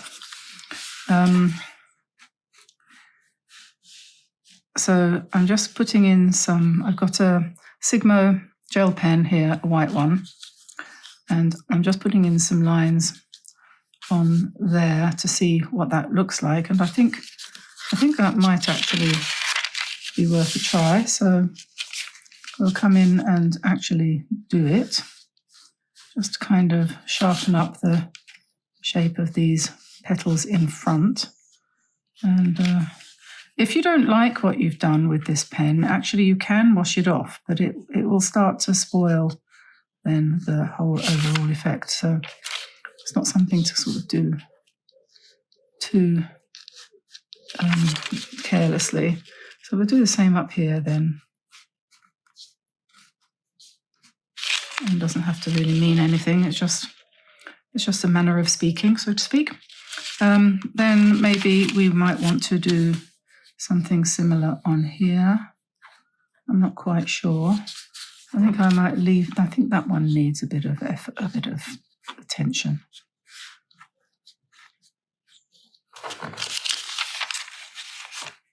Yeah, just a little bit. Just a little bit. Okay, and then the next thing I'm thinking about doing, and I might just as easily have not done that. The next thing I'm thinking about doing is to increase the number of berries a little bit. So I'll just take my lid off my ink. This is a Sennelier ink, by the way. It's a watercolor ink, but it is, I think, pretty much waterproof. We just need a few more down here, so that they're kind of scattered around a little bit. I'm going to put some more leaves in a minute too. So we don't want that many.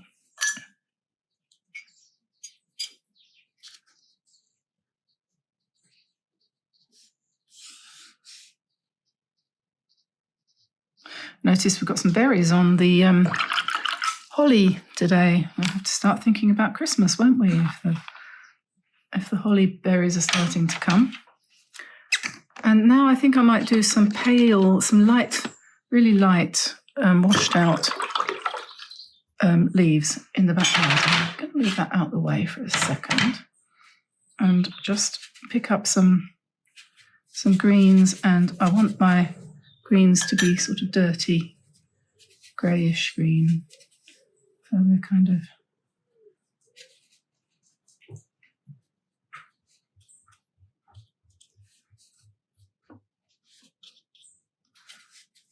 just sort of put the extra leaves in the background kind of thing.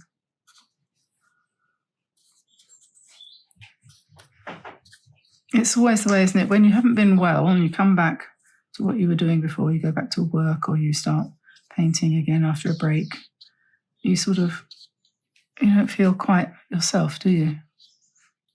And you don't really know what you're doing. You kind of get out of the swing of things, but you can't avoid it. If you're going to be ill, you're going to be ill, and that's all there is to it. And you just have to plough through and somehow get to the other side of whatever it is. So, as long as we're breathing, we can paint, right? We don't give up easily, do we? It's that song by, what was it? The Tide is High. I'm not the kind of girl who gives up just like that. I always thought that was a great line. I never give up, never give up. Another one, Barbara Collins, was it? I will never give up. Yeah. Too much giving up these days, too much saying, oh, it's too hard, it's too difficult, can't cope. Whatever. Shut up, Diane, don't go down that road. Negativity will kill.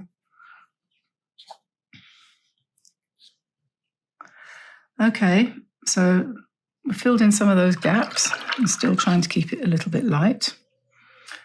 And I think I don't want to embellish this one.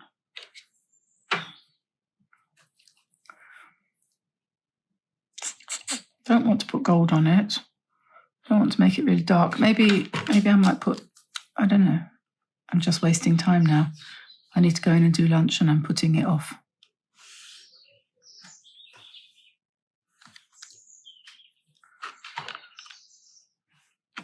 I think I'll just do a little bit more line work. There's one leaf over here that's annoying me. I need to go around it. I don't know whether I like that really. It's too dark. What happened to my paper? Oh, yes, I used it to mop up some water. I was watering the plants while I was waiting for the painting to dry, and I stole my paper. That's better, lighter. I think I'm sort of feeling that this ink is a bit too dark. Never mind. Not a problem.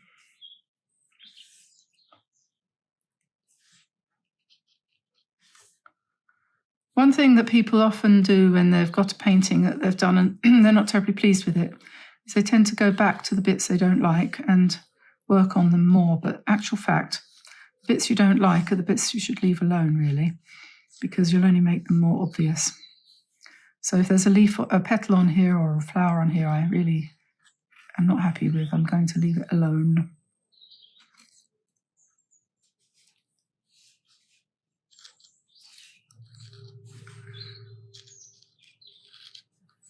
When other people see your work, they don't notice the things that you notice and stressing over. They just look at the overall. If you're lucky and anyone looks at them at all. First thing I'm going to do is just wet this sheet of paper, and that's just to make the water, the paint flow a bit better. So I'm going to wet that, and then I've got my big palette here, and I'm just going to more or less at random mix up some brownish colours. So this is the benefit of this type of arrangement, where you can just drag different colours in. Let's have a bit of quinacridone gold in there. Just drag them in and then pop in your mixture. And this doesn't want to be too dark because it's the background and it wants to be light. And of course, because this is traditional watercolour, this isn't the Kuretake, this will dry quite a lot lighter than it appears when it first goes on. So we've got a mixture of greens and browns there, sort of sludgy background colour. Without the hair, if it's okay. Get the hair off, thank you. I was using a medium Ron Ranson Hake from Pro Art to do that. Doesn't have to be evenly spread or anything like that, just cover the paper basically with anything. Then I'm going to let that dry, and I'll come back with a pencil, and I'm going to draw in some leaf shapes, and then roughly, I think, probably, or I might just come in with a brush, but I'll be using the Kuretake set for that. So that's this set here, these paints here. The reason being that they are brighter, basically, and I know I'm going to get a more striking effect if I use those as background for my gold and so on embellishment. So we'll just let that dry and make a cup of tea. Okay, so my background is now dry, and I've decided that I'm going to use, I'm going to do this in a couple of different layers. And for the next layer, I'm going to use my Kuretake graphite colours. This is a set, and they're very subtle. And there's a pinkish one, greenish, bluish, greyish, mauvish, and reddish. And they're very, very, very strong. So in order to use them thinly like I want to, I'm going to have to pick up a tiny bit of paint And I've got a little dish here where I'm going to just water it down so it's nice and thin. And we'll work from that. You see how strong that is? It's very, very powerful. If I just test it out on a piece of paper here, you can see that if I take it, sorry, that's the wrong one. If I take it from here, it's as dark can be. So if you want a light background, which is what I want, you need to water it down quite a bit. So I'm going to put green in there. This is a sludgy green. If you haven't got this set, don't worry. You can mix a color like that using black and olive green or sap green, any kind of green will do. And I'm going to mix up a bit of, let me see, I think I'll go for this one, which is a sort of brownish color. And then, so I'm just going to use that to give a kind of shadowy background, these two colors. And then I'll let that dry, and then I'll put the design of the leaves in some nice bright colors on top of that. Then on top of that, we're going to embellish it with gold and do some pen work. So my idea was just a kind of abstract sort of leaf design of some sort. I've got a round brush here. I only really use round brushes these days, although I've got lots of other different shapes, but this is fine. It's an all-purpose nylon brush from Drawwell. And I've just got this light brown on here, and I'm just going to put, think neurographic art, you know, break the paper into sections before you start painting. So we'll just, you know, make this into a kind of shadowy branch, and then we'll put some shadowy leaf shapes in both colors, so the greenish, and make sure that they're all different sizes. We don't want them the same size as each other. They don't have to be in any particular place. They don't have to be particularly complete or have a particular shape. Just anything, really. Just enjoy the possibilities of putting the brush on the paper. And I know this Kuretake stuff doesn't dry quite as light. It does hold on to its colour a little bit better than the average Winsor & Newton or Schmincke or any of the other makes. Paul Rubens, I don't know, that's Chinese. I've just been given by Paul Rubens, who are Chinese, I've just been given a set, but they're all wrapped up in little bits of paper, and I'm going to have to unwrap them all before I can try them out. But they seem to be very small little doodahs, so I don't know how I'm going to feel about that, because I like my paints to be a little bit more accessible than that. Anyway, we'll see. I was going to say something else then, and I've forgotten what. Anyway, so we're going to make a fairly good covering here of these leaves. And I've just used a sort of what you might call a bog standard leaf shape. Notice that my original background was reddish brown, and now I'm putting greyish green and sort of bluish red kind of colour on top. So that's, could say that was a contrast, couldn't you? Just put some stems in to hold these leaves in place. So there we are. That's great fun. I think you'll enjoy doing that. And so then what we need to do now is just let that dry, and then we'll come in on top of it. I think I need to put a little bit of a bit more stem there. Yeah, there we are. Okay, we'll let that dry. So here's my dry background now, and I've got myself into a sort of position of indecision here, so I'm not quite sure how to proceed. So I have made a photocopy of this, and I'm going to probably mess around and do a bit of a design on there. I'm not quite sure what to do at the moment. I've made some photocopies of different leaf shapes, which I've taken from the internet, all sorts of different autumn leaf shapes and colours and so on and so forth. And this is always a sensible thing to do, to have some reference material of different shapes that you can use. There's an acorn there, and somewhere here I've got some with mushrooms on. This now, you know, these are clip art things from the internet, and that just gives you an idea. I'm not suggesting that you should copy them exactly, but it's amazing how when you sit down to draw an autumn leaf, you get completely stuck. I find maple leaves particularly difficult, so I'm not quite sure which ones I want to use on top of this. So I think I'm going to take a break and come back when I've thought it through. Okay, I'm back. So I'm going to take a pencil. I've got a Charisma color here, made in Mexico. That's interesting. And I'm just going to draw some leaves on top of the some leaves that I've got underneath. So I've put a nice curvy line up here like that. And that's going to be the starting point. I'm just copying what I did a second ago. Down here, I'm going to put something like a beech leaf, like that. And in the middle here, I'm going to take a deep breath. I know what it is. I realized it's the maple leaves. I find them so intimidating. I just don't know why.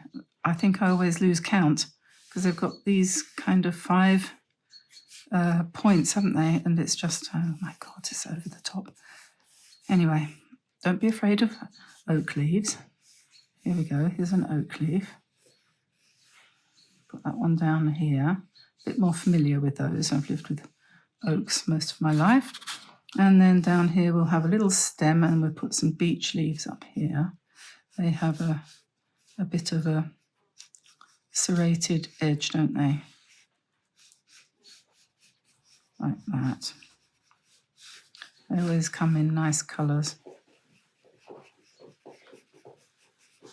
There we go, that's that. And then we'll have another one coming down from the top here, a nice curve with some of these more simple leaves on, like that.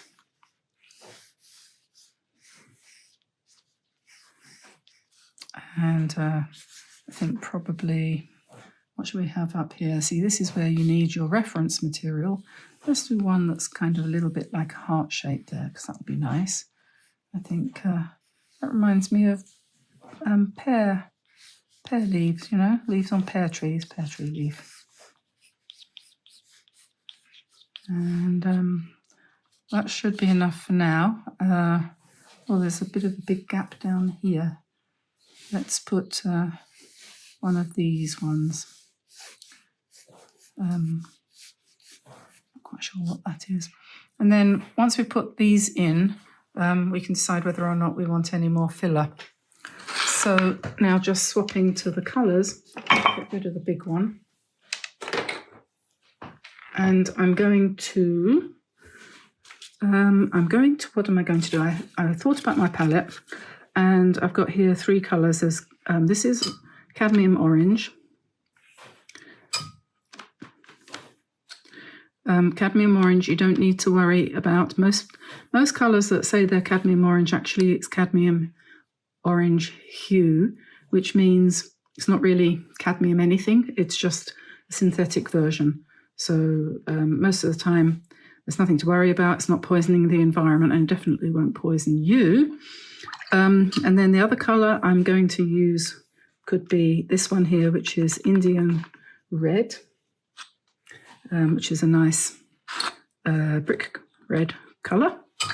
And then we want some burnt sienna, the traditional burnt sienna, which is a transparent, should be anyway. I think this possibly is slightly less than transparent, being a very inexpensive brand, but it doesn't matter. That'll do. And then we want maroon. Maroon is actually not purple. In French, marron or maroon is more of a brown, more like chestnut brown. So there's a bit of confusion over what maroon is. I always thought it was more of a purple colour, but anyway, that's what we've got now. And I think it's possible we might need a good bright yellow for some of the backgrounds of some of the leaves, possibly. I'll see how I feel. So I'm going to put some of that down there. And this way you can mix the paints then if you want to while you're using them without contaminating your little squares there. So I'll pop that out of the way. And let's see where we go from there. I think it's possible that it's a good idea. I don't know if this is going to work or not. I don't know how this is going to work because I haven't used these paints on a background before, but let's see. Maybe we need to draw the line of the stem in like that. I'm not entirely sure about this paper either. This is Etcher watercolor paper, but we'll see what happens. So I'm just putting in leaf shapes using the belly of the brush to give me a mixture of colour. I'll just put the stem in down here. So you could have orange near the top, pick up some maroon on top. Don't clean the brush between. You don't need to do that because there's so many mixes of colours in nature.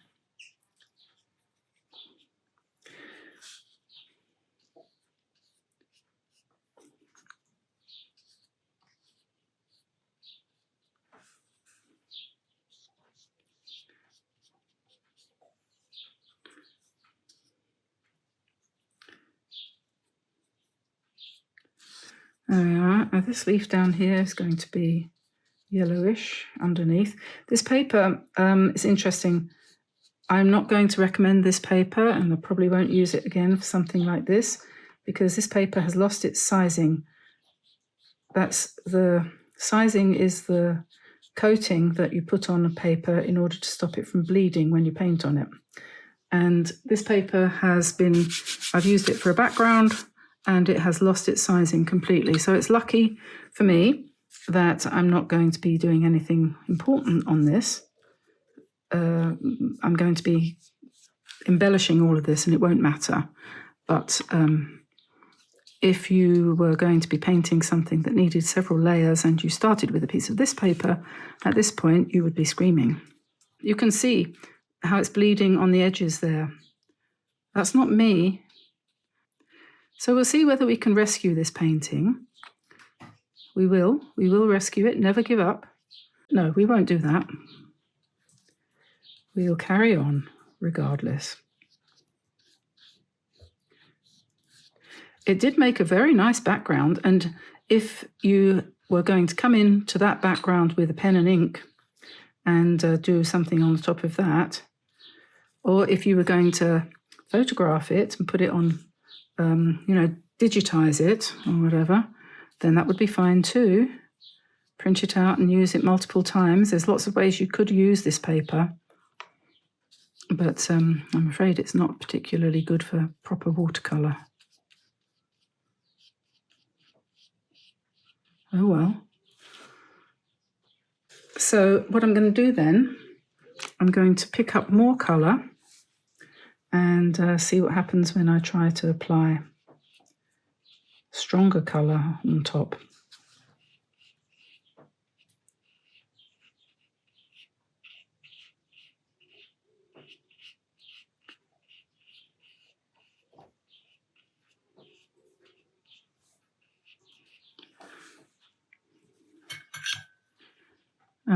So let's put some orange.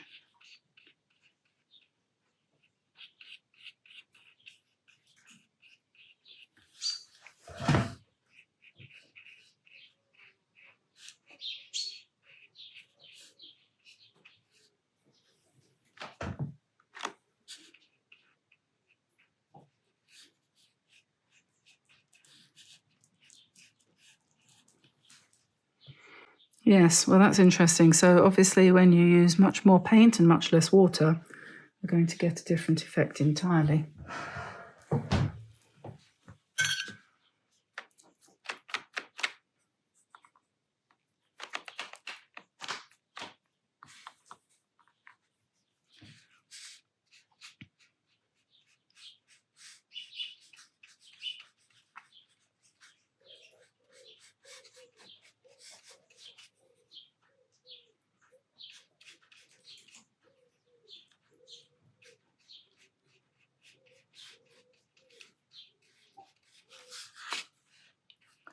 So now what I'm doing is I'm coming into the painting with thick paint.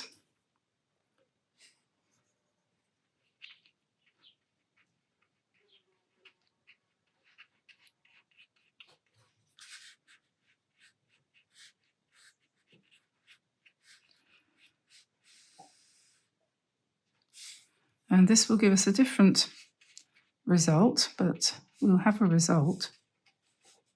And I'm hoping that by the time I finish these leaves, we'll have a really good background for, I'm still going to use the same colours, a really good background for some gold and stuff like that. And if it doesn't work out, then well, you never see it.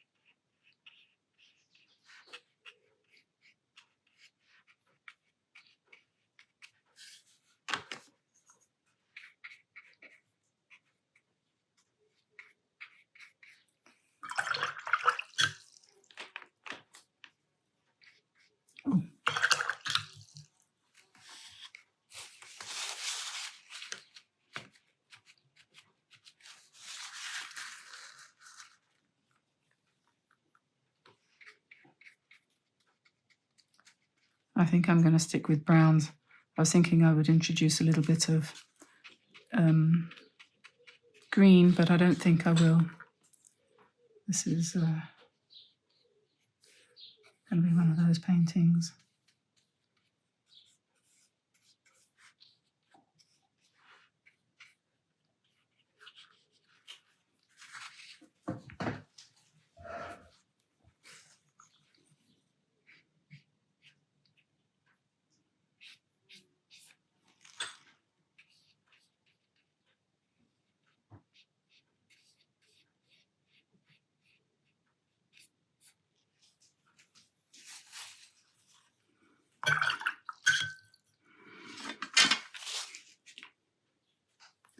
Now, I don't know whether it's going to respond well to this, the technique of drawing in veins. Let's see what happens.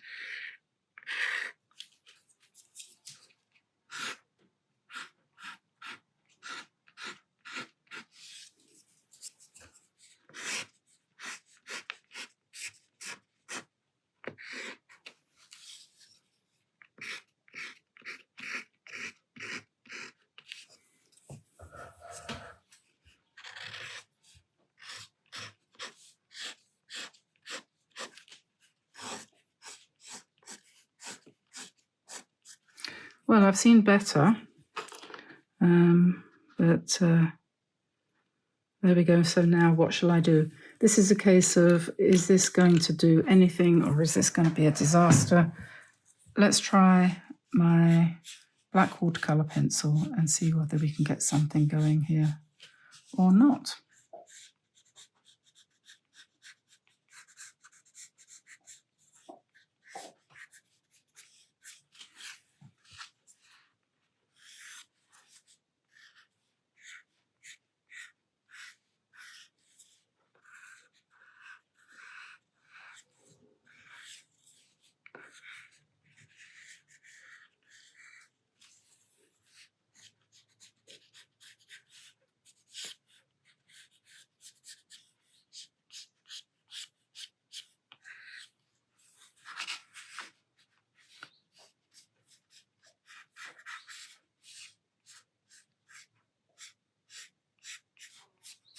This is a Stettler,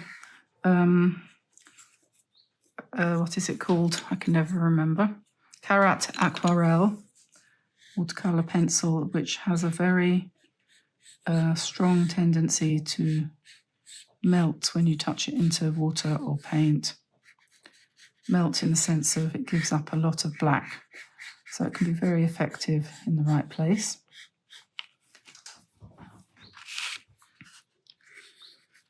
Get to reveal whether or not there is a right place for this painting.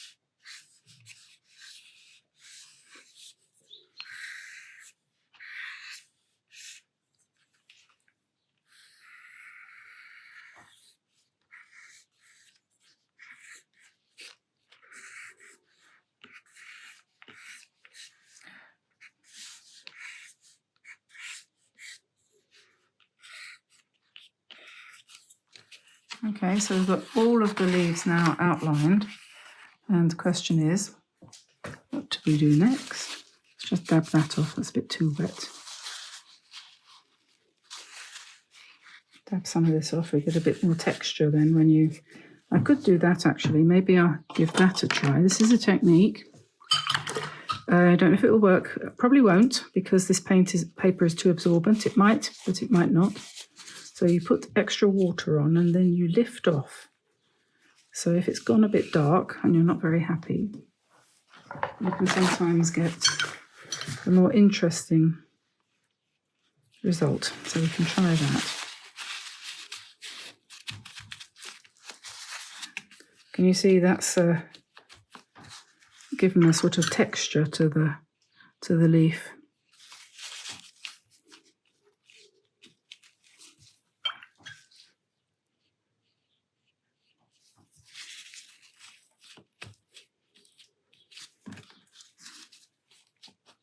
But the paper has so much lost its... See, this shouldn't happen. This is because it's like painting on blotting paper.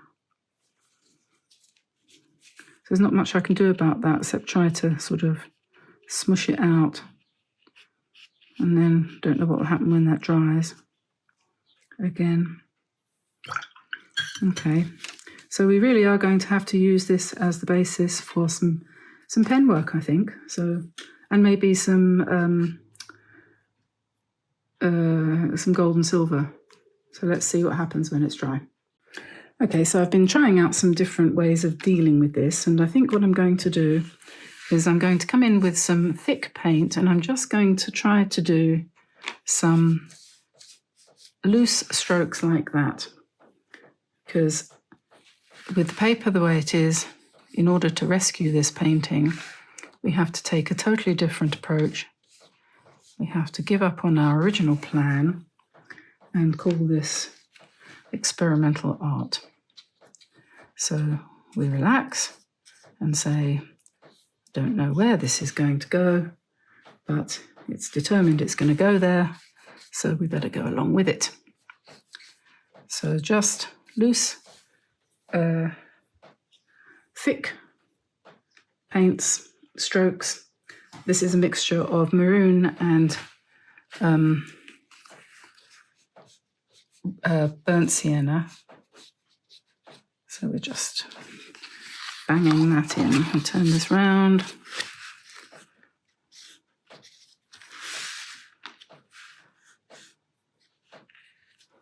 I refuse to let a painting go. It might go a different way to the way I had intended, which this one certainly has. But that's the thing, you know.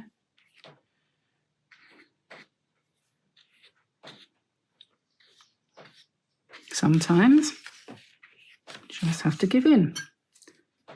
Say, all right then, you know better than me. Today is the day when we do them this way. Your way. Okay. So I don't know if we need any more odd leaves anywhere. Maybe we'll put a pale one in here. Whatever comes to mind. Perhaps a pale one up here.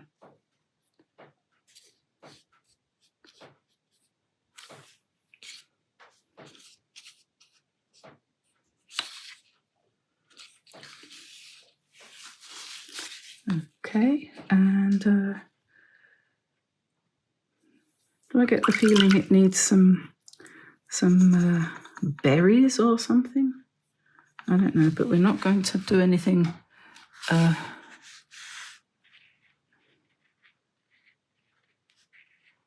with paint that's too thin.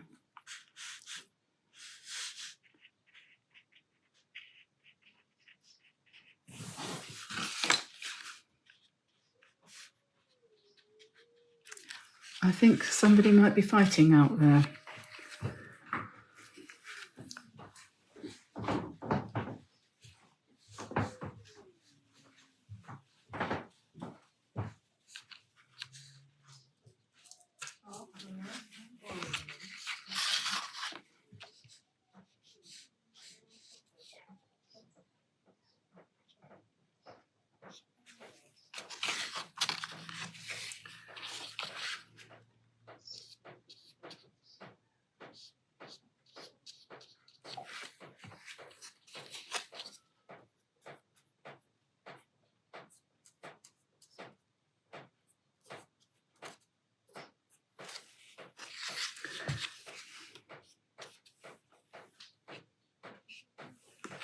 Okay,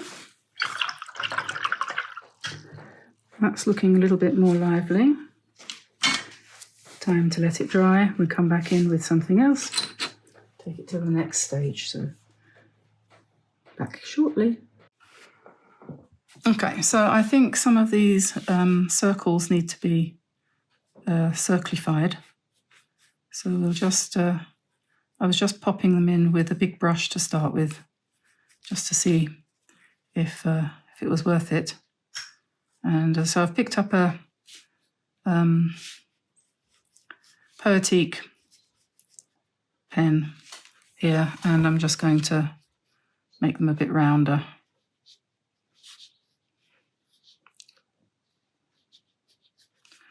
It's just a Poetique brown of some sort.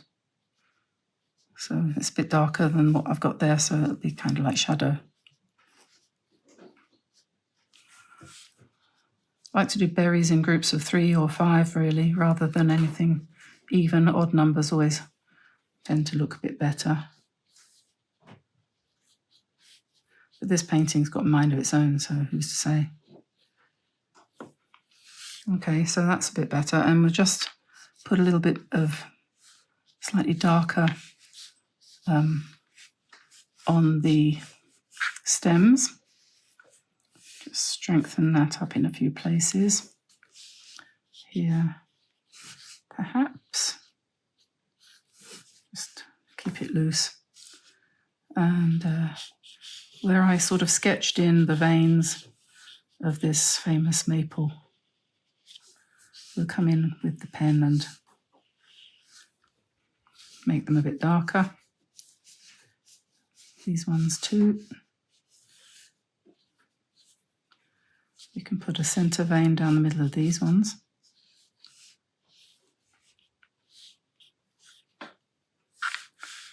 And while I'm doing this, I'm pondering as to whether or not to put any, as I had intended at the beginning, whether to put any embellishments on this. Not quite sure.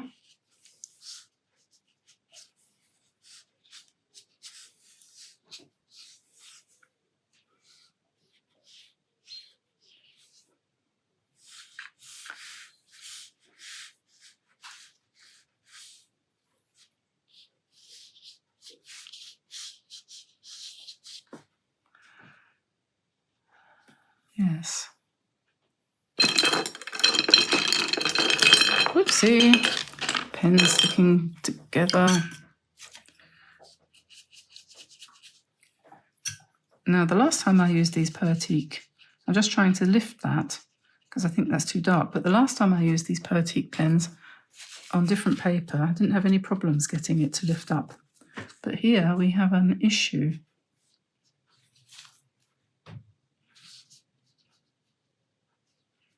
And we have to cover it up with lighter paint if we're going to cover it up at all. But it doesn't really matter. It's only a game. There we are, that will do. Okay, so you know what they say about spatter? If in doubt, spatter about, or something like that. Let's put some gold spatter on this here painting and see whether that does any good. Gold spatter.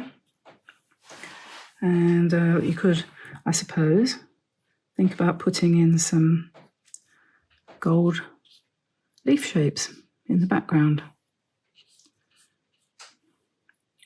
What do we think of it so far?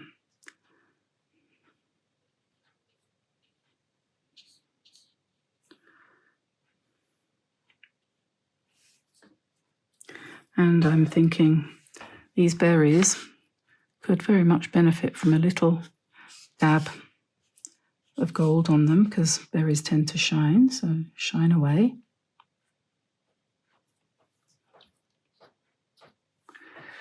There we go. And maybe we'll go for some of the platinum. We could put some smaller circles in with the silvery gold.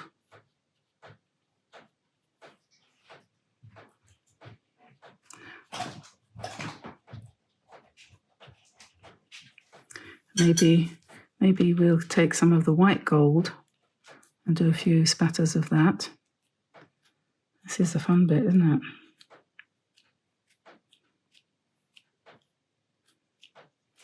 And then maybe, I think I need a smaller brush. I'll just grab my number 3. Maybe we could use the darkest gold and we could come in and put some center lines down these leaves.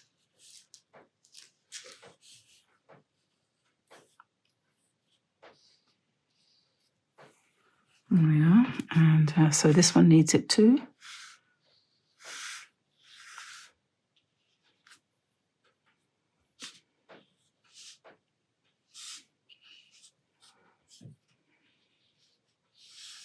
I think we could do quite a bit of this.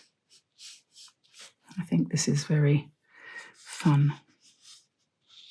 So we put the center vein in, and then some side veins like that.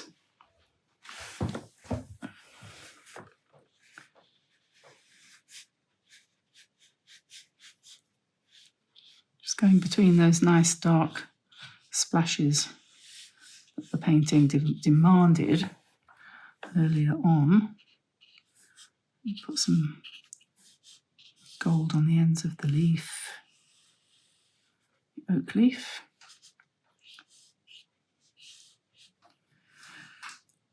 And this one needs a bit too. Can't leave anybody out once you start.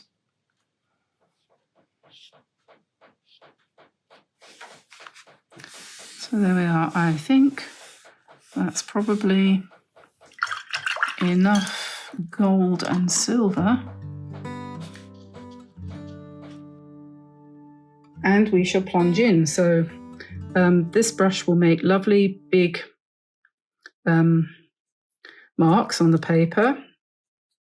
And you can just come in there and make some kind of flower using the brush to its best advantage if you possibly can. You might want to drop in a little bit of something else, quinacridone gold, for example. And I've got 5 of them on here, so I'm going to put them all in. And they aren't anything particular. You can call them chrysanthemums or mums if you want. But I didn't really, just an autumn flower. So this one is kind of a little bit facing away. And this one over here.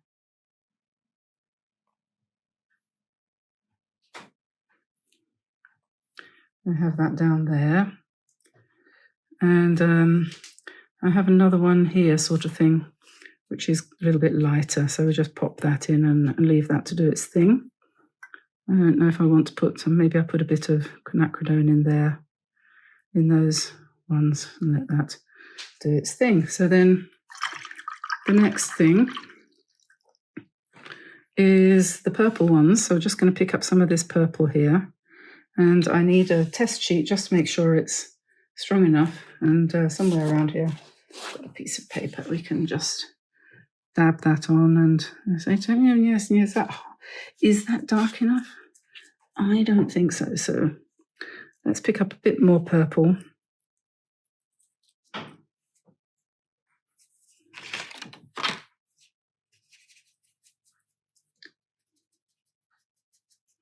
Yeah, a bit more purple and a bit more brown. And we'll whack that in, and that will give us a kind of knocked back purpley colour. It's up to you what colour you use, but I decided I would go for a strong contrast because I'm going to do,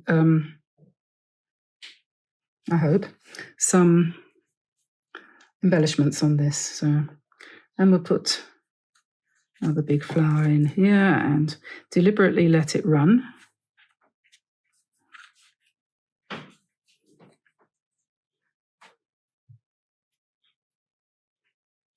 This brush will give you I'm finding this out as I'm going along, although I should have known it, but it does. It gives you a much looser kind of flower effect, much more broken lines and stuff like that.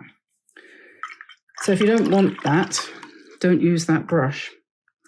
And because I want a contrast in my shapes, I'm going to switch now to a slightly different brush. I'm going to go for my number, there's a size here, let me think. I should probably want a number 9 for this size of paper, if I can find one somewhere around. There must be one. There's lots of number 7s. There's always a number 9 somewhere coming along when you don't want one. Number 7. It's like buses, isn't it? 7, 11. What's this? 11.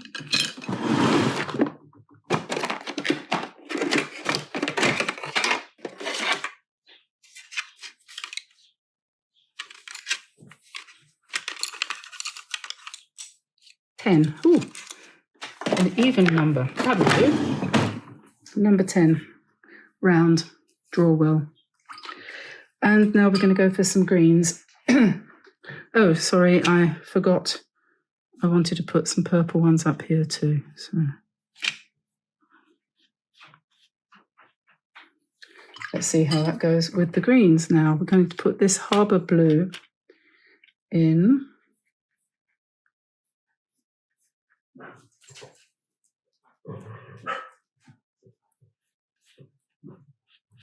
I'm going to have to let it overlap a bit. And this is the other green.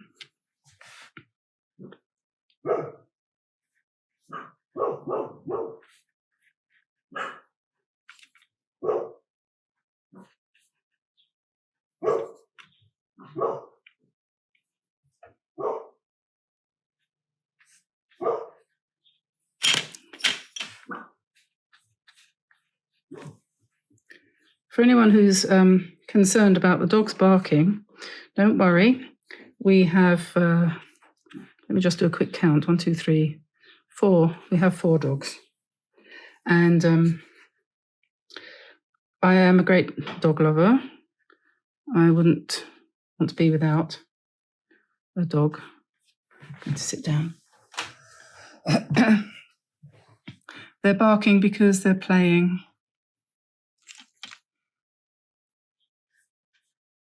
So we're just dropping these leaves in at random, and we're hoping and praying that they're going to work out.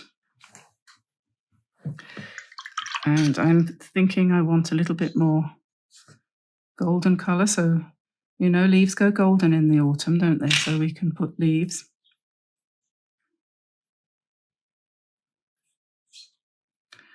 And these orange ones, obviously, going to need a bit more colour in the middle. And the whole thing is going to come together when we put the embellishments on, so don't panic.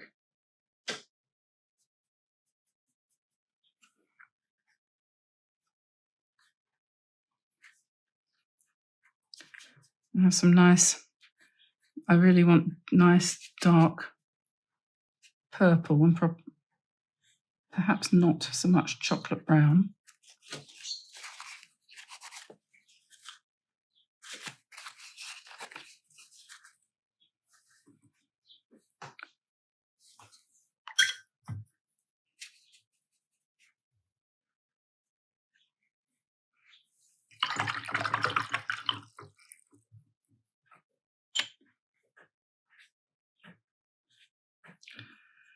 Don't be afraid to go next to something that you've put down and over it, because you'll almost certainly get some really nice blends.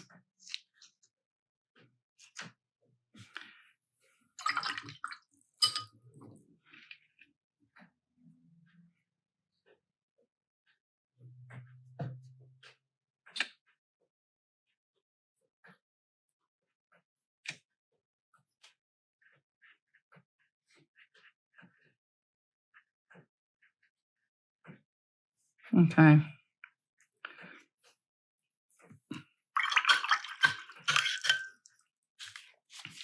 Now that's going to have to dry, but I might be able to come in with my wooden implement here and do some scratchy lines to give some darkness in there. That's worked quite well. It's still wet, so the paint goes in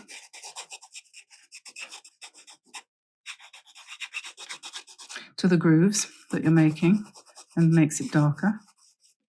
So that's quite fun. And you can do things like that too. And look at this.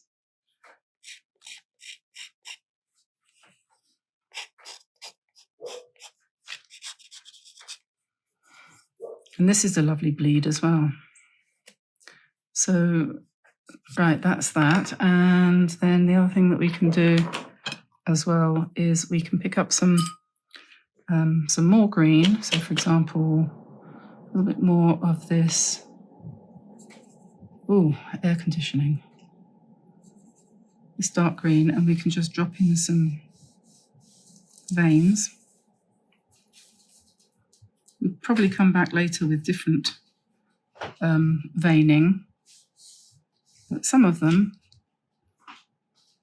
might look quite nice with some of these watercolor veins dropped in. And, you know, always be on the alert, because what you start out intending to do, it might not turn out to be. You might change your mind. So you might have intended to put gold paint all over your painting, and when it comes to it, you might say, no, that's not what I'm going to do. I'm going to do something completely different.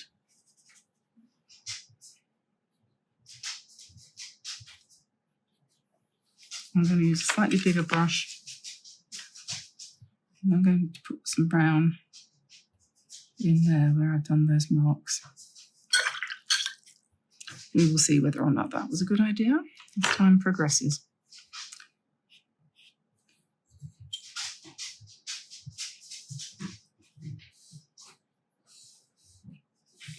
I was going to talk about the dogs, wasn't I? The rescue dogs. Yeah, ours are perfectly happy and well looked after and so on and so forth. But we have a neighbour who has just recently acquired a puppy. And I would mention to those of you who've been with me for a while, you know that one of our dogs is rescued from her because she was abusing it. Well, now she's got a puppy, a pinscher, some kind of Doberman pinscher, young female, lovely girl. But they're completely ignoring her, and she is not going to go. She is being tied up all day long outside, and I don't know what to do about it. I've reported it to the mayor, and I don't know what else to do. Okay, but what I do know that I need to do is to wait for this now to dry.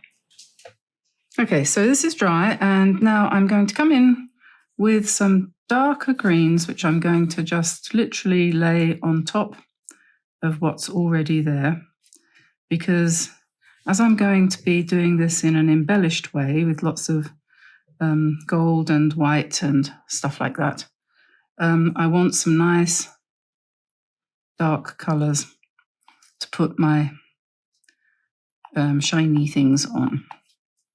So I'm just picking up straight out of the palette, straight out of the box, and that's the one advantage of, well, not one, but this is one of the advantages of the Gallo set, that the colours are in there and you can just pick them up and pop them on like that. And where they go over another colour, like over the orange, you're going to get a slightly different shade. So a nice dark one here at the back, all broken up, not tidy, just strong, rich colours, which everybody loves. Most people like a nice bit of contrast. What do they say? Change is as good as the rest. Is that what it is? Yes, I think so. Okay, and I'm going to put some burnt sienna from my other palette. I'm going to put in here. I'm trying not to draw. You have to concentrate hard on not actually trying to represent leaves and things when you're doing this kind of thing, because it's very easy to just forget that you're not doing a painting, you're just doing shapes.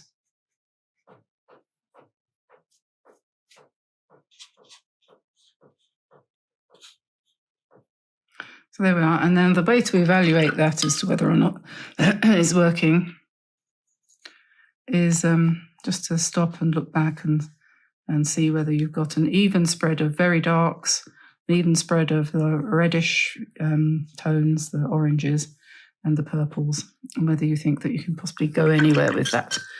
So we'll see where that's going to go. So I will now move this out of the way, and I'm going to be using next the starry colours from Kuretake.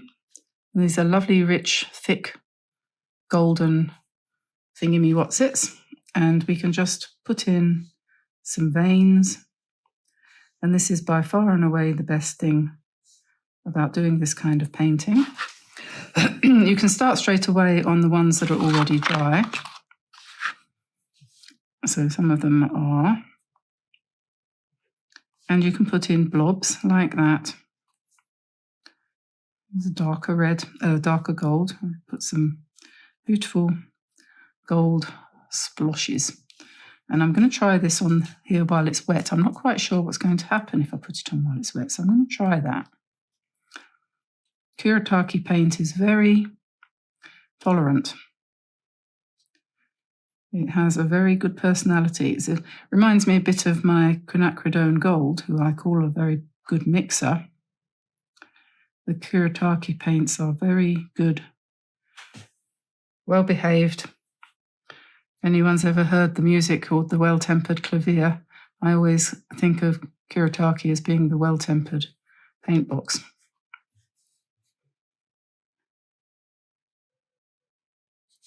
If you use a fairly fine brush, you can get some really nice narrow lines like that. This is a number 3.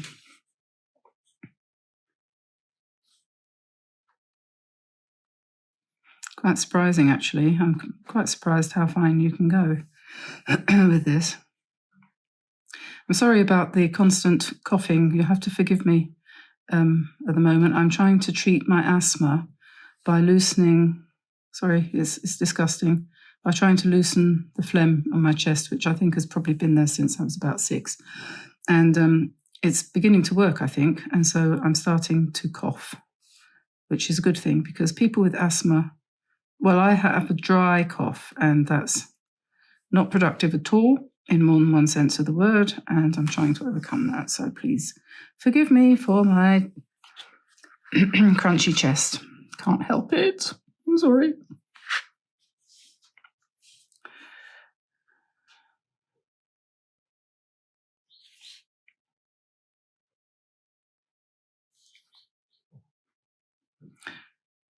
I keep thinking about what I said. I don't keep thinking about what I said.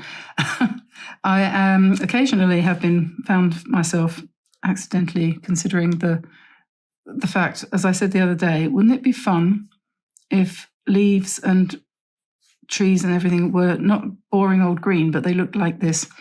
And someone said, well, if they were like that, then we would have to paint them all green because we can't leave anything alone, I suppose.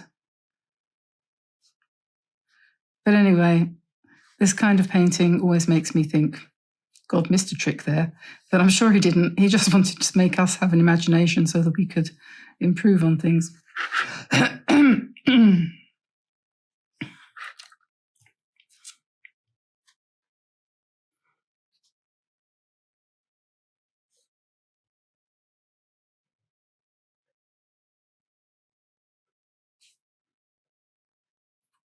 Someone said on my video the other day, you talk too much. It's boring. And please don't worry, I am not hurt about that. I just think it's really funny because I struggle to listen to most other people, I must admit. And I don't know. I mean, isn't it hilarious? You talk too much. I mean, sorry, I do apologise. Turn the volume down then. Sorry, I cough too much, that I do know, and I apologise again for that. But I'm sure it will improve. If you bear with me. Now, I don't know what you think of this. I feel a bit like, who was that painter? Degas, was it? Who painted these tropical... He didn't have this beautiful gold paint to splosh on, did he? It's a shame. I bet he would, if Degas ever comes back again and becomes an artist again, I'm sure he would love to use these colours, these beautiful...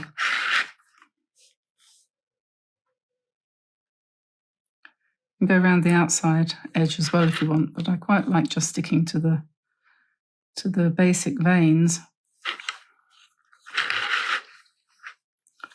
I don't want to overdo it, but it is such fun. All these very dark ones, which I put in specifically to put gold veins on. It's all got to have something.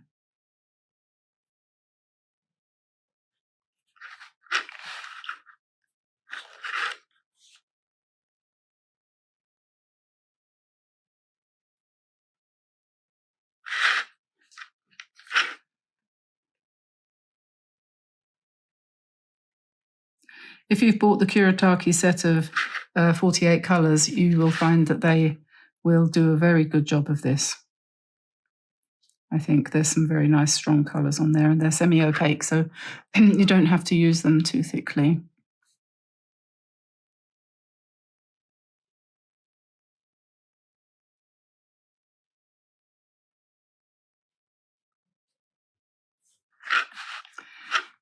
Okay, so I come to you and do some blobs, big blobs. I'm going to bring in a bit of dark in a minute. This one.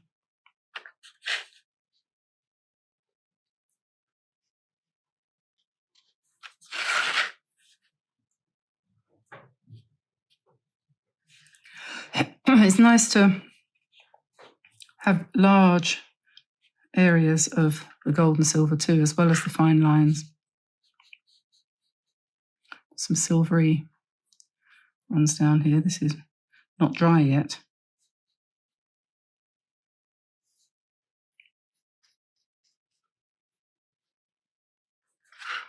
Okay.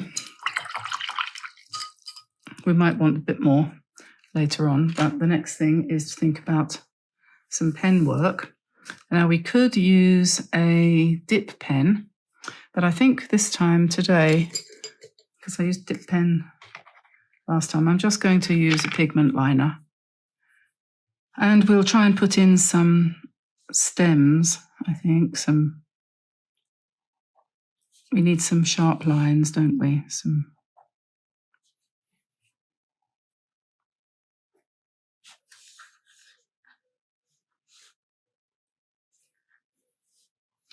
Oh, that looks like a lovely flower there. I think we're going to have to put some gold dots in there.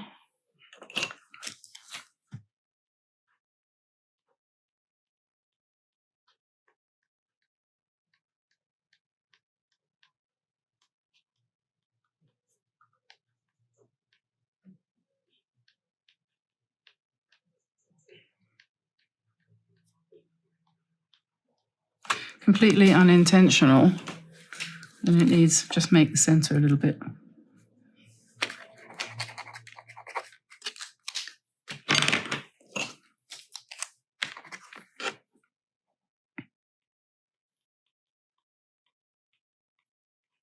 little bit more round, put some white there, and then we've got a kind of center to the flower.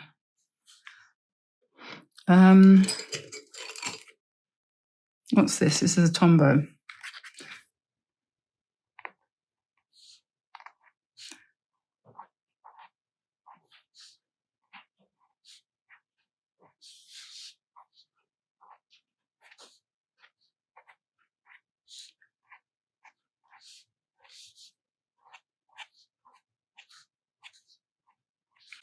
Just want to give it a little bit of, black in the middle there, apparently.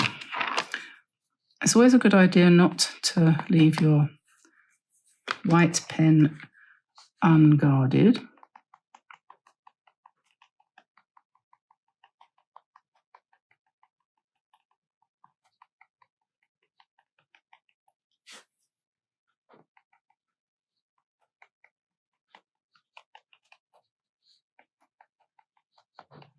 You can guarantee that if you have a feature in your painting that's going to go wrong, it'll be the one right in the middle. And this is the way the world works.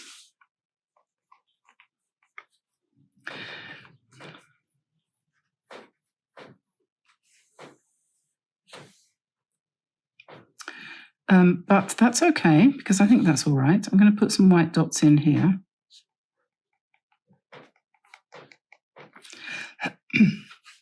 And what else are we going to do? I'm not sure if I like those white dots, so we'll see. I'm going to put some stameny things here.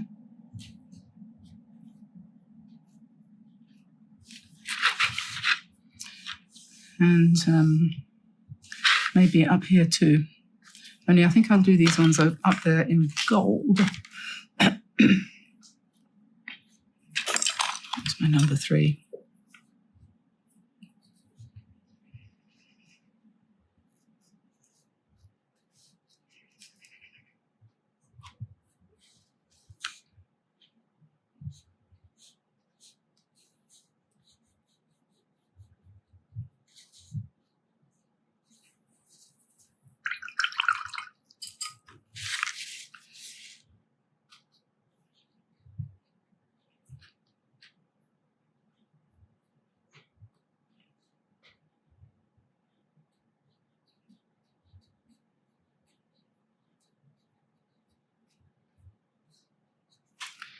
There we are.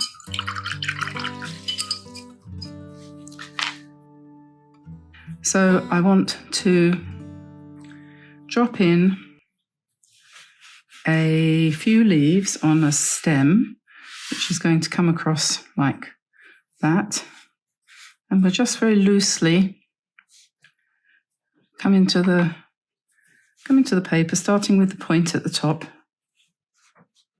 the end of the leaf. And it doesn't matter what shape your leaves are, they can be any shape.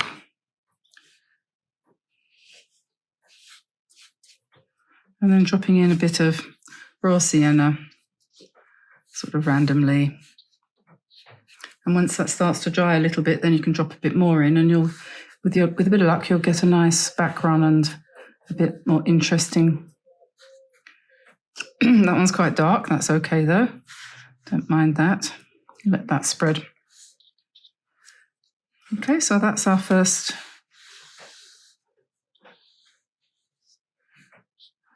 twig. And then I'm going to put another one over here.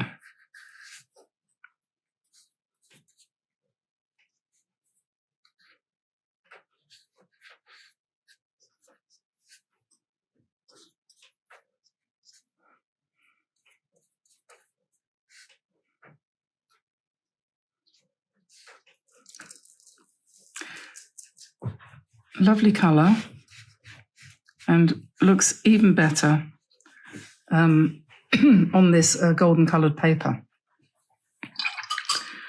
Okay, so that's the first ones, and we'll be putting a bit more of the yellow in afterwards. But the next thing I think is I'm going to pick up some blue, and I might just make that a little bit stronger, because I just want to do the a twig in strong contrast.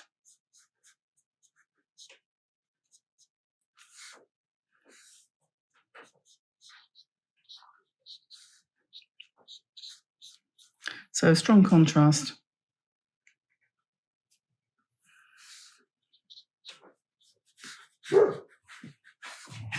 And then we'll just do some leaves, same kind of thing. It's nice soft blue. I like this blue a lot.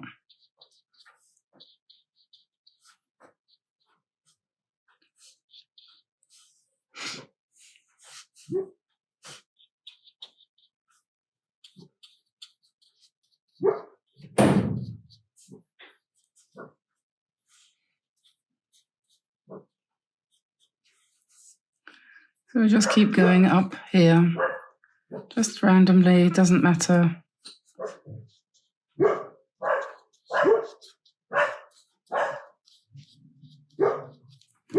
Doesn't matter where you put the leaves, doesn't matter what shape they are, because this is just a pattern. And it's very liberating if you think of it as just a pattern.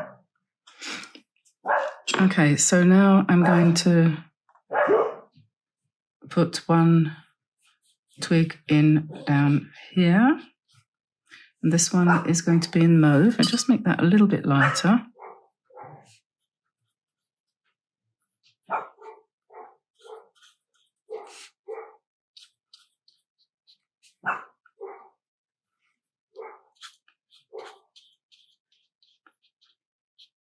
It's absolutely no problem whatsoever with the paper. It's working perfectly fine, taking the paint perfectly fine, even though it doesn't claim to be suitable. And it really doesn't claim that. They say you can use it. I'm going to put a nice thin, quite dark. Let's find some more of that.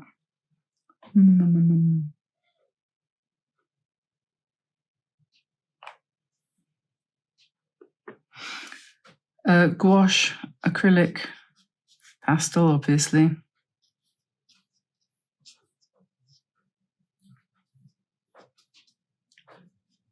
But clearly it works fine for watercolor too.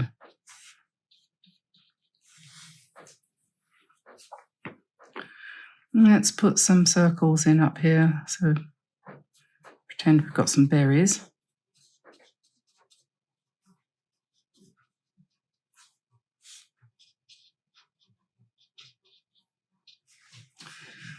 Maybe we put some down here too.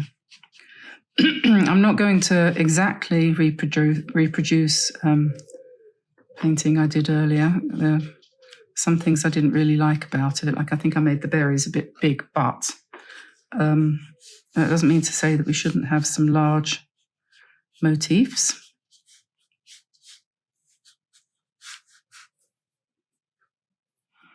and quite dark too. We want some really quite dark leaves so that we can put a nice lot of embellishment on top of them. We have a big one down here.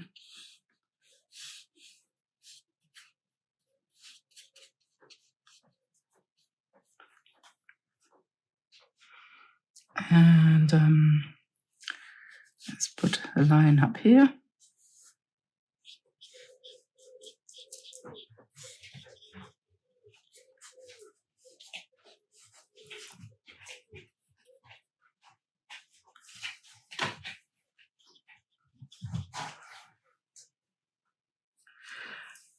I'm going to go back to the pinks, and if we put some pink leaves in, probably want to knock that down a bit with a bit of blue, so it's not too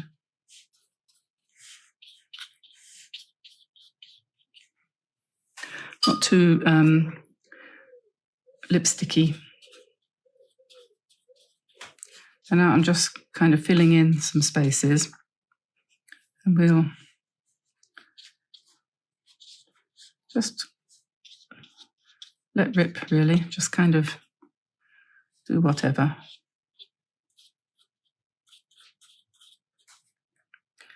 We have some golden berries down here, perhaps.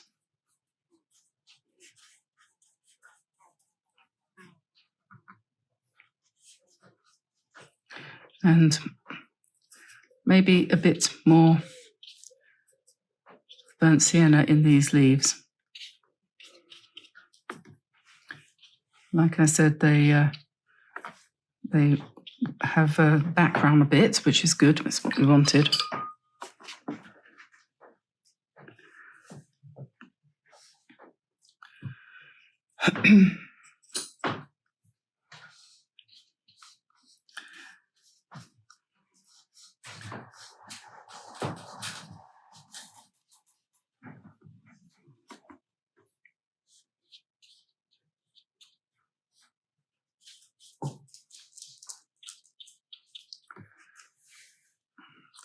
And then we've got a little bit of this red here, so we'll just mix that in with the brown to give us a kind of reddish tone, because every painting ought to have some red in it somewhere, really.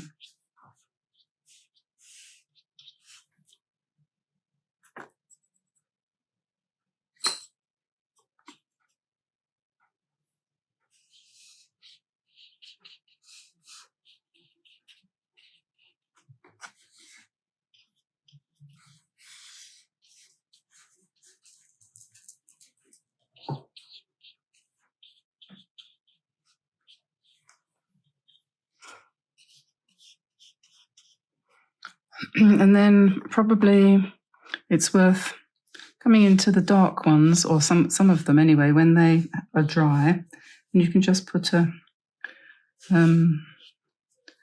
most of them aren't dry enough yet, but a vein down the middle, just using the brush, which somehow really sort of picks the whole thing up.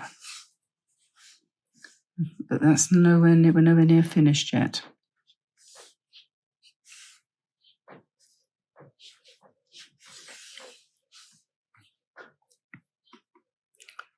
Put some more blue berries up here. And I think, yeah, we probably ought to have a couple of really dark leaves sort of in the background.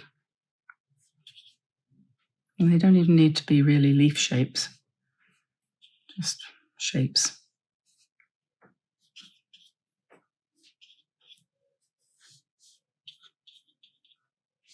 And they don't need to join onto anything, they just need to be there.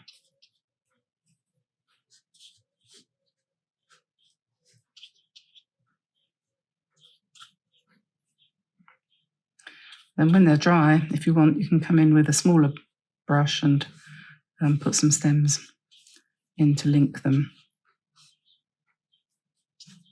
with some of the twiggy bits. Okay, so I said I'd give myself a quarter of an hour. I think a quarter of an hour is about up.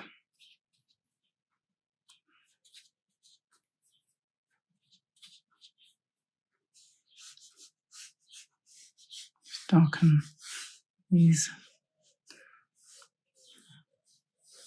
lines a little bit. We can do more in the way of strengthening those shapes that go across.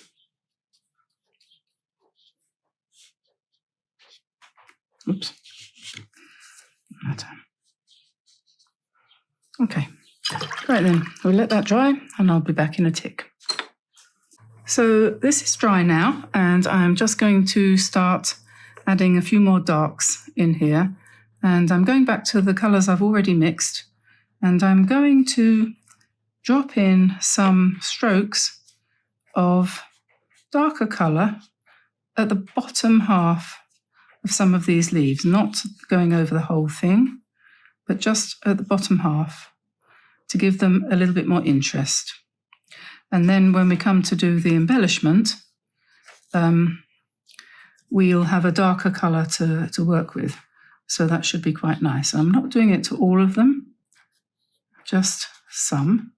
And I'm using this dark bluish purple here on the ones which are bluish purple already, but they're somewhat lighter. And then I'll switch to the dark blue, which is a mixture also of two colours. You'll remember that from the beginning. And we're going to put in some strokes like that. They're just nice strokes. They're nice to do. And they add quite a lot of depth to the painting. You don't have to do that if you don't want to. If you feel you're happy with the leaves the way they are, that's also fine. But yeah, so also while I've got the darker colour on my brush, I'll find all the blue leaves that don't yet have central veins or have nothing attaching them to the universe, and we'll just pop those in. And then perhaps we'll switch back to the lighter mauve for some of these ones. And while you're doing this, you'll be thinking, of course, what am I going to do in the way of embellishment? How am I going to do this? So let's not forget these ones. This is, I think I want to make that darker. So let me see. I'm going to mix it with some of that grey, make it into a really dark chocolate brown. So that blue mixed with that colour there is going to give us the chocolate brown colour, like that.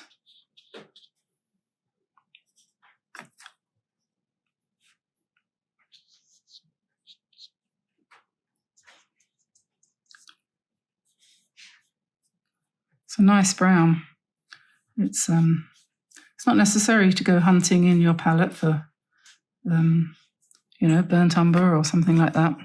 You've got your burnt sienna and you've got your dark navy blue, and Bob's your uncle. Now you might think that that looks too dark, but it doesn't, because when we come to put the gold and everything else on, it will probably, hopefully anyway, look okay. But if it doesn't look okay, then it doesn't matter, because we had fun. Right?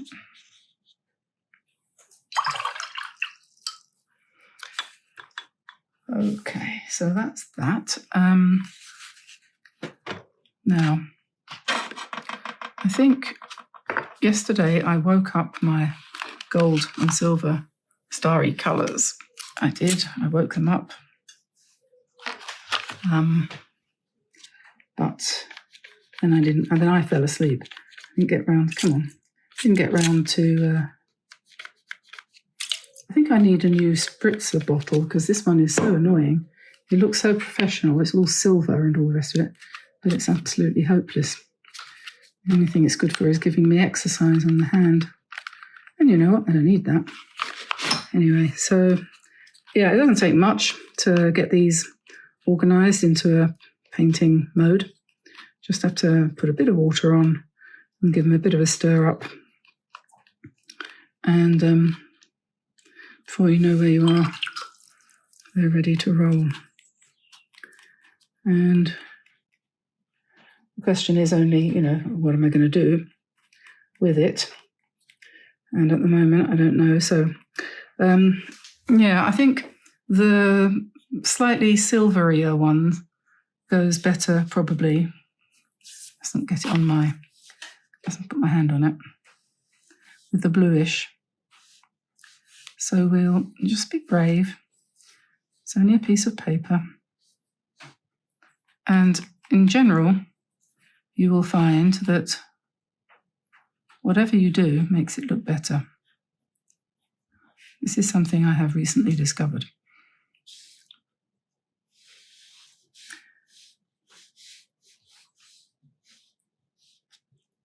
So we'll just paint in the centre vein and some side veins. And this one is asking me for blobs because it's already got its veins in. So it says, blob me, please.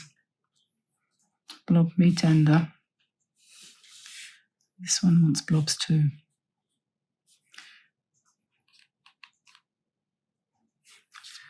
And these ones are going to be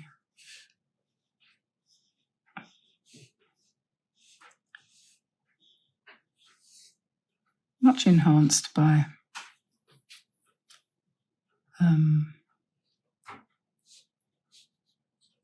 layers, that's the word. Layers of colour.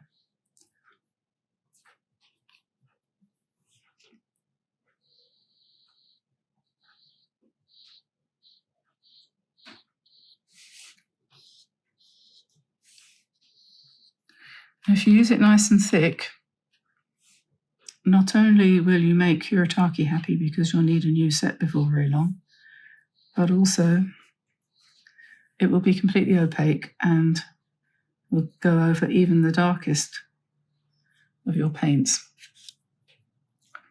So right over the brown, the gold goes. Okay. A few more blobs on this one. Looks like it wants blobs. And we've got these nice big circles up here. So we put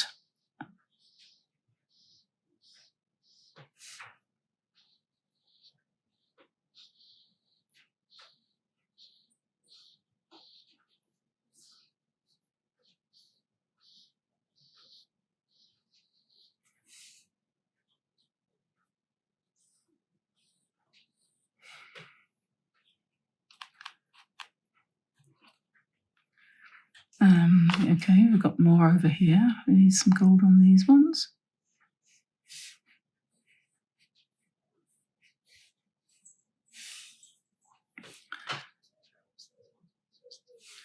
And we'll do some blobs. And some of them might want a nice stroke. Doesn't everybody?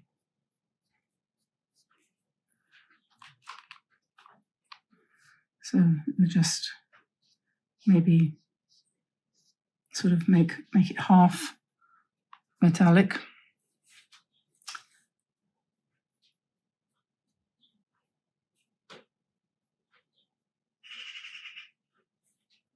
And you can straighten out some of your shapes if you think they're a bit rough. So just paint the bits that are irregular in gold and pretend that's what you intended all along, which of course it was.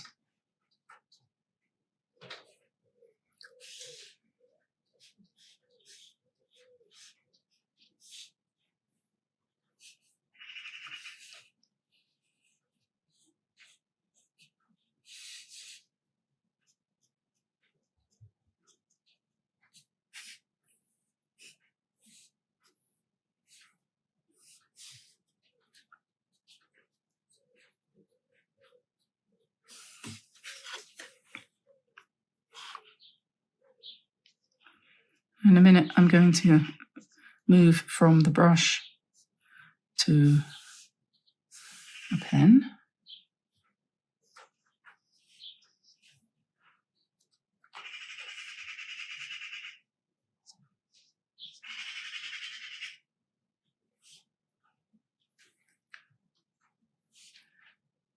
I think this was a slight mistake. It didn't quite work out, so I'm going to paint over that.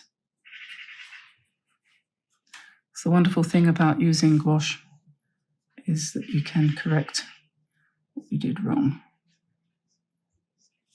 or that you didn't like after you'd finished, which happens sometimes. Okay, so I think I'll stop with that there and then get myself a pen. And, you know, I like to go with the flow. And if the thought occurs to me all of a sudden, oh, you know what you need? You want to get your dip pen and do some scratchy work on here. So I'll do that. I didn't have that in mind in the beginning, but, you know. So I've got my dip pen here. It's just a cheap one. It's just plastic, has a dip nib.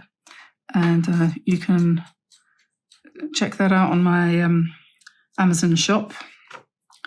And I'm going to probably, I don't know, I'm just going to draw, see what happens. Go around some of these.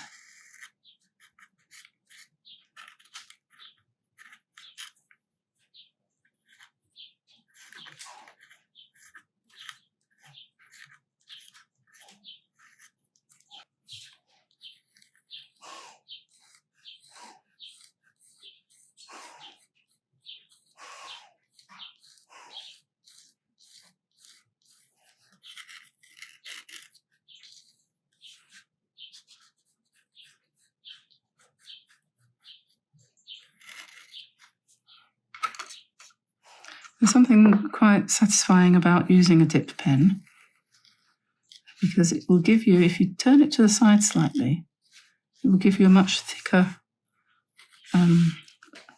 line. And if you keep it vertical, more straight, like you would do if you were writing, you get a nice narrow line, and it will carry on working for ages. It does pick up and hold quite a lot of ink. And again, you can straighten out some of your shapes. And, you know, you've got a bunch of berries here, and you don't necessarily want them to be super regular, but you can add the little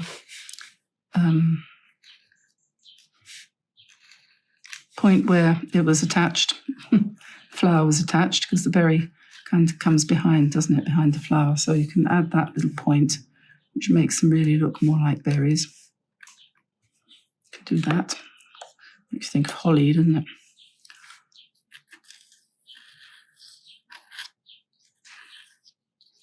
And then you can work into the gold a bit too.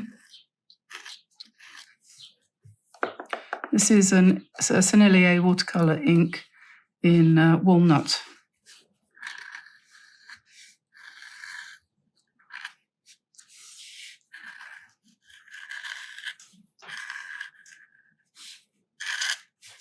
You definitely don't want to go over all the lines. You don't want to redraw all the leaves. Maybe just the ones you want to stand out in the front.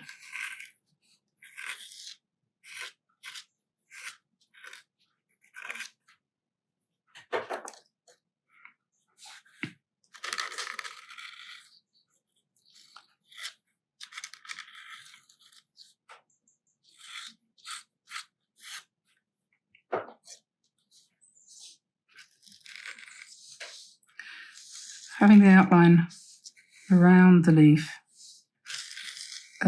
draws the eye to it more, so it makes it the sort of star of the scene.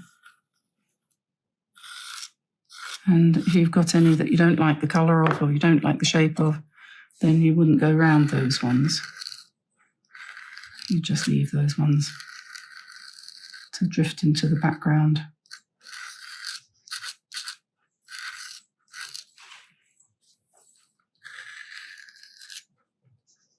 So I think it's a good idea to use the pen to give them the pointed shape that most leaves have. If they're not round, then most of them have a kind of pointy end, don't they?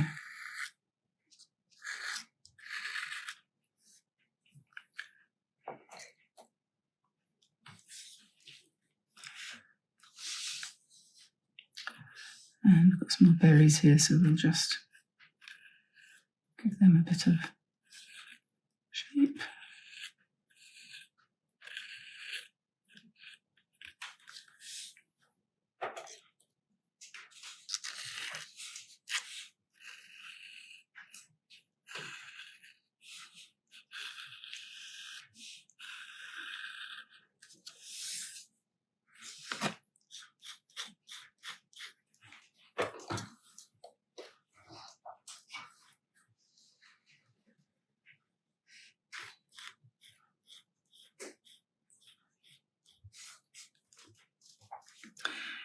And, you can carry on doing this as much as you want or as little, and sort of stop when you get to the point where you think, oh, I think I've done enough.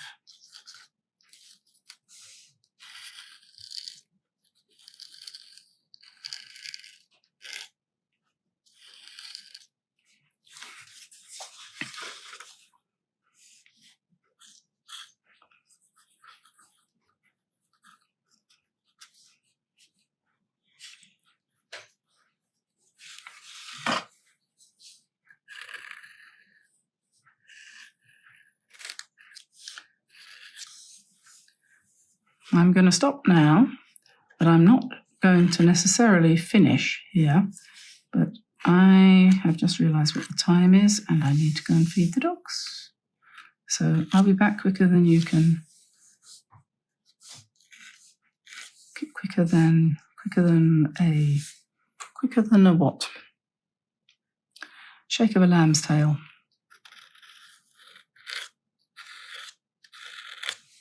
So, see you in a minute. So a little bit more ink work here needed, I think, to balance this off and to give lots of contrast. One of the things that people tend to be attracted to in a design is elements of contrast. So lots of light and dark and contrasty colours, like, say, the orange, and the complement of that is, of course, purple. And you've got plenty of that going on here with these contrasty colours, and all on top of this sort of banana shake coloured paper gives you a nice warm autumnal sort of effect. And I'm just going to outline these berries up here, the ones that were not originally berries. They were supposed to be sort of seed head, but it kind of went wrong, so we'll forget all about that, and we'll just put these berry shapes in. And I might add a little bit of colour to that as well, because as you go along, you're going to notice that, something might need shutting up, like that dog. That's William. William died a long time ago. That's Liam. Okay, so we've got the circular ones here. Going to have dabs of gold. A few more dabs of gold.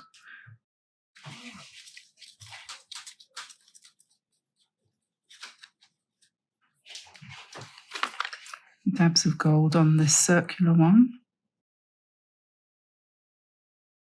The more embellishments that you put on, the more gold and the more dots and the more interesting shapes and so on that you add, the more it will look like a tapestry or an embellished painting, so to speak. So I'm just putting in a bit more gold here, and then I'll come in. I think now is getting to be the time to come in with the pen, the gold pen, and perhaps the white pen.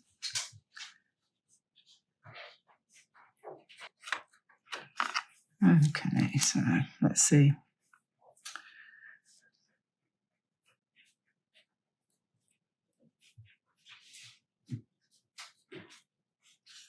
You can put some nice gold circles, dots, like beads. And the darker the paint where you put them, of course, the better they're going to stand up.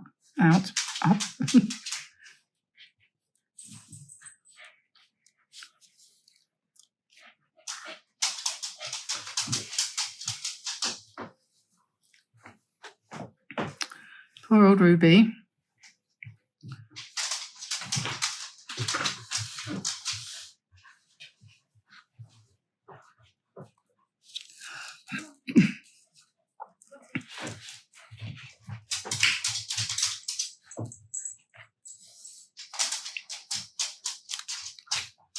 And I've got a few little sort of squinky things up there. So we might do a few more sort of squinky things.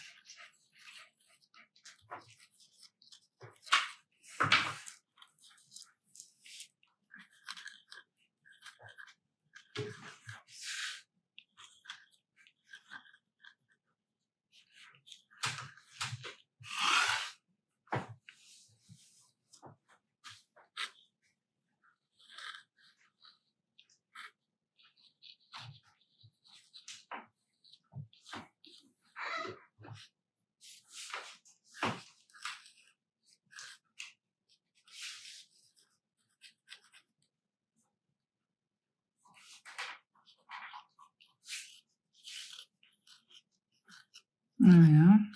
Some nice circles on there. And there's a few more here.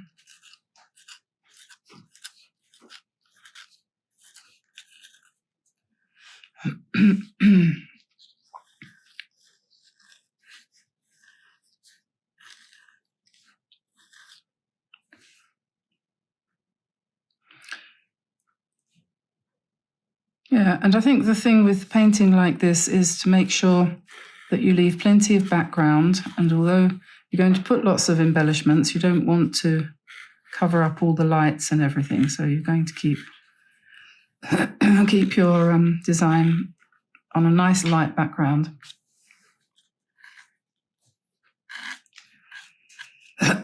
With really good contrasting lights and darks. That's the key.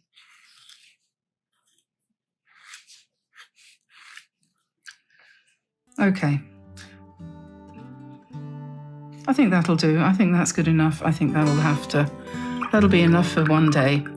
So I'm going to let you go. Take this idea, make it yours, and basically have fun. And I'll see you again soon, everybody.